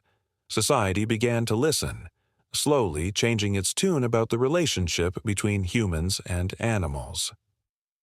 Yet, beneath this progress lay a simmering unease, a stark reminder that the werewolf's curse still lurked in the shadows. With each passing decade, the question of where humanity stands in relation to other creatures hangs heavily in the air. Are we the protectors or the predators? Are we capable of compassion, or are we driven by unyielding instincts? The werewolf serves as a haunting metaphor for these questions, reminding us that within each of us lies the potential for both brutality and empathy. The ethical considerations of animal rights discourse come alive in this struggle, as communities grapple with what it means to coexist with other beings. As the moon hangs high and the shadows grow longer, the tension continues to build. The werewolf, with its haunting howl, calls for acknowledgement, for understanding, and for change. Each night, as the moon rises, one can feel the pull of the wilderness, the connection to something greater than ourselves. The ethical questions surrounding animal rights are not merely abstractions. They are woven into the very fabric of our existence, calling us to be more than just observers. Just as the werewolf seeks to reconcile its two natures, so too must humanity strive to bridge the gap between our instincts and our ethics. The struggle is far from over, as society stands at a crossroads. The echoes of the past intertwine with the present, and the werewolf remains a powerful symbol of the ongoing dialogue surrounding animal rights. With every step taken towards compassion, there is also a reminder of the shadows that linger just beyond the light. The emotional weight of this discourse is palpable, a reminder that for every howl that pierces the night, there is a story waiting to be told, a story of pain, of struggle, and of the relentless pursuit of justice for all living beings. The moon shines down, casting its light on the tangled web of humanity's choices, urging us to confront the werewolf within. The moon hung low in the sky, casting an eerie glow over the village, its silvery light shimmering upon the cobblestone streets as whispers danced through the night air. Shadows flickered and shifted, hinting at secrets held tight within the hearts of the townspeople. It was a night like no other, when the air thickened with anticipation and fear, a night when the transformation from man to beast was not just a tale told by the flickering firelight, but a reality that sent shivers down the spines of all who dared to listen. In such times, folk medicine became a lifeline, woven from the fabric of ancient beliefs and practices passed down through generations. The villagers, armed with herbs and knowledge, sought to fend off the curse that lurked in the shadows. They gathered in dimly lit kitchens where the scent of garlic mingled with burnt sage, creating an ambiance thick with hope and dread. Each ingredient was a spell, each remedy a prayer whispered to the gods for deliverance from the beast within. Old matriarchs, their faces lined with the wisdom of the ages, presided over these gatherings. Their hands moved deftly as they crushed dried wolfbane, its petals as dark as midnight, mixing it with honey to create a salve believed to soothe the monster that threatened to awaken. The tales of how this plant warded off evil were as old as the hills, spoken of in hushed tones around flickering fires, stories of brave souls who had faced the wrath of the werewolf and lived to tell the tale. But even the most skilled herbalists had their doubts, for the line between healing and harm was razor thin. The villagers often spoke of a man named Alaric, a once kind-hearted farmer who, under the light of a full moon, succumbed to the beast's call. His transformation was swift, agonizing, and witnessed by all. The very air crackled with tension as he howled at the moon, a sound so raw it tore through the silence of the night like a knife through flesh. He was lost, and the villagers scrambled to find a cure. In their desperation, they turned to rituals that seemed almost primitive yet were steeped in the ancient lore of their ancestors. They lit candles made from the fat of a slaughtered lamb, placing them in circles to form a protective barrier against the malevolent force. They recited incantations, words that had once echoed through the very forests that surrounded them, each syllable dripping with urgency and fear.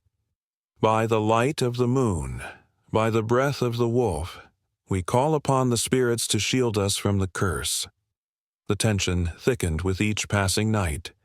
Alaric's condition worsened, his screams becoming more frenzied, more desperate, as the beast clawed its way out from deep within him.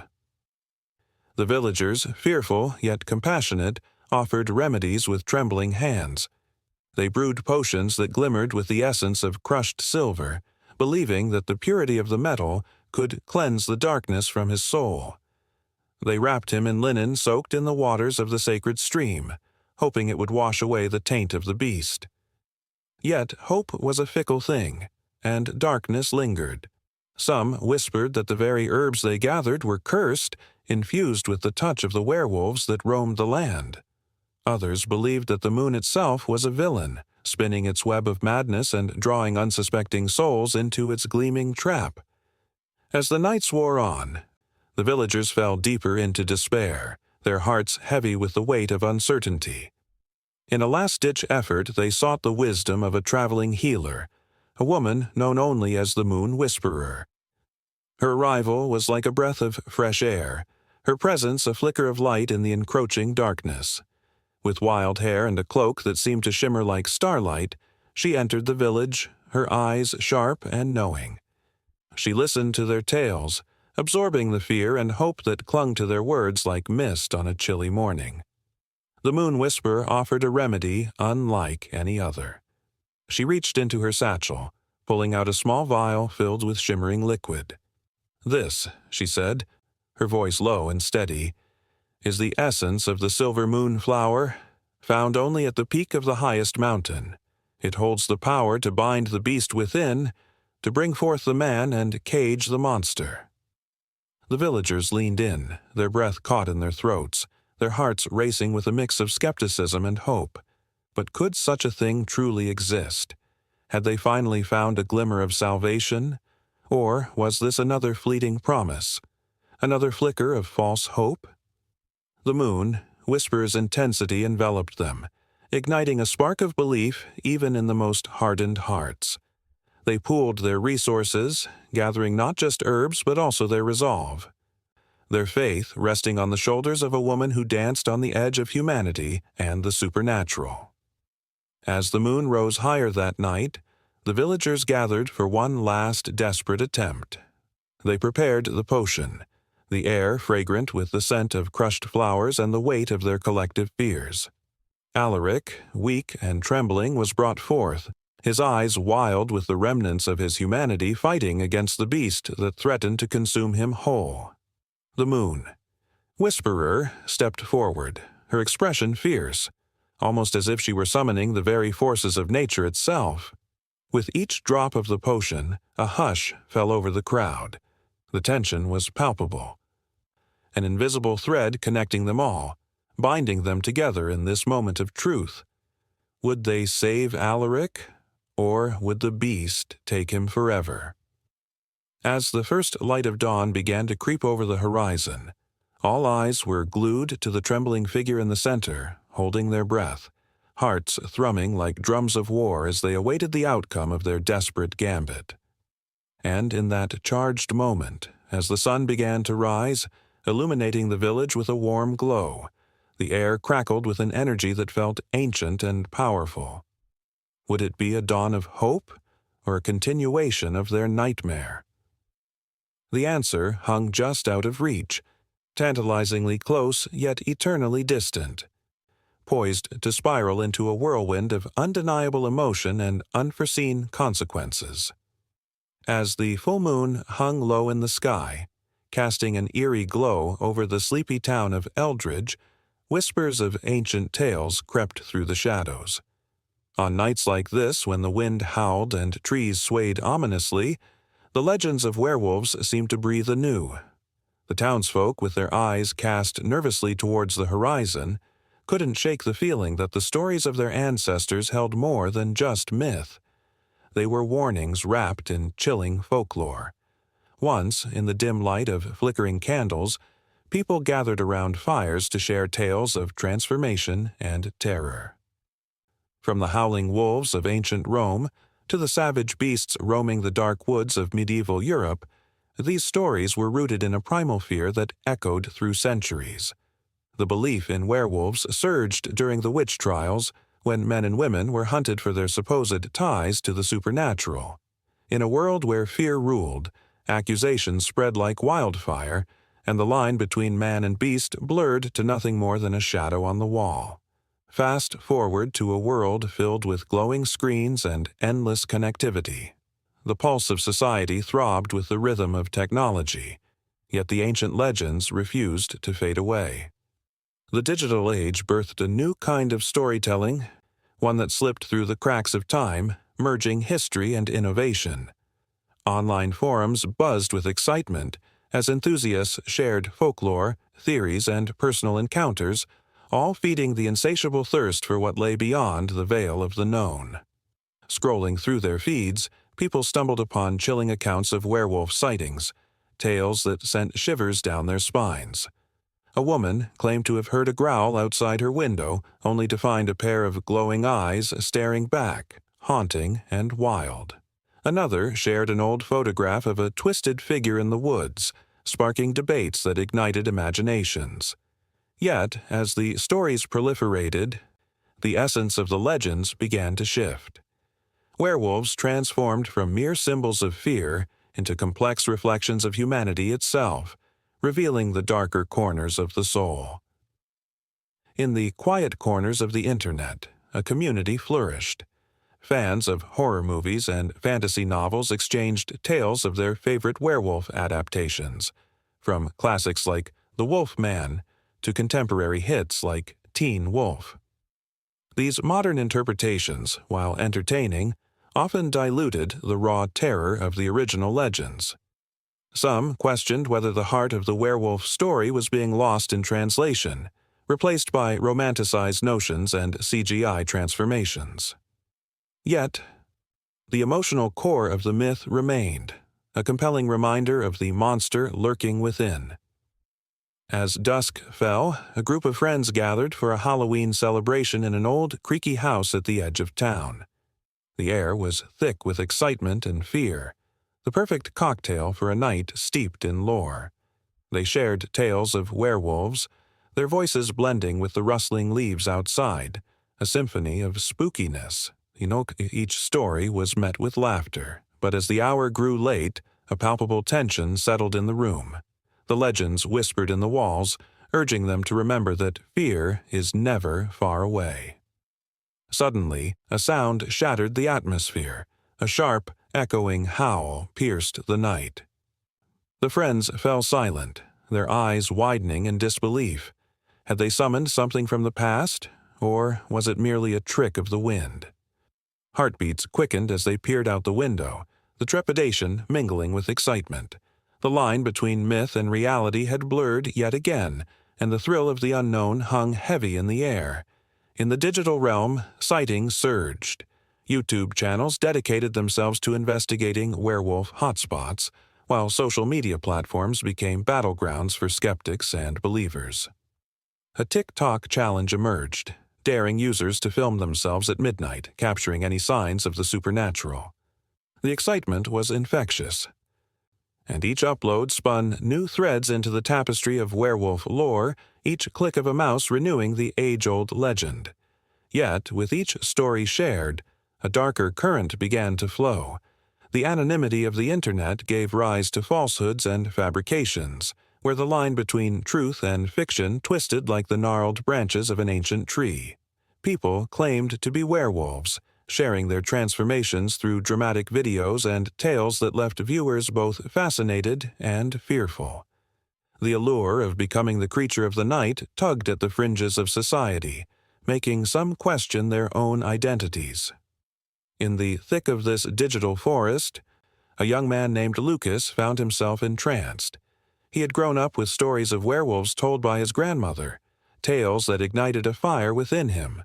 As he scrolled through videos and comments, he felt an overwhelming urge to join the conversation, to weave his own narrative into the ever-expanding legend. With trembling fingers, he recorded his thoughts and fears, exposing his soul to the world, becoming part of the pulse of this new age. Each night as he uploaded his reflections, he felt a shift within himself. The stories weren't just entertainment. They were a mirror reflecting the struggles of human existence, loneliness, anger, and the search for belonging. The myth of the werewolf captured the essence of transformation, the struggle between civilization and the wild. Lucas realized that in sharing his story, he was not just talking about beasts, but about the battles we all face within. As the moon hung high, bathing the world in ghostly light, the stories of werewolves intertwined with modern life, leaving an imprint on the hearts of all who dared to listen. The legends evolved, but their power remained, morphing alongside humanity as it grappled with its fears, dreams, and the shadows lurking just beneath the surface. The digital age had breathed new life into an ancient tale, ensuring that the howl of the werewolf would echo through the ages, forever haunting the night. And so the stories spun on, pulling at the threads of history and emotion, weaving a tapestry of fear and fascination that refused to be unwound. In the flickering glow of screens, they danced like shadows, inviting all who encountered them to join the ever-expanding saga, reminding each of us that perhaps, deep down, we are all a little bit wolf. The moon hung high in the sky, a silver beacon illuminating the forest below. Shadows danced among the trees, whispering tales of old, and the air was thick with the scent of pine and earth. In that moment, a chilling howl echoed through the night, sending shivers down the spine of anyone who might have been listening. It was the call of the wolf, an ancient song that spoke of survival, of belonging to a world that had long forgotten its guardians. Long before the advent of modern civilization, wolves roamed freely across the vast landscapes of Europe and North America. They were more than mere predators. They were symbols of balance in an intricate web of life. The indigenous tribes viewed them with reverence, recognizing their role as nature's keepers.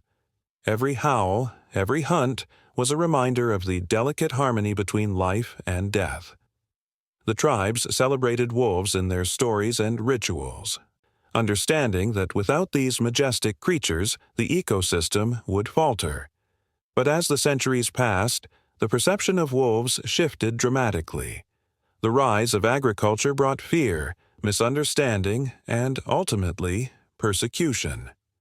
Wolves were painted as villains in the folklore of burgeoning cities, a narrative that was easy to sell.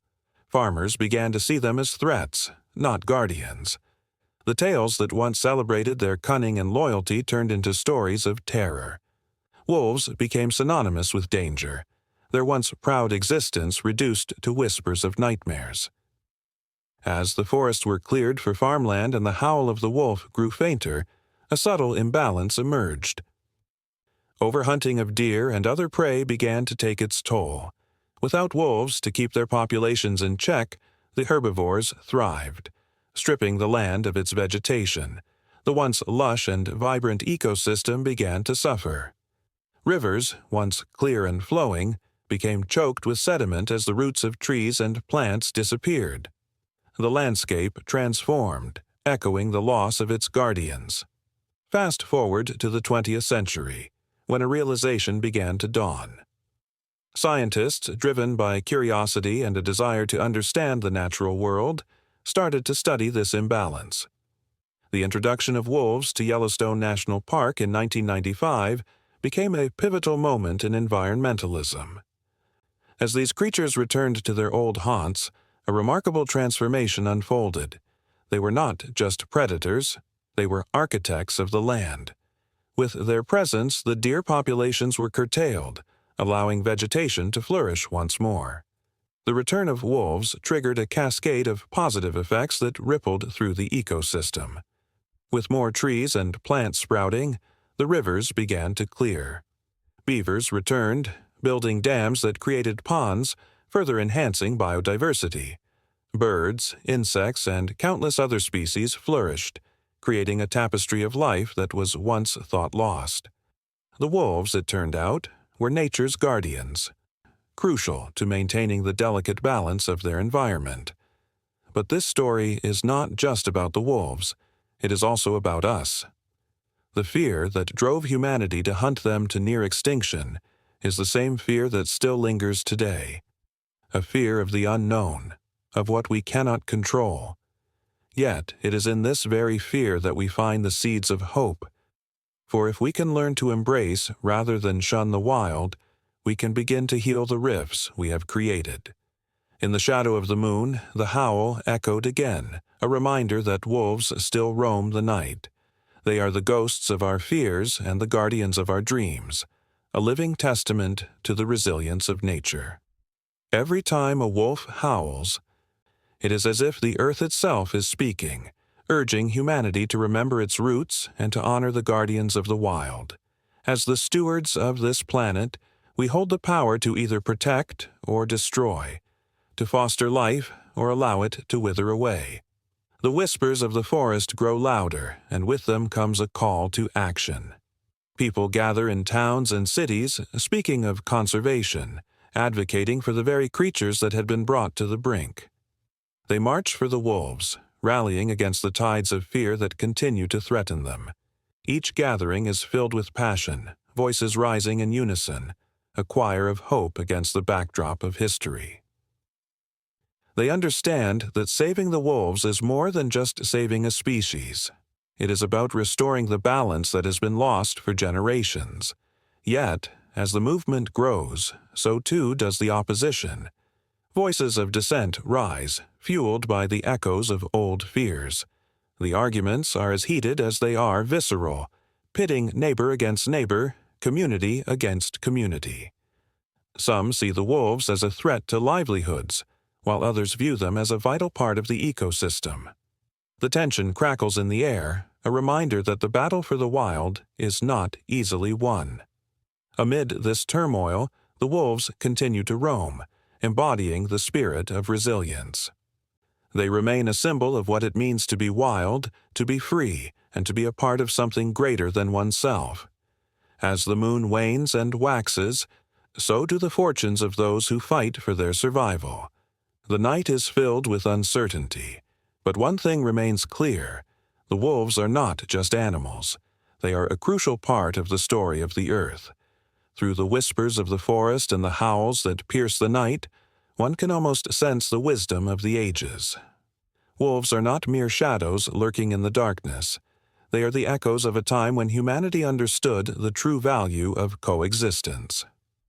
As the world grapples with modern challenges, their presence serves as a poignant reminder that the guardians of nature are still here, waiting for humanity to listen and learn once more. And in that moment of uncertainty and transition, the call of the wolf lingers in the air, a haunting refrain that beckons toward a future yet to be written. When the full moon rises, casting its silver light across the land, a whisper fills the night air, a sound that sends shivers down spines and quickens heartbeats. This is no ordinary night. It is a time when legends awaken. The werewolf, a creature of myth and nightmare, has crawled out from the shadows of history to gnaw at the edges of contemporary culture, igniting imaginations around the world. From the cobblestone streets of medieval Europe to the neon glow of modern cities, tales of men transforming into wolves have traveled through generations, crossing oceans and cultures. In ancient Greece, the story of Lycaon, who was turned into a wolf by Zeus as punishment for his impiety, offered a glimpse into humanity's fear of the wild within. Meanwhile, in Norse mythology, the tale of the cursed warrior who donned a wolf's skin and succumbed to savagery echoed the struggle between civilization and primal instincts. As dusk settles over bustling urban landscapes today, the werewolf myth continues to morph and adapt. In neighborhoods filled with the buzz of smartphones and the glow of screens, the ancient fears find new expression. Here, under the watchful eyes of millions, the werewolf is not just a monster in the woods, but a metaphor for the inner turmoil that lurks within each person. The beast embodies the darkness that sometimes feels all too real, the rage that can erupt when life becomes overwhelming. With every passing year, films and TV shows breathe new life into the werewolf narrative.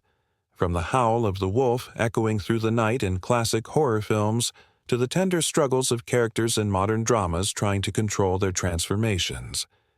The werewolf becomes a symbol of conflict, both external and internal. Viewers are captivated, their hearts racing as they relate to the characters' fight against an uncontrollable fate. In these stories, the moonlit transformations are both terrifying and strangely beautiful, an exploration of what it means to be human in a world that often feels monstrous.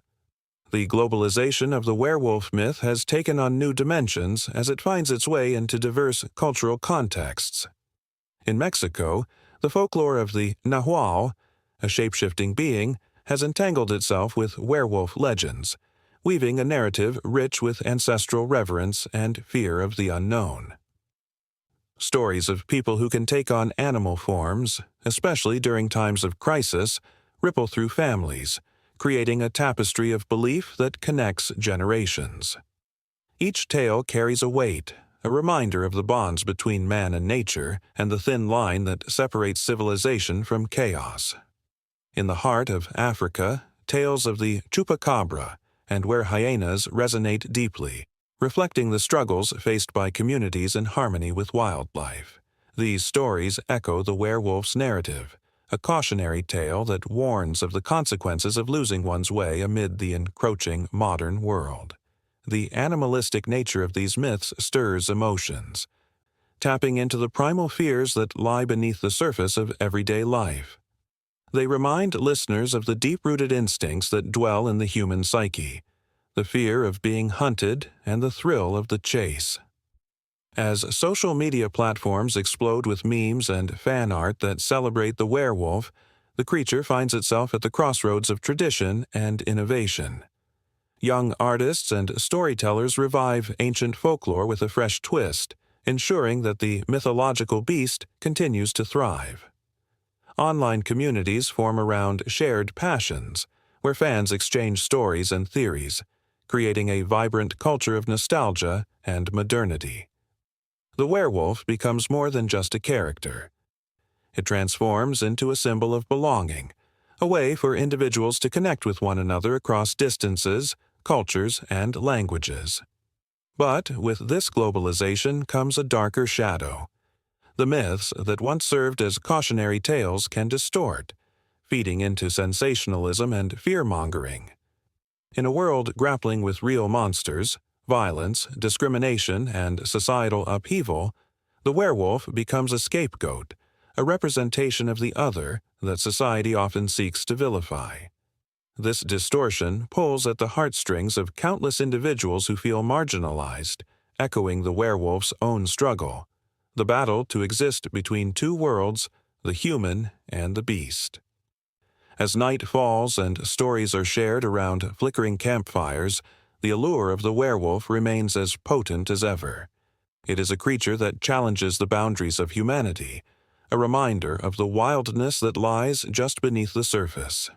Each tale told stirs a mixture of fear and excitement, a dance of darkness and light that keeps listeners entranced, their imaginations ignited. The raw energy of these narratives transcends cultural lines, weaving a common thread through the tapestry of human experience. The world watches as the werewolf metamorphoses, constantly evolving, yet rooted deeply in the fears and desires of human nature. Every howl in the night, every flicker of shadow, resonates with the primal pulse of existence, the fight between our civilized selves and the untamed feral instincts that threaten to break free. As the moon glows in the sky, illuminating the darkness, it becomes clear. The werewolf is here to stay, forever haunting the corners of our minds and hearts, bridging history and modernity in a captivating dance that leaves a lingering sense of wonder and terror. What new forms will the legend take? With every whisper echoing through the ages, the werewolf myth continues to haunt, thrill, and ensnare, painting emotions in the vibrant colors of fear and fascination, an eternal testament to the wild side of humanity that refuses to be tamed. The story, it seems, is far from over. With every full moon, a new chapter awaits, teetering on the brink of the familiar and the unknown, inviting the curious to lean in closer, hearts racing, breath held, waiting for the next transformation to begin. The moon hung low, its silvery light casting eerie shadows across the forest floor. A low growl echoed through the trees, chilling the night air. Somewhere in the distance, a wolf howled, a haunting melody that twisted the heart. It was a sound that had sparked ancient fears, folklore woven through centuries, but now modernity had given birth to something entirely different. As urban landscapes sprawled, a new breed of werewolf narratives emerged, ignited by the flickering screens of smartphones and the vast web of social media. The classic tales of transformation, struggle, and the beast within morphed into stories that danced on the edges of technology. No longer were werewolves confined to the shadows of dense forests. They now prowled through the digital age, their fangs sharpened by the rapid pace of societal change. In the flickering light of a computer screen, a young woman named Eliza sat glued to a horror podcast, her earbuds locked in tightly. She listened, breath hitching in her throat as the storyteller wove a tale of a werewolf born in the heart of a bustling city. The narrative was visceral and raw, a mirror reflecting the fears of urban life, loneliness, alienation, and the struggle to fit in. The werewolf became a symbol of rebellion against societal norms, a creature that thrived in the chaos of modern existence. As her heart raced, Eliza couldn't help but think of her own life, an endless scroll of social media posts, filtered images of perfection, and the constant pressure to belong. The werewolf was more than a creature of the night. It embodied the struggle of countless souls battling their inner demons in a world obsessed with appearances.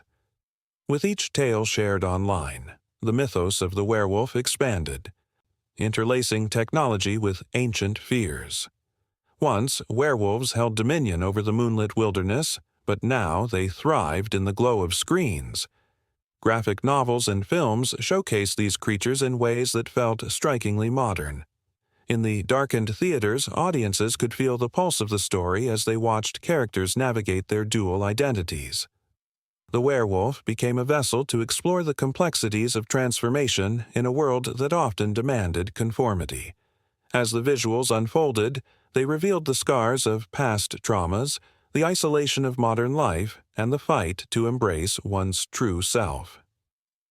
The Internet became a sanctuary for those who resonated with these narratives. Online forums buzzed with discussions about the latest horror series that featured werewolves as misunderstood anti-heroes.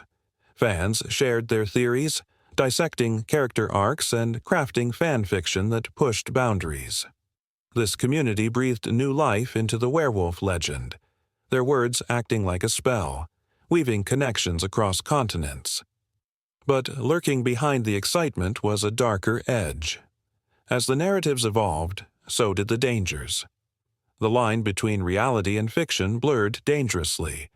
There were stories of individuals losing themselves in the fantasies, of people donning masks and howling at the moon in urban parks, seeking a connection that felt so elusive. The thrill of the chase, the danger of the transformation. It was intoxicating and terrifying all at once, like a dance with shadows that flirted with the light. As the night deepened, Eliza continued to scroll through tales of werewolves on her phone. Each click, each tap brought her deeper into a web of stories that felt like a mirror to her soul. She felt the pulse of urgency in each narrative. Technology had become a lifeline, a conduit for expression, but it was also a double-edged sword. The stories were visceral, raw, and emotionally charged. Yet they often masked the underlying struggles of those sharing them. The thrill of the hunt and the fear of the unknown coexisted, a delicate balance that kept readers hooked, their hearts racing with each new post.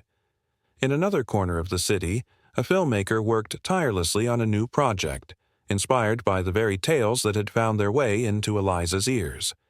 With each frame captured, he aimed to peel back the layers of his characters, revealing the humanity behind the beast. He sought to show that even in the darkest moments there was a flicker of light, a glimmer of hope. He poured his heart into crafting a narrative that showcased the struggle of embracing one's true self while battling societal expectations. As he edited, his eyes flickered to his phone, where notifications rolled in, fans clamoring for updates, sharing theories and expressing their fears and hopes. The connection was electric. Technology allowed this filmmaker to reach across the globe, to touch lives through storytelling. Yet, amidst the excitement, he felt the weight of responsibility. The werewolf became a symbol of freedom, but it also had the potential to incite fear. Back in her room, Eliza felt a surge of emotion as she absorbed the stories that unfolded on her screen.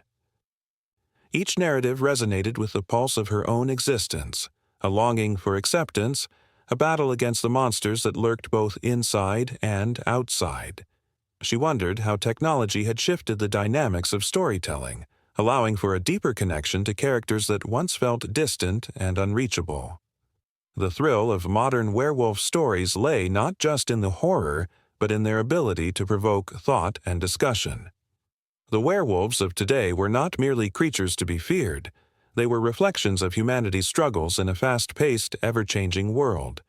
In every growl, every howl, lay an echo of the silent screams of those seeking understanding in a tumultuous age. As Eliza gazed out her window at the moon, she felt a pull, a connection to the ancient folklore that had seeped into her modern life. The stories continued to evolve, intertwining with the digital age, crafting a rich tapestry that captivated hearts and minds. The thrill of transformation beckoned, a promise of liberation and acceptance in a world that often felt cold and unyielding. The werewolf was a creature of duality, embodying the chaos and the beauty of existence, forever howling for connection in the night. Outside, the shadows danced in the moonlight, and a distant howl echoed, blending seamlessly with the rhythm of the city. The stories would continue, shaping the fears and hopes of those who dared to listen, tying together generations through the magic of technology and the age-old battle of man versus beast.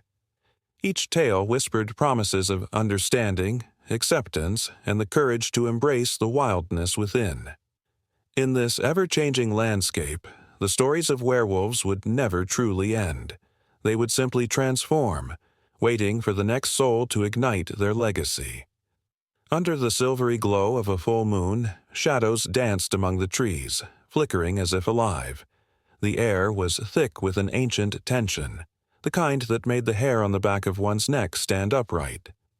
In this stillness, a haunting story whispered through the leaves, a tale that straddled the line between myth and reality, where the monstrous and the human coexisted in a chilling embrace. There was something primal about this night, as if the spirits of long-gone eras were gathering to share their truths. For centuries, tales of werewolves have seeped into the fabric of cultures around the world, each version revealing a sliver of humanity's darkest fears and desires. In medieval Europe, when plagues swept through towns and ignorance ruled minds, the figure of the werewolf became a living nightmare. Villagers spoke in hushed tones of the wolfman, a creature said to roam the forests, hunting with an insatiable thirst for blood. Those who vanished were often whispered to have been claimed by the beast, a reflection of the era's dread of the unknown. This legacy was not born solely from stories. There were gruesome accounts that made the rounds in local taverns. In 1521, a man named Peter Stump in the German town of Bedburg was accused of being a werewolf. The trial was a spectacle, a macabre event where the court was gripped by a tale of grisly murders. Stump's confession, extracted under the weight of torture, spoke of a pact with the devil, of blood-soaked nights and the joy of killing. His fate was sealed when he was sentenced to execution. But the legend of his monstrous transformation endured, echoing through time. As the candle flickered in dimly lit rooms, the air grew thick with the scent of fear. Questions hung unspoken. Was Stump truly a monster, or merely a victim of circumstance? This tension between reality and myth continues to weave itself into the tapestry of human history. In the icy reaches of Scandinavia, tales of Vargkors emerged, a blend of wolf and man that haunted the dreams of those living in the long, dark winters.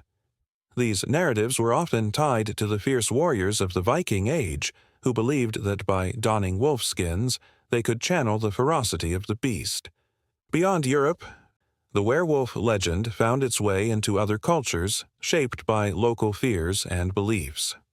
In North America, indigenous tribes told stories of skinwalkers, witches who could transform into animals, embodying both the good and the evil of nature.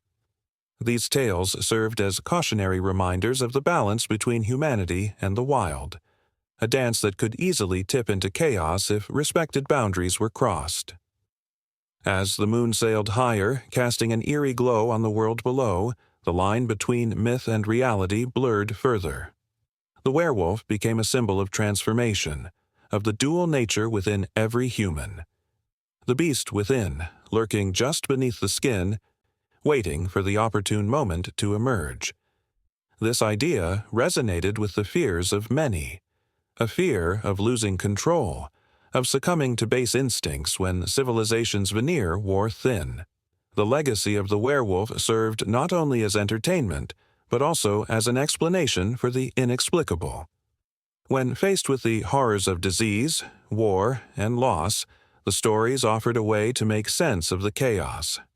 This narrative thread stretched through the centuries, from the witch hunts of the 16th century to the modern horror films that captivated audiences. Each retelling added layers, shaping public perception and feeding a fascination that would not die.